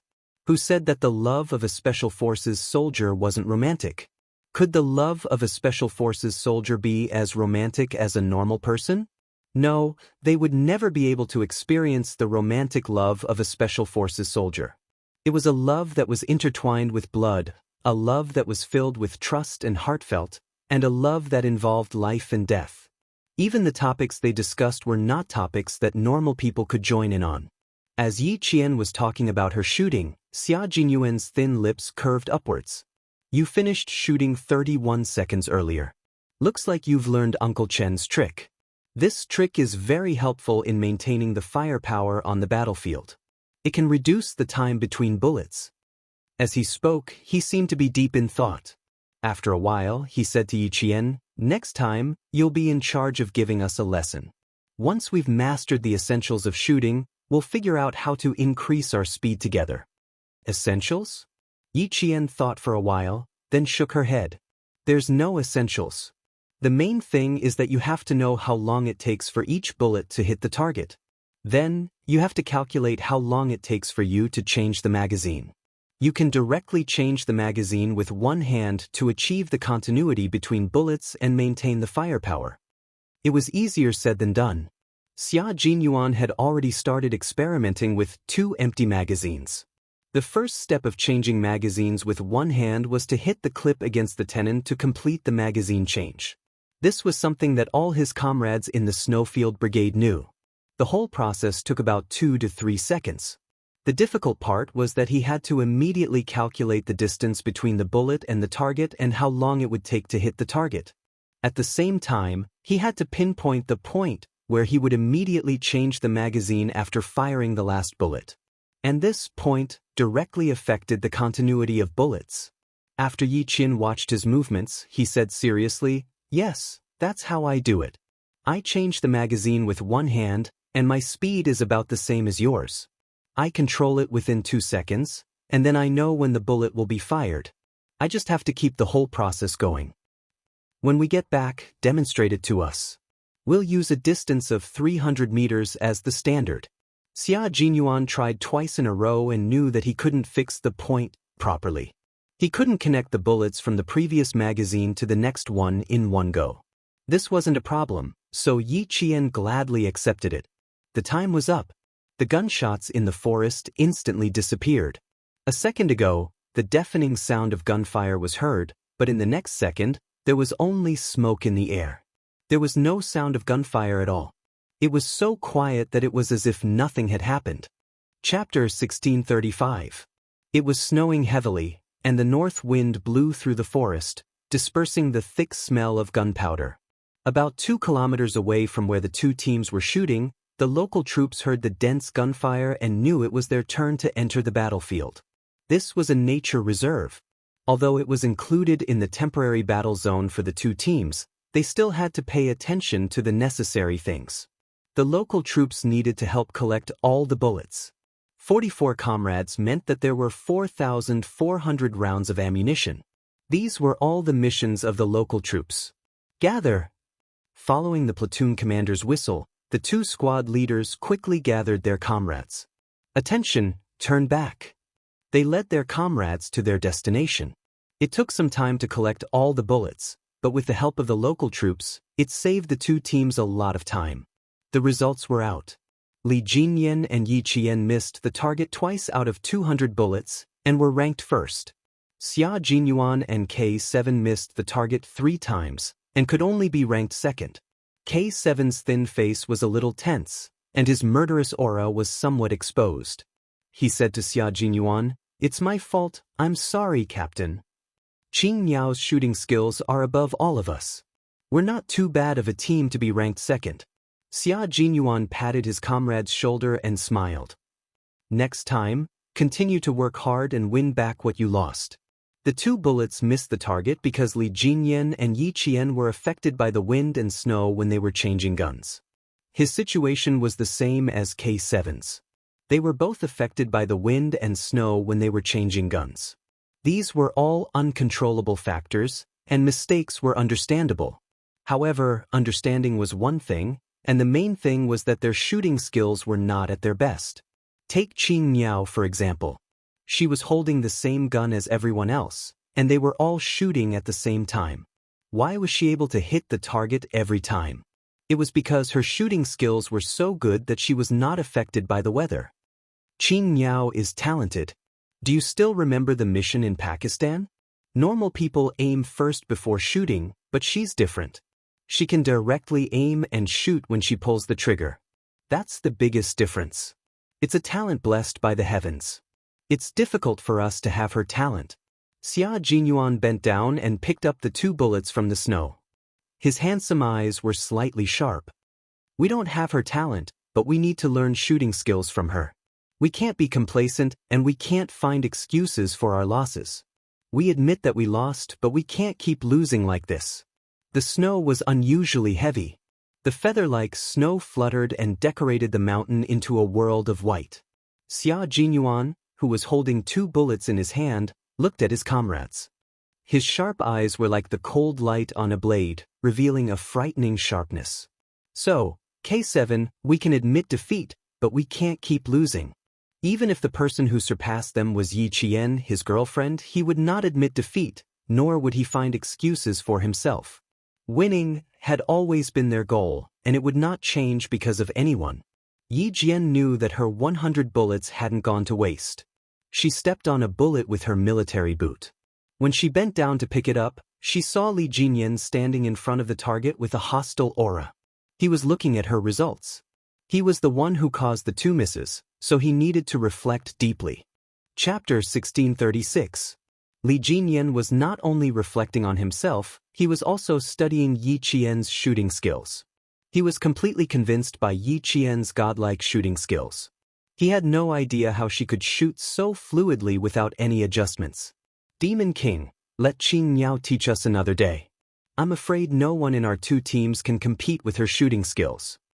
The big mermaid walked over and said in a low voice, since we can't keep her here, it's enough if we can learn her shooting skills. After Li Jinyan got the reply from Yi Qian that night, although he did not contact the Navy commander, he still told the big mermaid. As for the Navy commander, he would talk to him after the hunting operation tomorrow. Li Jinyan's somewhat dark gaze shifted away from the target.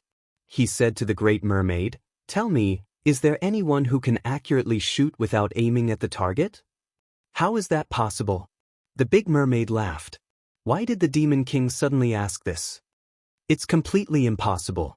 Until now, our army doesn't have such a sharpshooter. Everyone knew that one had to aim before shooting. Without aiming and preparation, how could one shoot accurately?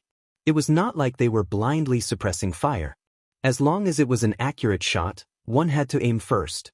This was the law. Li Jinyan also thought that it was impossible. He was probably overthinking it. However, when he thought about Yi Qian's shooting movements, he really felt that she was shooting directly with a gun. She did not aim at all. He was deep in thought, as if he was thinking about a big problem. The big mermaid looked at him. What's wrong? You look like you have a lot on your mind. Did you encounter something difficult to solve? About the competition? About the 300-meter shooting? Other than these 2 things, he could not think of anything that the Demon King was troubled by. Qin Niao, if I said that she did not aim at all, do you think it's impossible? As if feeling someone's gaze on him, Li Jinyan's feet moved slightly. His military boots squeaked as they crushed the snow. He turned around and his gaze met Yi Jian's from afar. Yi Qian, wearing combat equipment and a helmet, stood in the snow. She smiled at the man who turned around and looked at him calmly. She continued to bend down and pick up the bullets. The snow blurred her beautiful face, but Li Jinyan felt that he could see the smile on her face clearly. It was like a red plum blossom in the snow, facing the wind, standing on a branch with a cold fragrance. He calmly looked away and looked at the big mermaid who was shocked by his words. I'm also shocked, but it's possible. After the training, I'll verify my guess. The command center was so quiet because of the Major General's words that you could hear a pin drop. The technicians felt that the atmosphere was a little strange. They could not help but use less strength when pressing the buttons to avoid alarming the senior generals. The Navy commander looked at the Major General who said something shocking. After taking a deep breath, he once again looked at the data of Yi Qian's shooting. He took out a pencil and wrote for a while. He then said to the clerk beside him, reanalyze the data in detail. I need to know how long each bullet took to shoot. The clerk took the data and immediately handed it to the technician for another detailed analysis. Chapter 1637. After the Navy commander finished giving his instructions, he tapped his fingers on the table. His face, which was slightly tanned by the sun, looked very tense. Just like Li Jinyan, he seemed to have encountered a difficult problem. After knocking, the Navy commander looked up at the Major General who was also staring at the data. Old Yang, if this is true, then, then it's really a big surprise. One soldier can fight against a few hundred soldiers. In fact, the Major General was also shocked by his own speculation. However, it was undeniable that Yi Qian was indeed very capable. In addition, she was also a sniper, so she could definitely fight against a few hundred soldiers. Then he said, "She's a sniper, and we spent a lot of effort to train her. Being able to fight against a platoon of soldiers is also our hope for her. In order to make her sniping skills reach a certain level, the person who trained her put all his efforts into training Qing Niao. That's how she became the Qing Niao she is today. If we add on her extraordinary talent, it's indeed possible for her to fight against a few hundred soldiers. However, this is just our speculation for now. I still need to verify it." During the battle on the Pakistani side, Xia Jinyuan had mentioned to him that Yi Qian's marksmanship was different from others, but he did not explain in detail what made it different. When he later found out that the person who trained Yi Qian was the Sniper King who was known as the World Sniper in the 1970s, he naturally assumed that Yi Qian's marksmanship was definitely different from the rest. After all, the title of World Sniper was still held by that person, and he was still a legend that no one could dethrone. The Navy commander knew that the Major General would not say such an impossible speculation for no reason. There had to be some basis for it, but he still needed to confirm it for now. "Then confirm it now, so I don't have to think about it with you." The Navy commander made the decision and immediately contacted Li Jinyan, who was preparing to leave. Li Jinyan had already finished organizing his team. The local troops were waiting for them to leave before they started collecting all the warheads. It was getting late, so they needed to head to the 5th Combat Zone immediately. On the other side, Xia Jinyuan handed over more than 100 warheads collected by the two squads to the platoon leaders of the local troops. Due to Yi Qian, the Storm Commandos did not appear again, and the Snowfield Brigade and the local troops took care of the rest. The 10-meter distance in the heavy snow also blurred everyone's vision.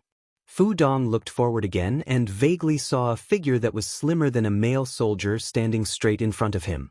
He observed that there was only one female soldier in the two Special Forces teams. "Class Monitor Fu, your class is in charge of the west to the north.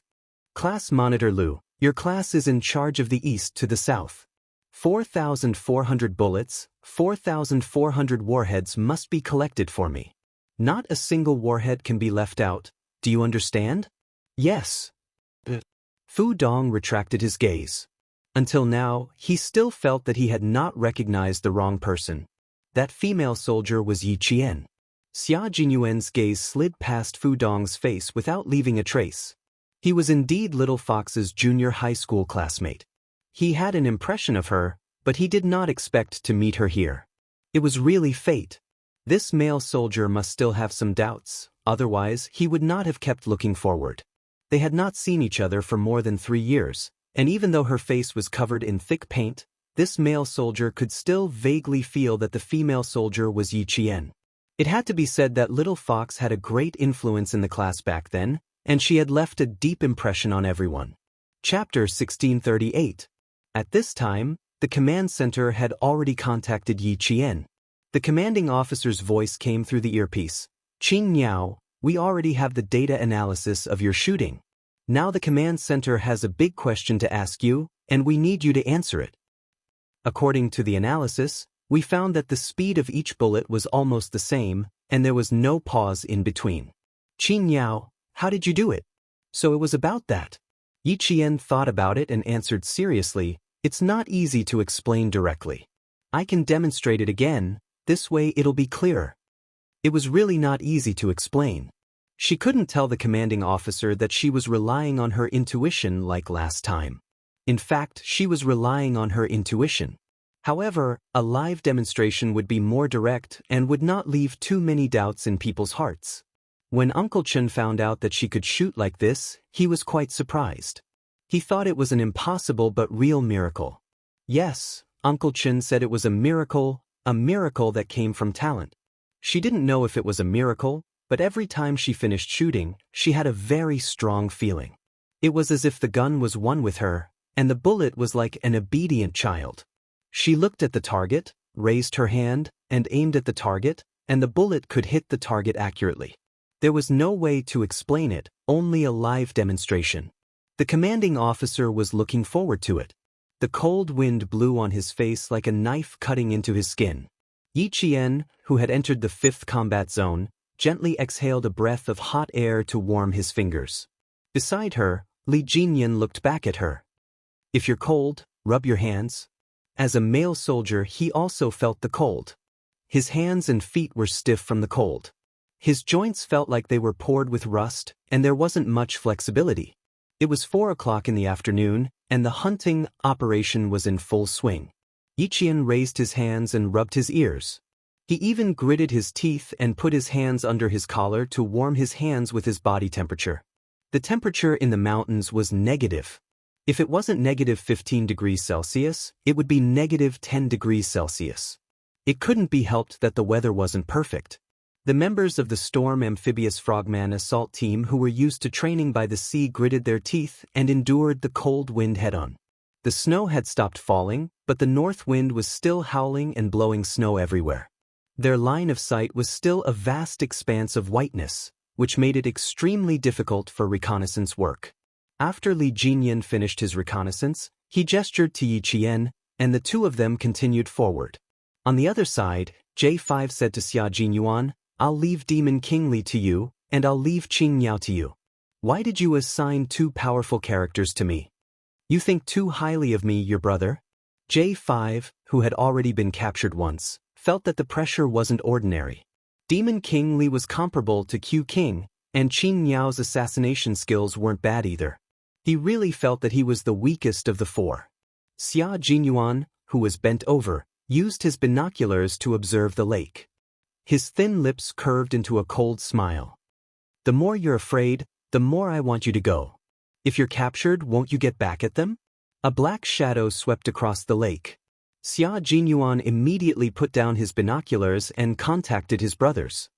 "Team D, pay attention. The sentry is here. Be careful. Whoever becomes the first captive will run 20 kilometers with weights. Even if you have to die, you have to finish it." Chapter 1639. All the members of the Snowfield Brigade shuddered.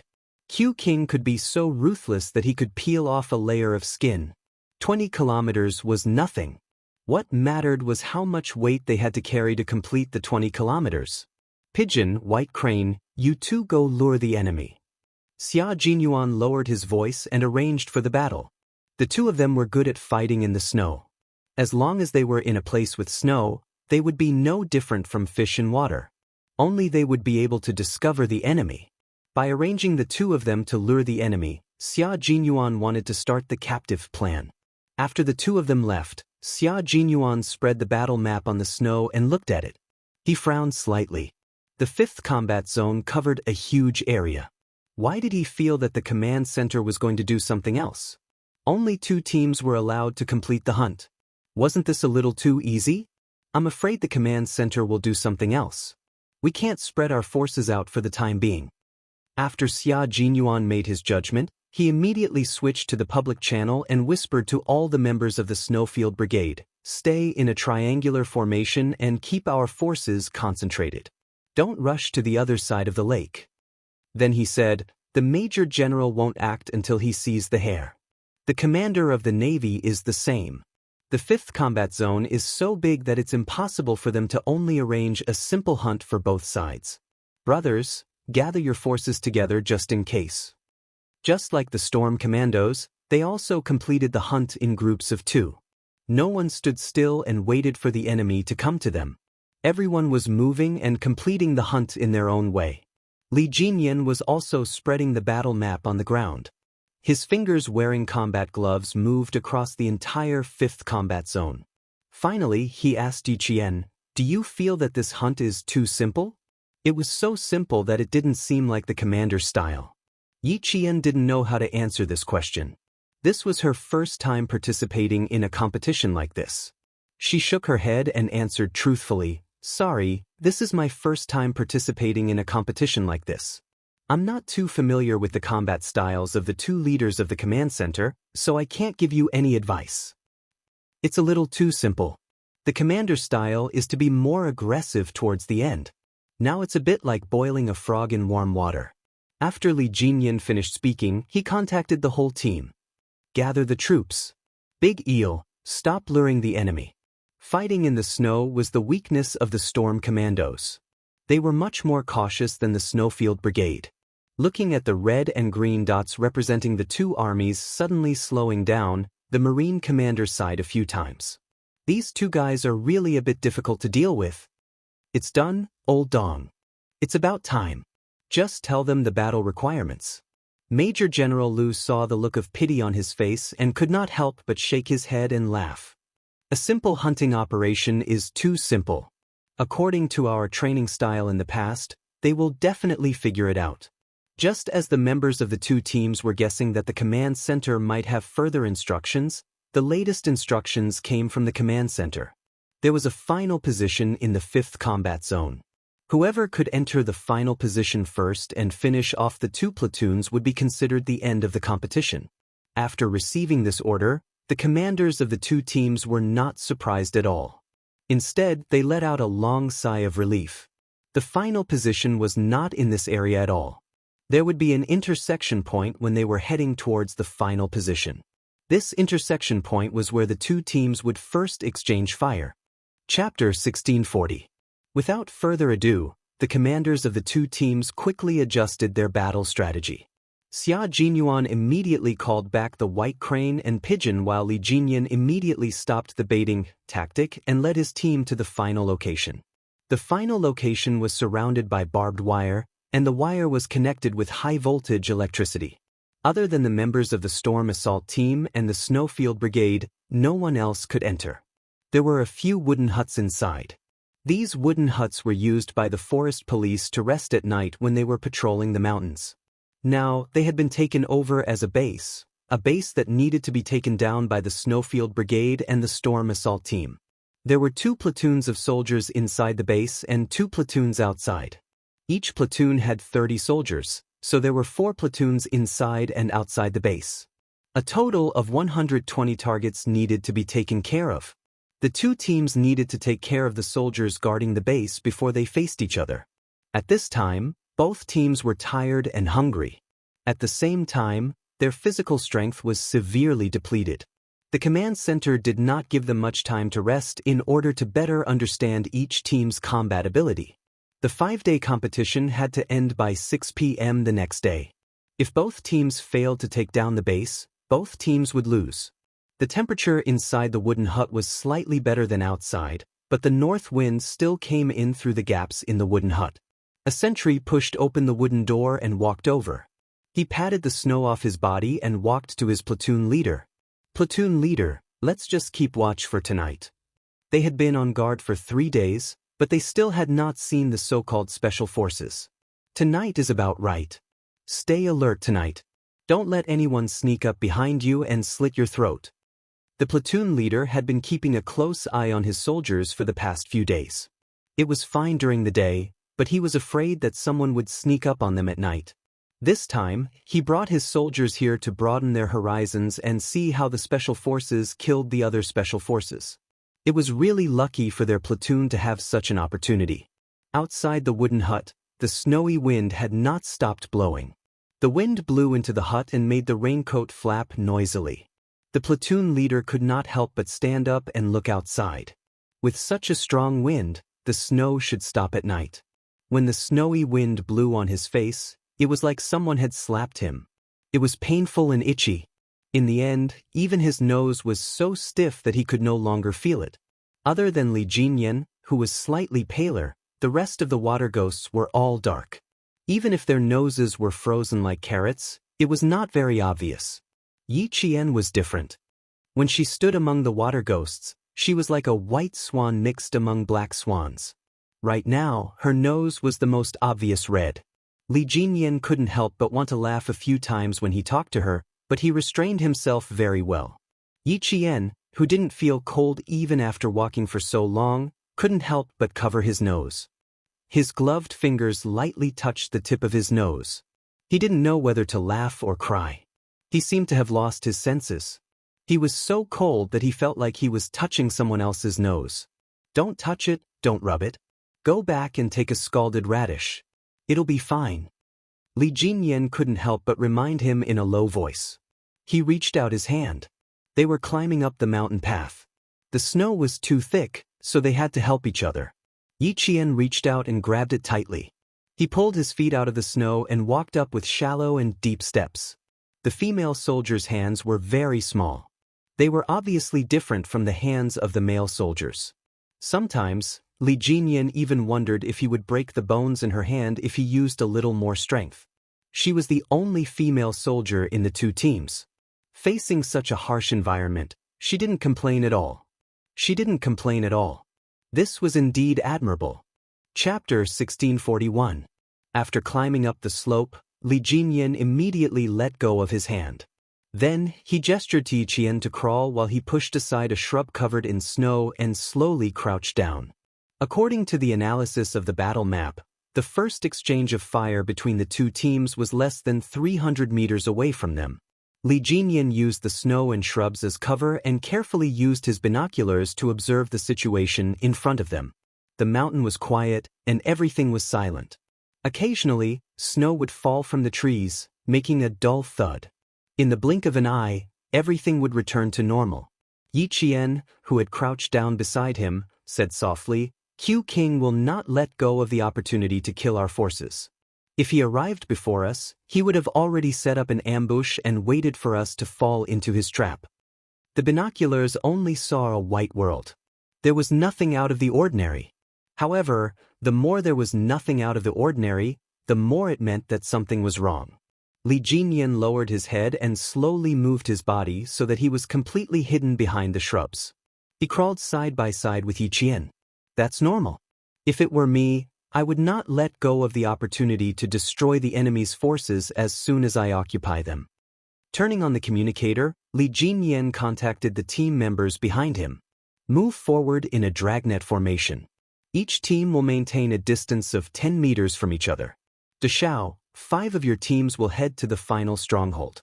5 of our teams will stay behind. 2 scouts will stay put.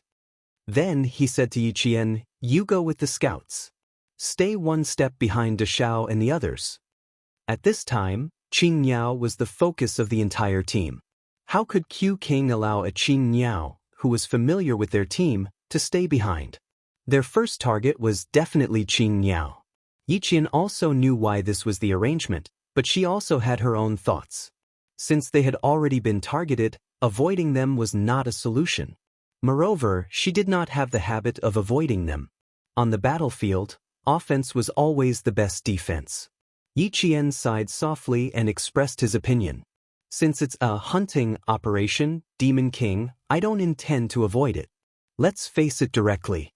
She rarely expressed her opinion when he was carrying out orders.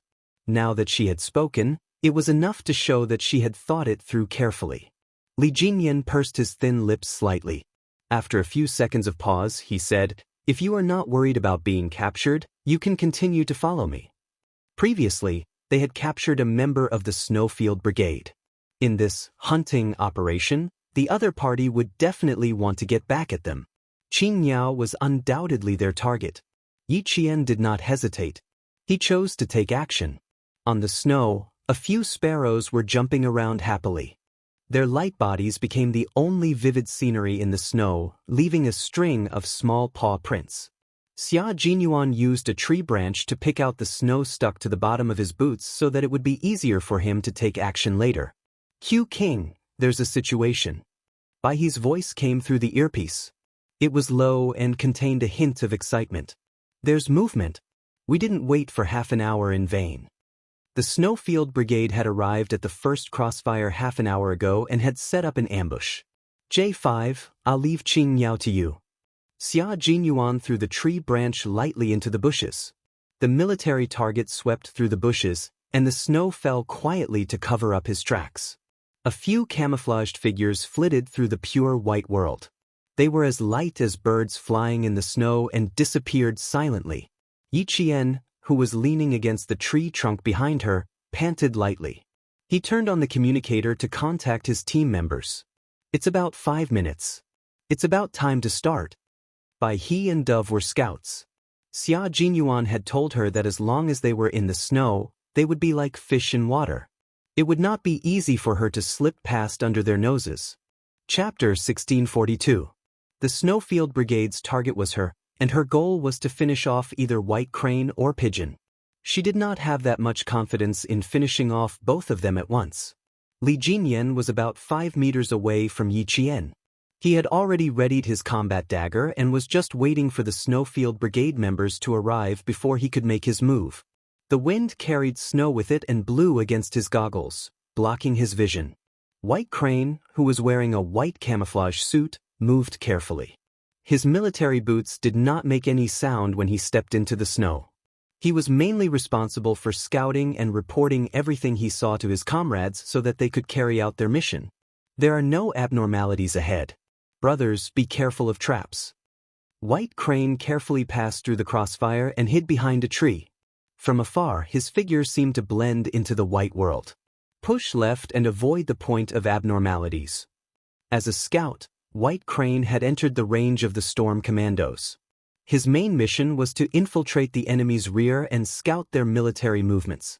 He also had to capture enemy captives to obtain information that would be beneficial to their side. White Crane and Pigeon did not directly hunt their targets.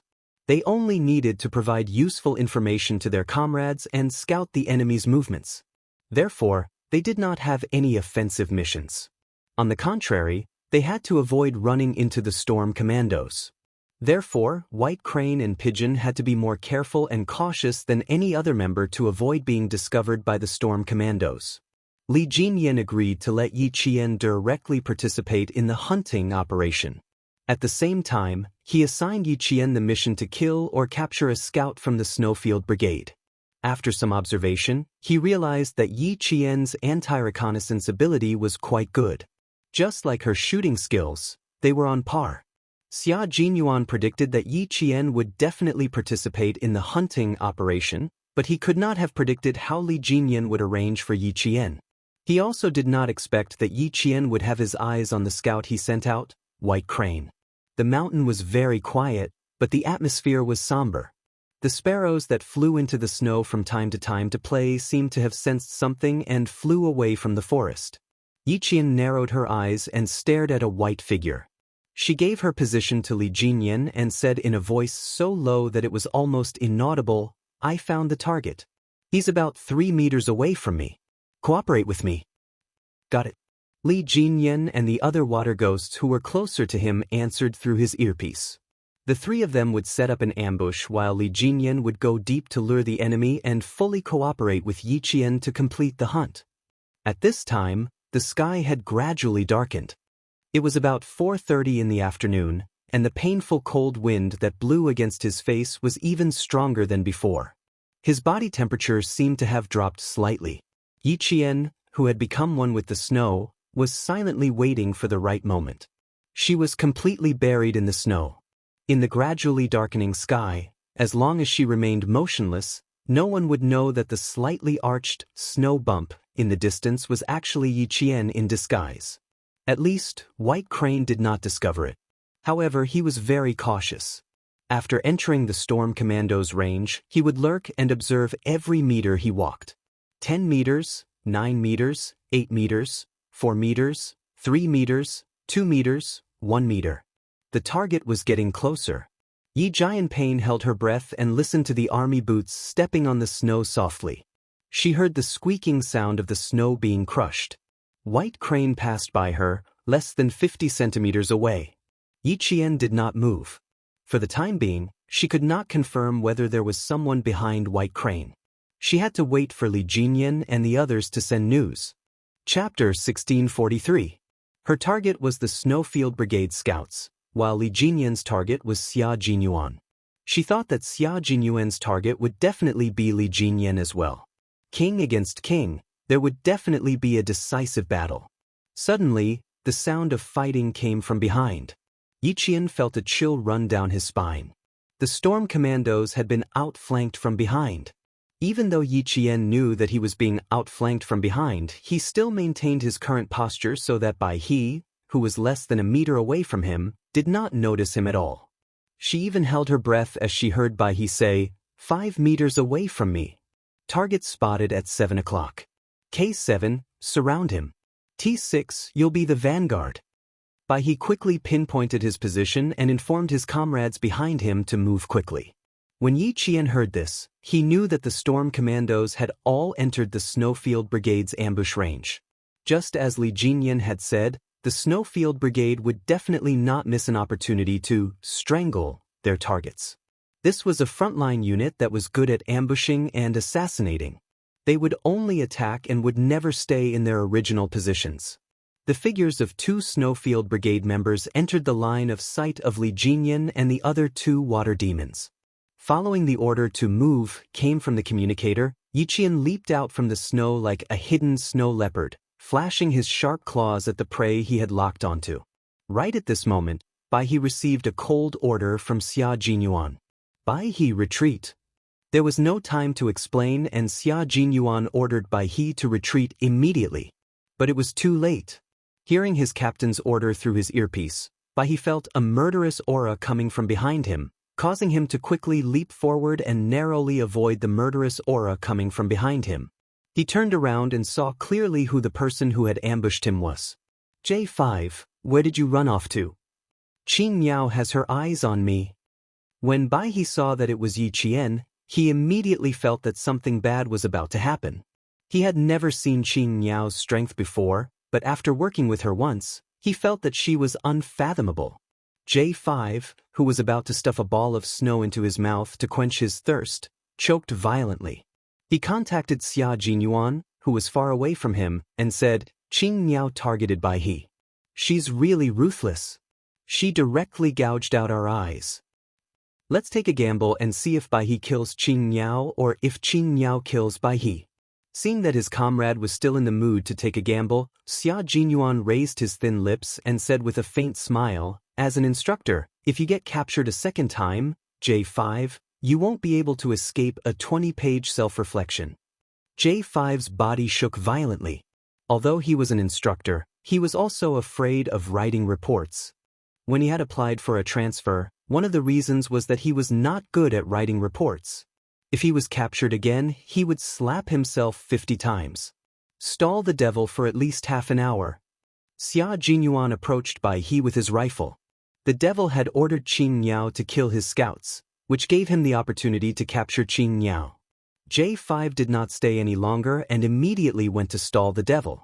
He knew that Q King wanted to kill or capture Qing Miao first.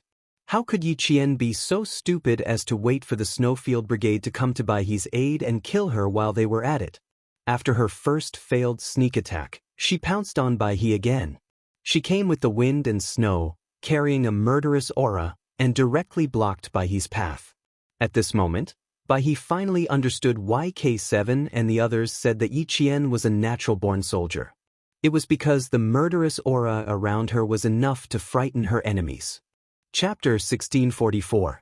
Bai He knew that his comrades would come to support him, because Q King's goal was to capture Qing Miao. Even though he didn't quite understand why he insisted on capturing Qing Miao as the captive, he would definitely fully support Q King's decision. Even if this was an elimination round, he would still support Q King's decision unconditionally.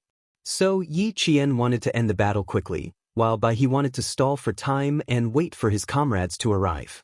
Qing Miao, are you sure you can beat me? As a Special Forces soldier who had undergone professional and systematic training, Bai He knew very well how to communicate to buy time for himself, and how to stall for time without leaving a trace. After dodging Yi Qian's sneak attack, he revealed his location to all his comrades nearby. That way, whoever was closest to him would be able to rush over immediately. However, Yi Qian wasn't going to give him the chance. The two of them were already facing off against each other. Instead of ending the battle quickly, he was still in the mood to chat with her. Yi Qian immediately knew what Bai He wanted to do. You want to capture me? I'm sorry, Bai He, but I really don't want to become a captive. Yi Qian smiled at him. The unsharpened combat dagger in his hand flashed through the snowy wind. The dark sky couldn't hide the cold gleam of the dagger as it flashed through the air. The lightly armed Yi Qian made his move once again. Combat was something every member of the Snowfield Brigade had to pass. Even though Yi Qian wasn't officially a member of the Snowfield Brigade, her combat skills weren't bad. Against Bai He or any other member of the Snowfield Brigade, Yi Qian wouldn't be afraid. This was a competition, but it was also a war. As for her, how could she be afraid when she was on the battlefield? Soldiers were already on the battlefield, and horns were blown on the battlefield. The cruel flames of war didn't allow you to be afraid, and it didn't allow you to even think about retreating. Why was there a need for such harsh training? It was so that when you went to the battlefield to protect your country, you could return safely and become a member of the family reunion. During the hunting operation, as long as the two parties were facing each other head-on, guns and ammunition were not allowed within 3 meters of each other. Empty bullets would still hurt people if fired within 3 meters. In a short distance, the only tools you can use are your own hands and the unsharpened dagger in your hand. This is the best weapon you can use to defeat your opponent. Bai He was shocked by Yi Qian's ferocious and almost cruel attacks. She actually chose to fight him in close combat alone, without the support of the water ghosts. This was not a simple fight. This was a fight with their lives on the line. There were no elegant movements, only strength and ferocity. Yi Qian relied on his agility to close in on Bai He at the fastest speed possible. The dagger in his hand went straight for Bai He's chest. Bai He, who had been a scout, came from a scholarly family. All the girls he had come into contact with since he was young were gentle and delicate. Even though he knew that as a soldier, Yi Qian was different from those girls, when he faced Yi Qian alone, he was still shocked by her fierce and cold eyes and extremely bloody movements. Yi Qian kicked the snow hard with her military boots. Large chunks of snow flew towards Yi Qian. When something flew towards a person, no matter how light or heavy it was, the body's most realistic reaction would always be to dodge it out of reflex. Chapter 1645. Bai He wanted to make use of Yi Qian's few seconds of dodging to make himself the attacker. Unfortunately, he was wrong. Yi Qian was not a female soldier who acted according to common sense. She did not dodge at all. Instead, she chose a more direct way to fight head-on. The snowflakes hit her shoulder. Even though she was wearing thick winter clothing, her shoulders still hurt. However, this did not force Yi Qian to stop. She was still fearless in her attacks. She knew that if she did not finish off Bai He quickly, the Snowfield Brigade would come to her aid. By then, she would be surrounded and would have nowhere to run. Yi Qian, who had lived 2 lives, knew how to give up and take. At this moment, she had to give it her all and bear the pain. Only then would she be able to take the ending she wanted. Only the winner would have the right to continue fighting. Yi Qian's abdomen, shoulders, calves, and arms were all hit by Bai He's fists and military boots. Men were always stronger than women. When the kicks landed on her body, Yi Qian felt like her bones were about to crack. She grabbed Bai He's wrist with one hand and punched his armpit directly. Her right leg kicked Bai He's knee. She did not show any mercy. Similarly, Bai He did not show any mercy. Both of them used all their strength to beat the other to the ground. The two of them fought in close combat. Yi Qian was not as strong as the male soldier, but she was very good at making use of her strengths and agility to make up for her weaknesses. She disrupted Bai He's defense. There were no fancy moves in the Special Forces combat. All of their moves were based on speed, accuracy, and ruthlessness. They strived to finish off their opponent as quickly as possible. "I'll be there in 5 minutes." Xia Jinyuan's low and steady voice came through Bai He's earpiece. He needed to avoid the water ghosts from the storm commandos and avoid fighting with Li Jinyan. Therefore, he could not arrive immediately. Bai He did not answer. He was frightened by Yi Qian's actions. "Qing Miao!" He shouted, trying to stop Yi Qian from harming himself. When Xia Jinyuan heard this, his expression darkened. Bai He's shout was filled with worry. He was trying to stop Yi Qian. Why was he trying to stop Yi Qian? What's going on? Xia Jinyuan, who was supposed to take 5 minutes to get there, arrived a minute earlier. He saw a figure lying in the white snow and walked over with a gloomy expression.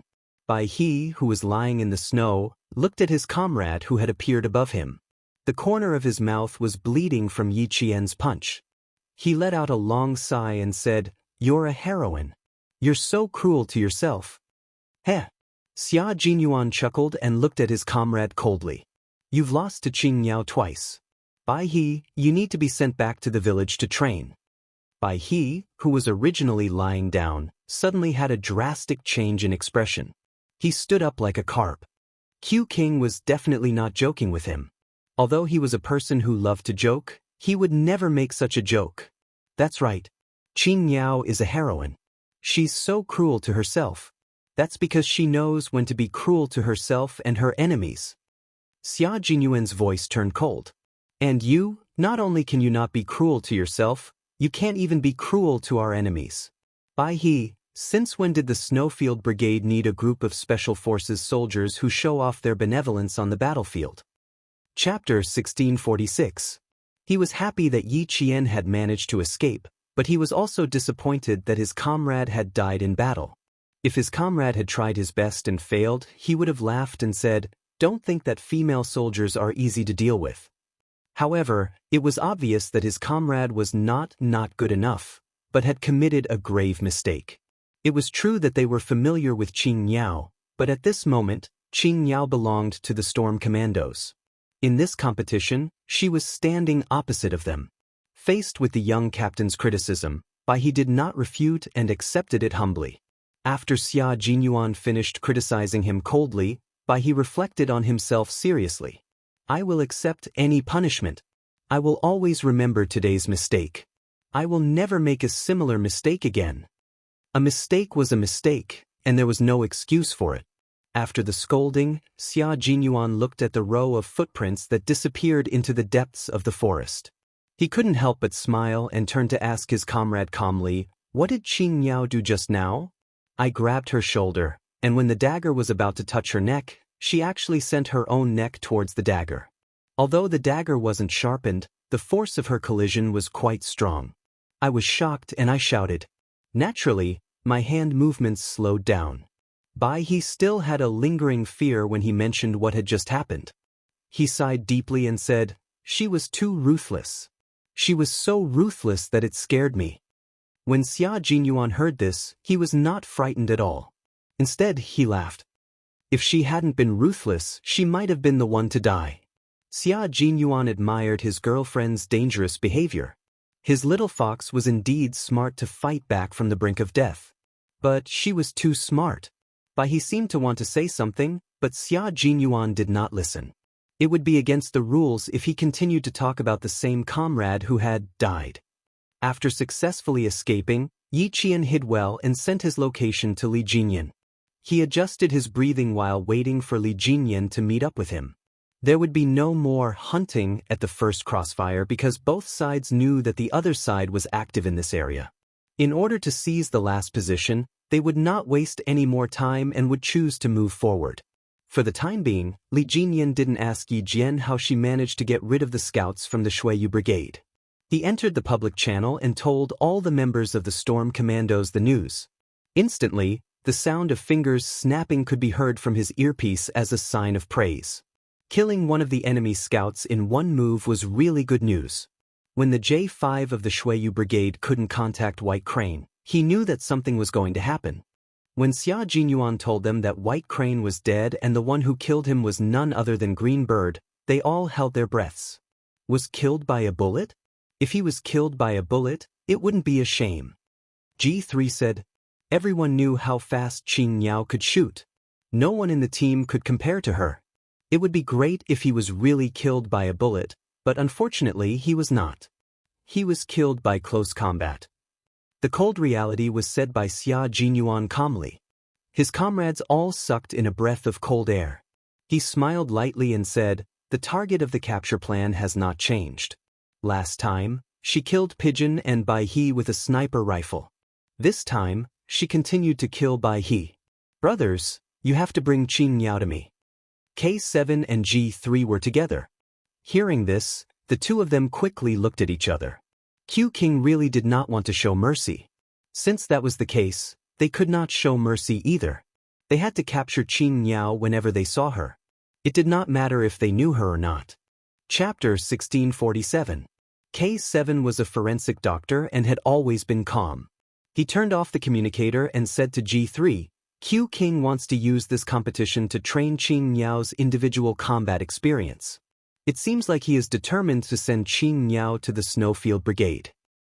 That was his plan from the very beginning. Do you think he was just casually talking about it in the past? G3 wasn't surprised. They already knew about Q King's plan from the Southern Province cooperation. Not only does Q King have this plan, but the military and Major General also have this plan. Otherwise, why would they drag Qing Niao to train with us from time to time? It wasn't that he was joking, but it felt like.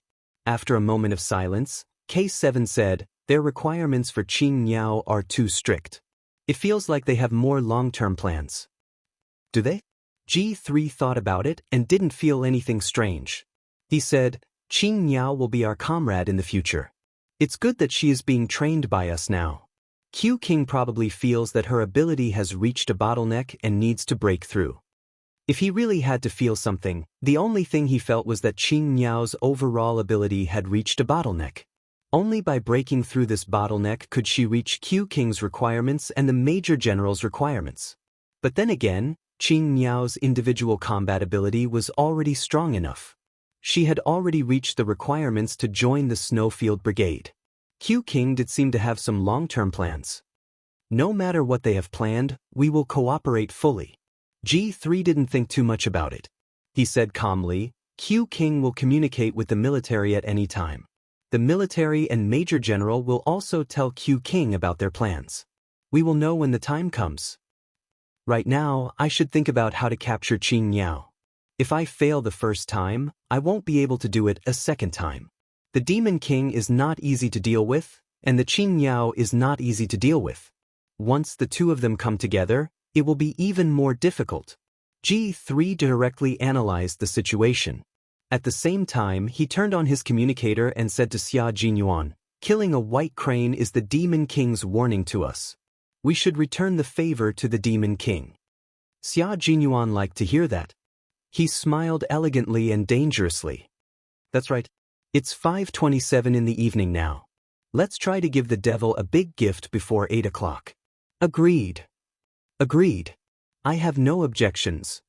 The comrades of the Snowfield Brigade nearby expressed their opinions one after another.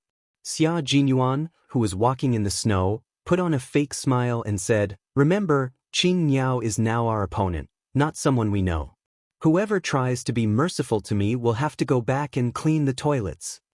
His white teeth reflected the cold light of the snow, making him look like a wolf out on a snowy night.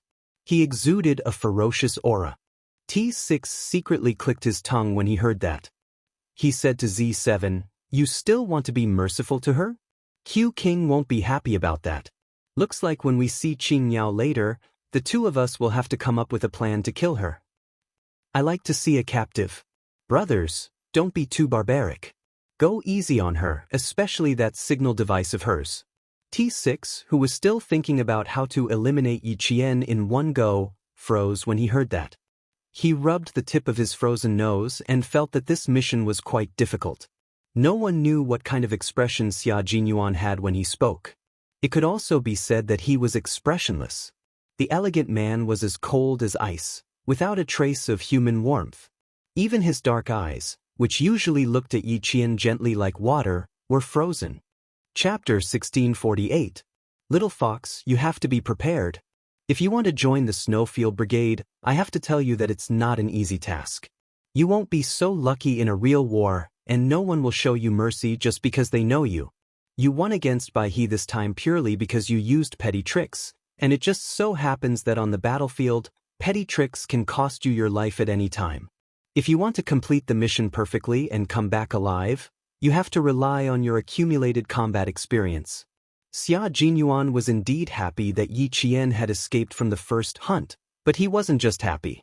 He also calmly analyzed Yi Qian's combat style and accurately found Yi Qian's weaknesses so that she could correct them. He couldn't accept hearing the news of her death one day, so he would rather be harsh on her now and train her in every possible way than let her join the Snowfield Brigade in the future and make himself afraid. Fighting alone on the battlefield was many times more dangerous than the previous missions they had carried out together. How could petty tricks save her life? The White Crane's ability was not bad, and it could definitely stall Yi Jian for 5 minutes. Yi Jian must have heard his order and decided to do this in order to leave as soon as possible. She was betting that the White Crane might panic because of her actions. She gambled correctly. Bai He did panic, so Bai He died and she escaped. She won because Bai He knew her, but what would happen on the battlefield? Maybe she wouldn't do it, but now that she did, he had to teach her a lesson. On the battlefield, she didn't recognize anyone, and this lesson would be unforgettable. Xia Jinyuan could treat Yi Qian very, very well, but when it came to training and future combat, even the most gentle man would be incorruptible and ruthless. At this time, Yi Qian was already reflecting on his actions. Li Jinyan's cold expression made Yi Qian realize why he was given the nickname Devil King. It was very cold and the air pressure was very, very low. Every cell and every pore was emitting an aura that made one's hair stand on end. The gaze that swept over was like a small knife. As long as one was swept by such a gaze, it would hurt as if one's flesh was being cut. This was physical pain. The most terrifying thing was the spiritual pressure. One couldn't even raise one's head and could only stand in front of him in fear. It was as if one was being sentenced to death by 1,000 cuts. Are you joking about the war? After an unknown amount of time, Li Jinyan finally spoke. It made Yi Qian, who had lived 2 lives, shudder violently. Actually, when Li Jinyan asked her how to get rid of Bai He, she had already realized that she had made a big mistake. She thought that she was smart, but it was a mistake that was taboo on the battlefield. If you really were on the battlefield, would the enemy stop you from harming yourself? Of course not. It would only make it easier for him to send his knife to your neck. He definitely wouldn't stop you or even avoid you because he knew you. Yi Qian didn't raise her head.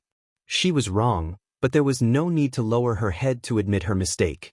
This would break the character of a soldier. No, she replied bluntly. She didn't try to explain herself. There was nothing she could say to defend herself.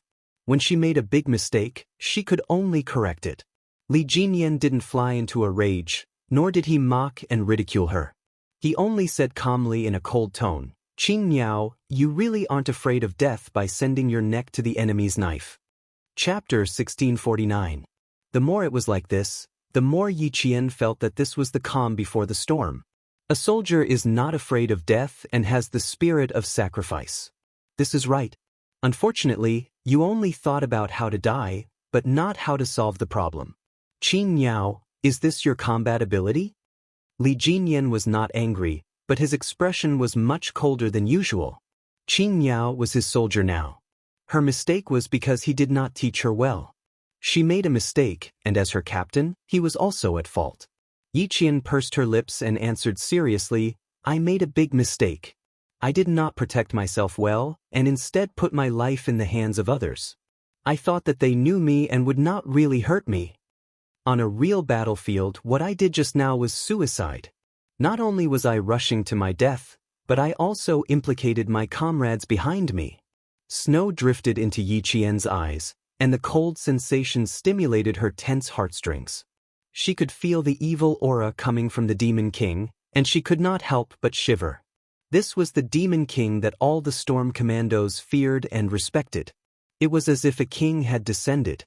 His tone was calm, but all you could feel was a bone-chilling evil aura. "Very good." Li Jinyan only said these 2 words after listening to her, and then he walked away. Yi Qian, who was standing in the snow, was slightly stunned. "Very good? What was very good?" She said very good? Impossible. Then why was it very good? Yi Qian, who had just taken a few steps, suddenly stopped. She understood why he said, "very good." Very good.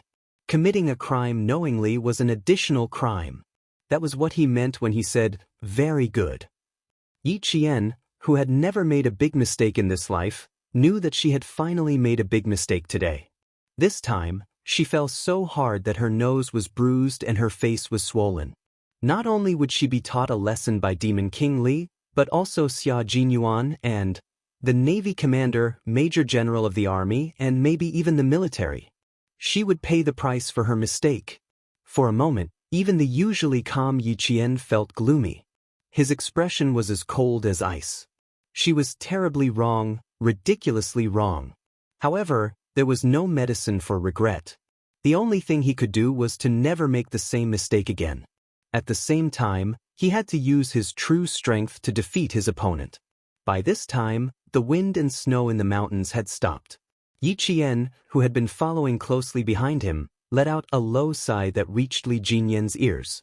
The corners of his mouth involuntarily tightened. This kind of mistake actually represented a mistake that occurred when things went too smoothly. Thinking of her personal resume, it had to be said that she had indeed gone too smoothly, so much so that she had made a big mistake. He had to make her realize her mistake. She believed that Xia Jinyuan would not sit back and do nothing. He would definitely make a big move to teach her a lesson. Whether it was the drill, the competition, or the field training, she would always remember that there were no acquaintances on the battlefield, only enemies who would fight to the death.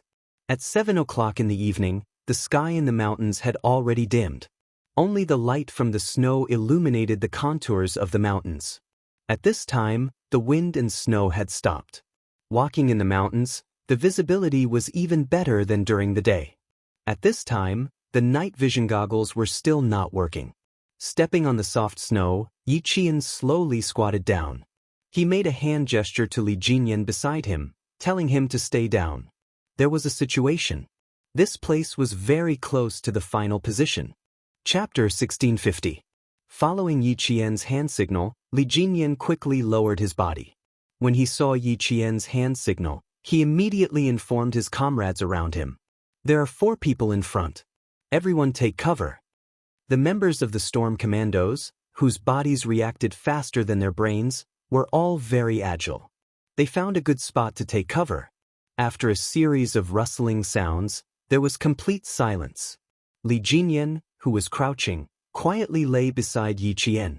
His gaze fell on the 4 people about 13 meters away. They're not from the Snowfield Brigade. Yi Qian's head tilted slightly to his side. It was just right at Li Jinyan's shoulder. He could hear it clearly while maintaining a certain distance. They should be the soldiers stationed at the final position. Li Jinyan nodded slightly. They were not far from the final position. These people should be patrolling soldiers. Big Squiddo, contact Big Mermaid. Li Jinyan, who was in hiding, asked Big Squiddo, who was in charge of communications, to contact Big Mermaid's team. He needed to know if their team had successfully infiltrated the final position. In less than 2 minutes, Big Mermaid's low voice came through. They have successfully infiltrated the eastern position. There are about 3 to 4 platoons of soldiers. Demon King, I suspect that the command center is inside the final position. As long as they entered the position, Li Jinyan did not have the intention to touch the command center for the time being. However, just in case, he still had to pay attention. He said, confirm the location of the command center and send people to keep an eye on it. The Snowfield Brigade is very likely to infiltrate. Once you encounter them, engage them immediately. Guard the perimeter to prevent any sneak attacks. Li Jinyan, who had not yet entered the final position, did not hesitate at all. He immediately deployed to deal with any problems that might arise. Tonight was a big battle. It was also the climax of the entire competition. It was not impossible for the command center to be located at the final position. It would depend on which team found the location of the command center first. The scout's voice came through the earpiece. There are electronic eyes and infrared sensors. I'll remove the infrared to deal with the alarm. I'll leave the electronic eyes. I'll give you the location. Brothers, stay away. The infrared sensor was just a sensor. Their camouflage uniforms were all coated with a new type of anti-infrared coating called maleic anhydride. To them, this thing was just a decoration. However, it was better to dismantle it when he encountered it. It was better to be safe than sorry. There was no need to solve the problem of the electronic eye. They did not have any shielding equipment on them.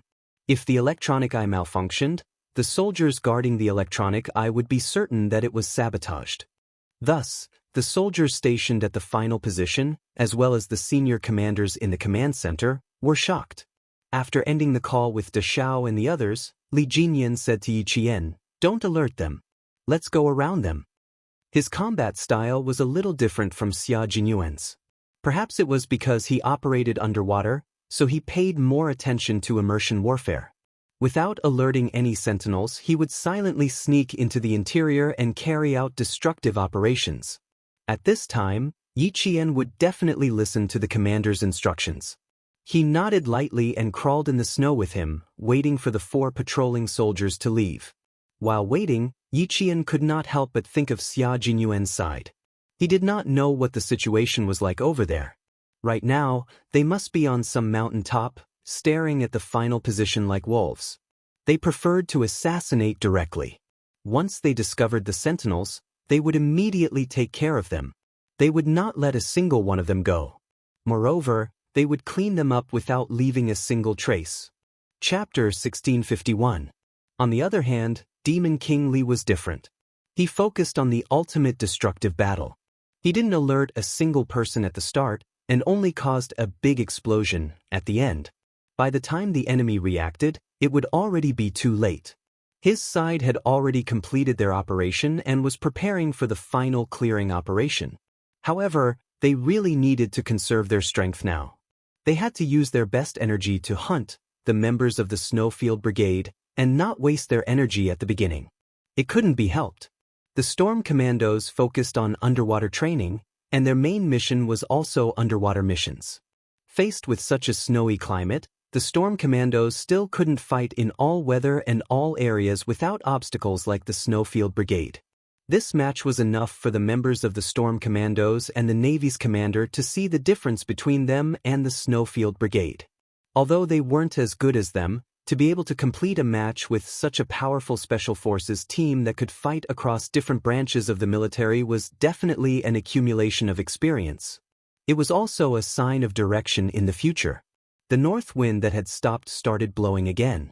Although it wasn't as strong as it was in the afternoon, the temperature dropped quickly at night. When it blew over, it felt like it could freeze one's heart. Yi Qian had followed Principal Chen to the snowy highlands and had already received cold-resistant training. Therefore, although she felt the cold, it didn't affect her. 2 members of the Storm Commandos were so cold that their ears, hands, and feet had frostbite. Every step they took hurt and itched. It was an extremely uncomfortable feeling, as if they were being bitten by a group of ants. The members of the Snowfield Brigade had the advantage. For example, Xia Jinyuan, J5, and the others had stayed in the snowy highlands until the end of the year when they carried out their mission. From time to time, they would even drag the snow leopards out to the barren lands for training. This bit of wind and snow was really nothing to them. At night, the members of the Snowfield Brigade were even more active than during the day. The first 10 members of the Snowfield Brigade had already sneaked into the final position. They had entered the position 12 minutes earlier than De Xiao and the others. There are electronic eyes, infrared, and fully equipped Type 95 assault rifles. There are even infrared lasers and infrared illuminators on them. There are also optical sights installed. There's even a night vision device. Damn, Q King, just the equipment on this gun is already better than ours. A member of the Snowfield Brigade who had snuck into the ground observed through his night vision goggles. When he saw the equipment in the hands of 3 of his comrades who were patrolling the area, his eyes widened. Compared to them, we are no different from refugees. When Xia Jinyuan heard his comrade report the equipment on the guns one by one, he looked at the Type 95 assault rifle in his hand and felt infuriated.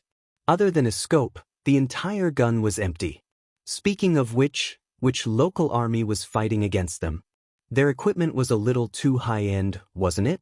Wasn't this the local army that they had encountered before? Could it be a field army? Since his equipment was inferior to theirs, then? Xia Jinyuan's thin lips curled slightly and he said unhurriedly, "That's easy. Just take their guns and use them." That's right, Major Xia was a scoundrel. His scoundrel behavior had gained the approval of all the members of the Snowfield Brigade. This was a brilliant decision. Don't focus on the equipment. What I said before is still valid. No matter how much equipment you steal, it's not my hobby. My hobby is still to see live, Qing Niao. Xia Jinyuan, who was giving his comrades a sweet date to eat, said with a smile. J5, who was closest to him, couldn't help but shudder. Chapter 1652. Why did he feel that Qin Niao was going to be in trouble? Did Qin Niao commit a crime? Q King would only be so ruthless when someone committed a crime. Otherwise, he wouldn't be like this. Did Qin Niao commit a crime? Would she commit a crime? How could the most cautious female soldier commit a crime? Looking at Q King's expression, it was a serious crime. Q King, are you saying that you want them to ambush Qin Niao alone? J5 didn't directly ask what Greenbird had done. Instead, he inquired about it indirectly, so as not to provoke the dark clouds above Q King's head. Xia Jinyuan turned his head and glanced at him. His gaze was as sharp as an eagle's and as fierce as a snow wolf's. After a while, he smiled and said, "Because she needs to be taught a lesson. A lesson that deserves to be taught a lesson." She did commit a crime, and it was a serious one. J5 didn't ask any more questions. It wasn't the time to ask anyway. His brother's voices came from his earpiece, reporting the latest situation to Q King. There are a lot of sentry posts, and there's even a barbed wire fence with high-voltage electricity. We have to destroy the electricity first. The members of the Snowfield Brigade who had cut in from the west reached the edge of the core position. They stared at the barbed wire fence and rubbed their palms together. They were going to do it. Xia Jinyuan slowly raised his hand and gently pressed down the bush in front of him. He stared coldly at the patrolling soldiers in front of him. Through the night vision goggles, he could clearly see the equipment on the soldiers. It was indeed much more high-end. The red dot sight was much more advanced than the scopes on their guns. The command center was most likely inside. Get their equipment over here first. Just hand over their guns. Xia Jinyuan replied to his comrades. Don't destroy the electricity in a large area. Just take out a transformer and leave an opening for the brothers behind to enter.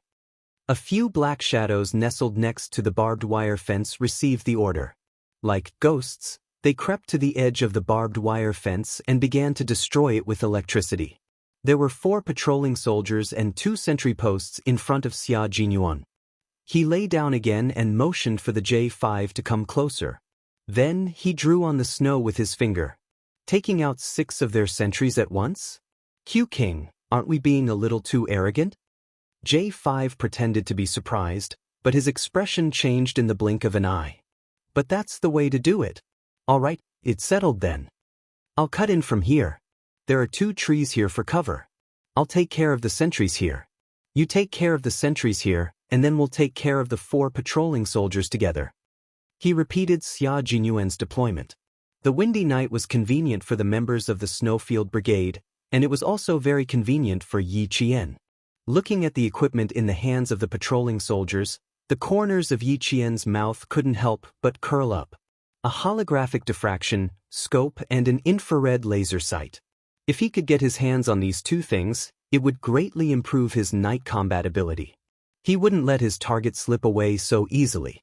3 meters, 2 meters, 1 meter, cover him. As Yi Qian approached, Li Jinyan, who cooperated with her, moved out to provide cover. He directly pinned down another patrolling soldier. Then, the soldier was inexplicably killed, with a confused look on his face. He was patrolling this area, and at the same time, he also had a sentry post. When did this man sneak in? I don't want your gun. I only want the equipment on it. On the other side, Yi Qian ambushed a sentry from behind. With a shoulder throw, he threw the sentry directly into the fluffy snow, and the soldier's face was covered in snow.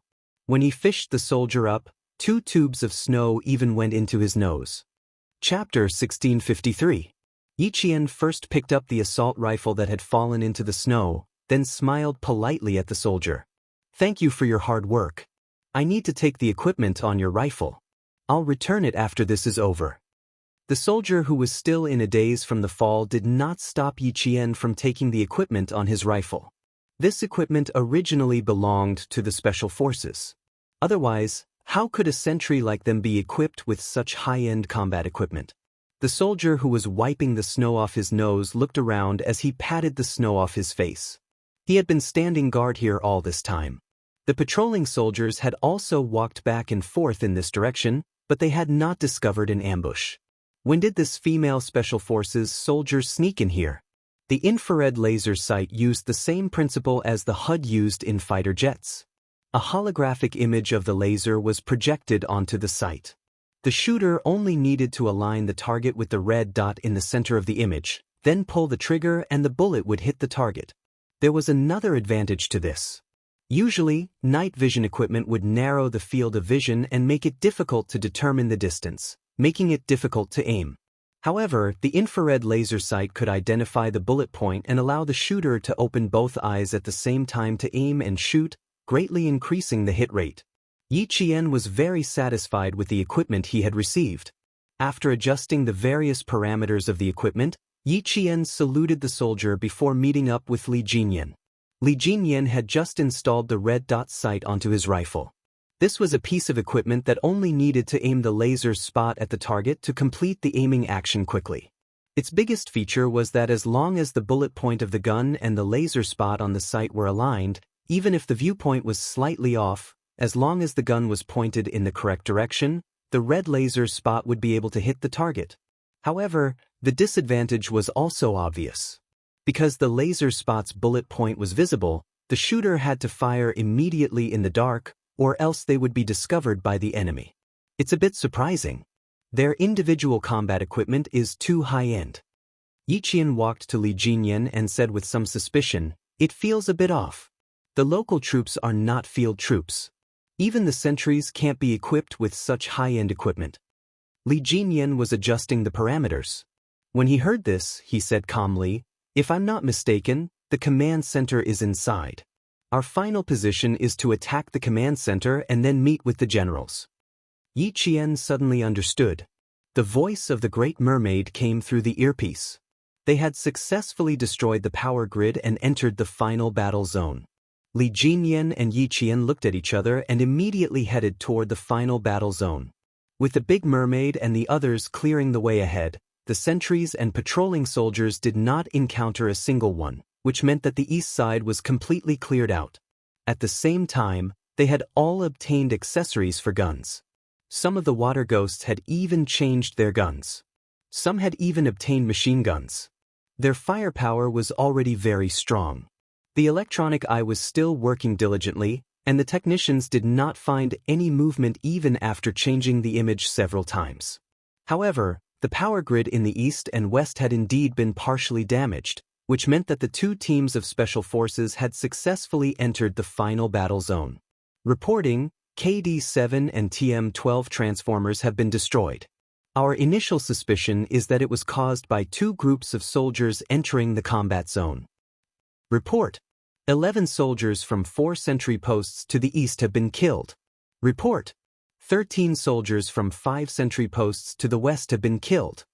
To the east was the entry point for the Devil King, and to the west was the entry point for the Q King. This meant that the two teams were about to meet. Chapter 1654. In the command center, the Navy commander and the Army Major General could not help but sit up straight. They each held a cup of thick green tea and gestured for the technicians to turn on all the electronic eyes so that they could better observe the combat situation of each Special Forces soldier. The flames of war had already begun. The water demons of the Storm Commandos had all gathered and were the first to launch an attack. Destroy the enemy. End the battle quickly. Through observation and the intelligence provided by the scouts, Li Jinyan began to split them into groups according to their shooting and mobility. Big Shark, you take 5 riflemen with you. The main suppressor will be responsible for shooting and 1 machine gunner as backup. Big Shrimp, you'll be the rifleman. I'll provide firepower as backup. Qin Niao, Big Eel, and me will be the roundabout combat team. Big Eel, go in and support Sea Anemone.